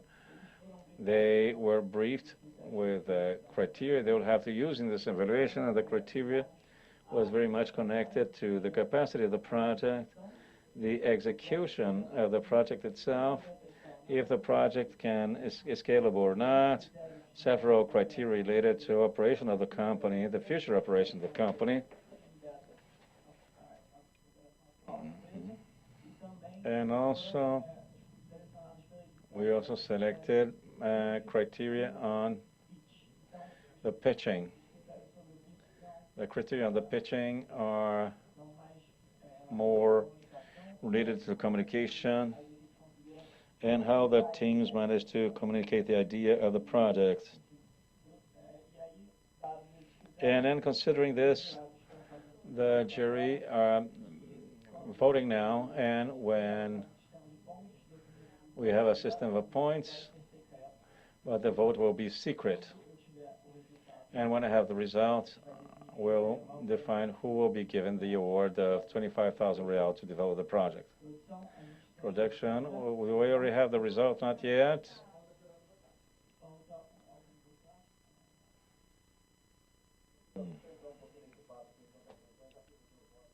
I already have my vote.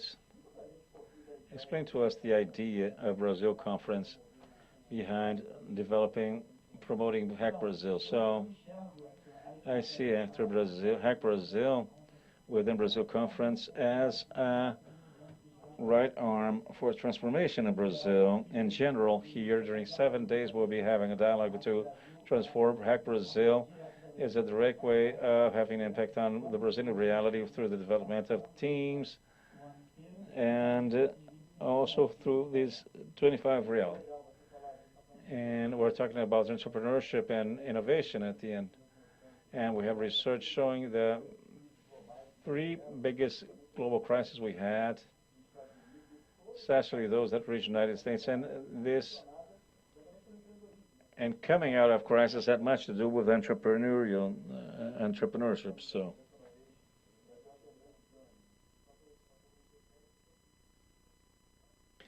55% of the new jobs are generated by small and medium companies in Brazil. Certainly, and now, not yet.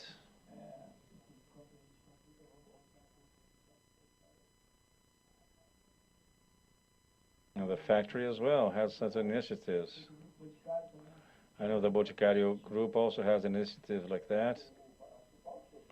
I think all the jury are very much active in the ecosystem. We see Maya Capital. We have an ecosystem becoming ever more stimulating. Only as a reference, the startups last year received throughout the year 19 billion real in investment. And in these 3 months of 2021, there were already 11 billion real invested.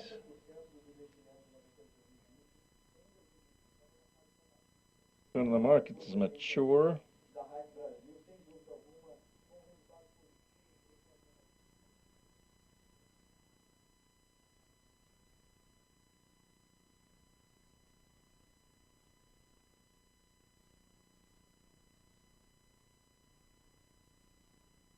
so how many subscriptions did you have? We had several subscriptions, but we focused very much on developing the largest amount of teams. So we had the phase for developing teams. We had workshops and with several companies, including Maya Capital, others. Several partnerships were established, and we had results. There's one yet to vote. The jury, please, production. Felipe, José, Ronaldo, Guilherme. Have you come? Did you vote already? I was discussing this through WhatsApp. I think I'm not being able to vote. Could you send me the link? Okay. No problem, Danielle. Well, Danielle voted. We could come back to the other jury. Felipe and Guilherme was mentioning the Brazilian ecosystem in terms of investment. Where do you see the biggest problems in Brazil?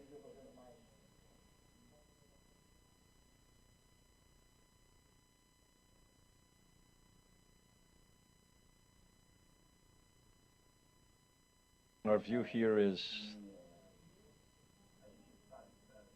we know Brazil and Latin America are countries with problems, so our view is that we know there are several problems, even being them financial or in retail or agriculture. Every sector has problems, and we know that within these problems there are opportunities. So, and we've been analyzing every opportunity there is in Brazil and Latin America.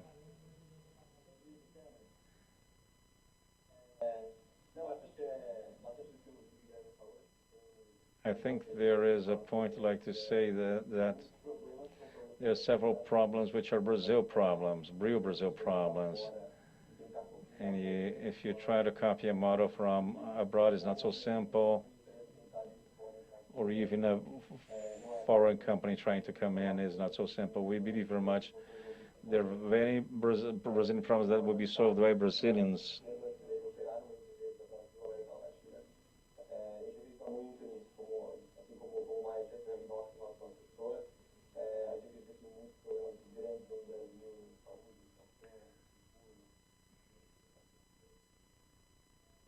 And we believe that the entrepreneurial wave that is coming now is very good, and many big problems will be solved in Brazil and Latin America, and we hope.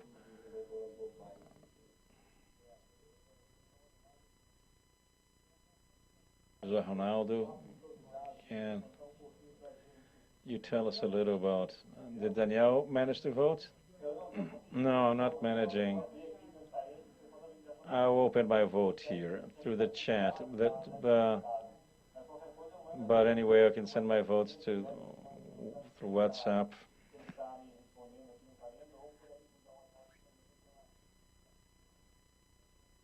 Sorry.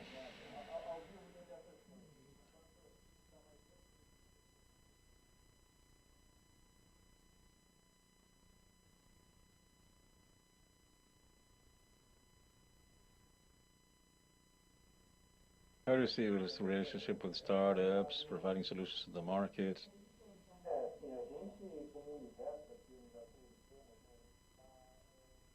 As a universe, we're always open to establishing partnerships with the startup community. Not only startup, but also entrepreneurship.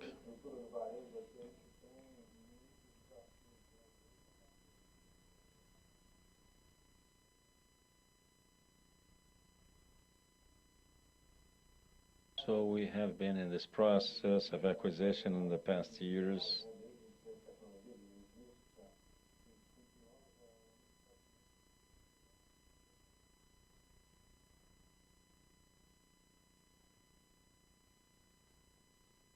We're always looking for partnerships. We helped it to develop entrepreneurship of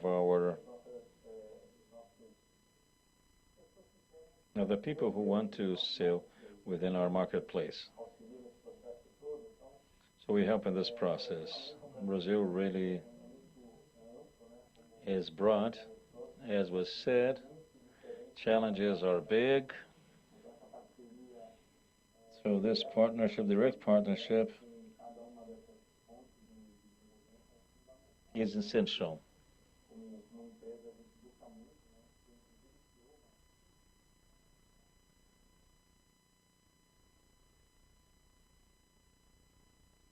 To do this and to follow the development of this company.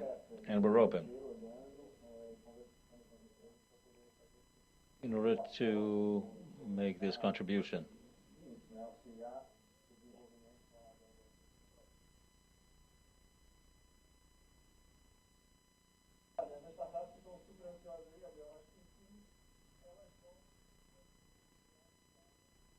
Now we have a result. Do we? Yes, we have a result. I increased the suspense. Sorry.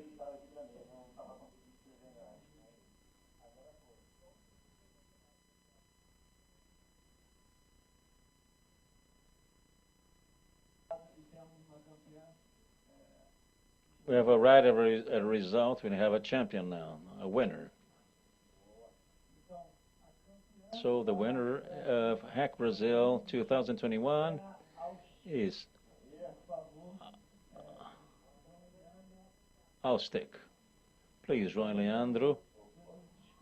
Can you hear us? Congratulations. I know if it was a year of a lot of work,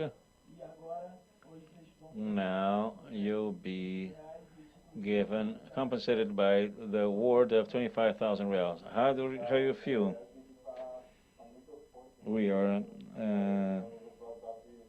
extremely happy. Since when we were created, we were not thinking about making money, but we thought about bringing quality of life to many people, not only Brazil, but all over the world. And this is part of the reality of our work. We spend night and day working to make this idea real. And that is it. I think that is one of our compensations for so much work that we dedicated to Austic. So we need to close our conference now. So thank you very much. Congratulations. I followed Austic's work and I know how far they can go. I'd like to thank also our jury and AB2W and the Boticário group for their executives, Hector and Fábrica, Guilherme Maia, and Felipe and Ken, which is also a sponsor. Thank you very much. It was great to count on you, and certainly your decision was justified in spite of the vote being secret. So I think now we could come to the closure of the conference for today, when we apologize for the technical problems we had. And we had, in spite of it, an exceptional day with a lot of content. And we had rich conversation, and we expect high hopes for the next days. Now it's a relief. Well, it's only starting. I think we started with the right leg, and even with technical issues. The important thing was the content. The debate we had today 4 parts. We started with social networks, then technology culture, and we closed with HackBrazil.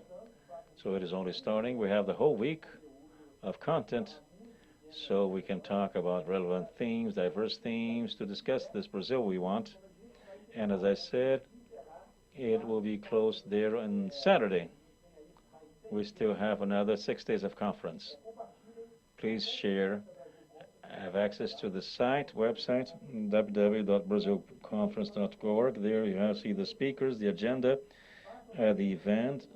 Create your agenda throughout the week, share with friends and other people who may benefit from this. And please know, everything that happened here will be recorded. Spotify is our partner. We'll also replicate this, and then we'll have panels recorded for you to watch on YouTube or Spotify. I have a last word here. I'd like to thank Hector, who was here with all the team, but we close with a good key. And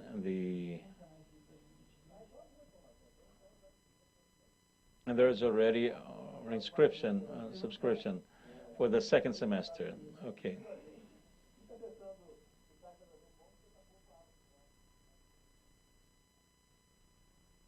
In this way, I'd like to thank everyone and close the first day of Brazil conference. I won't be here tomorrow with Hector, unfortunately, but I'll be back next Saturday to close the conference, and Hector will be back tomorrow with more panels.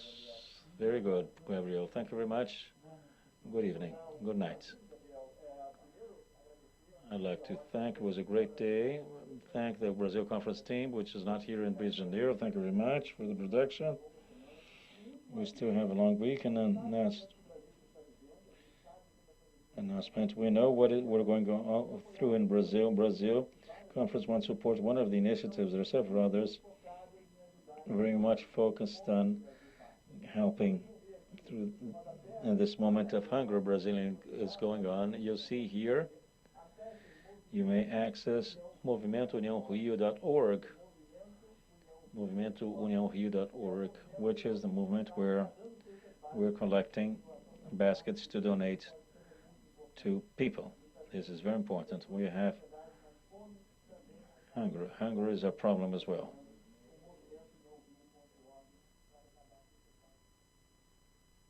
Thank you very much. Thank you for your patience. Thank you for your enthusiasm. Tomorrow there's more, all through the week. Thank you. Impulso muda tudo. Muda o todo. Muda o mundo. Impulso e seu negócio já não está mais no mesmo lugar.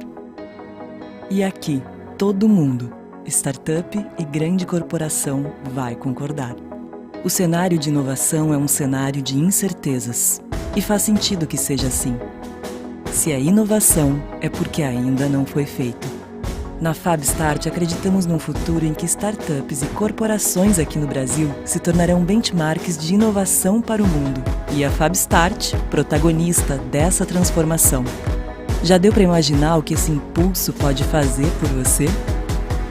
FabStart, desafio aceito. Comece agora.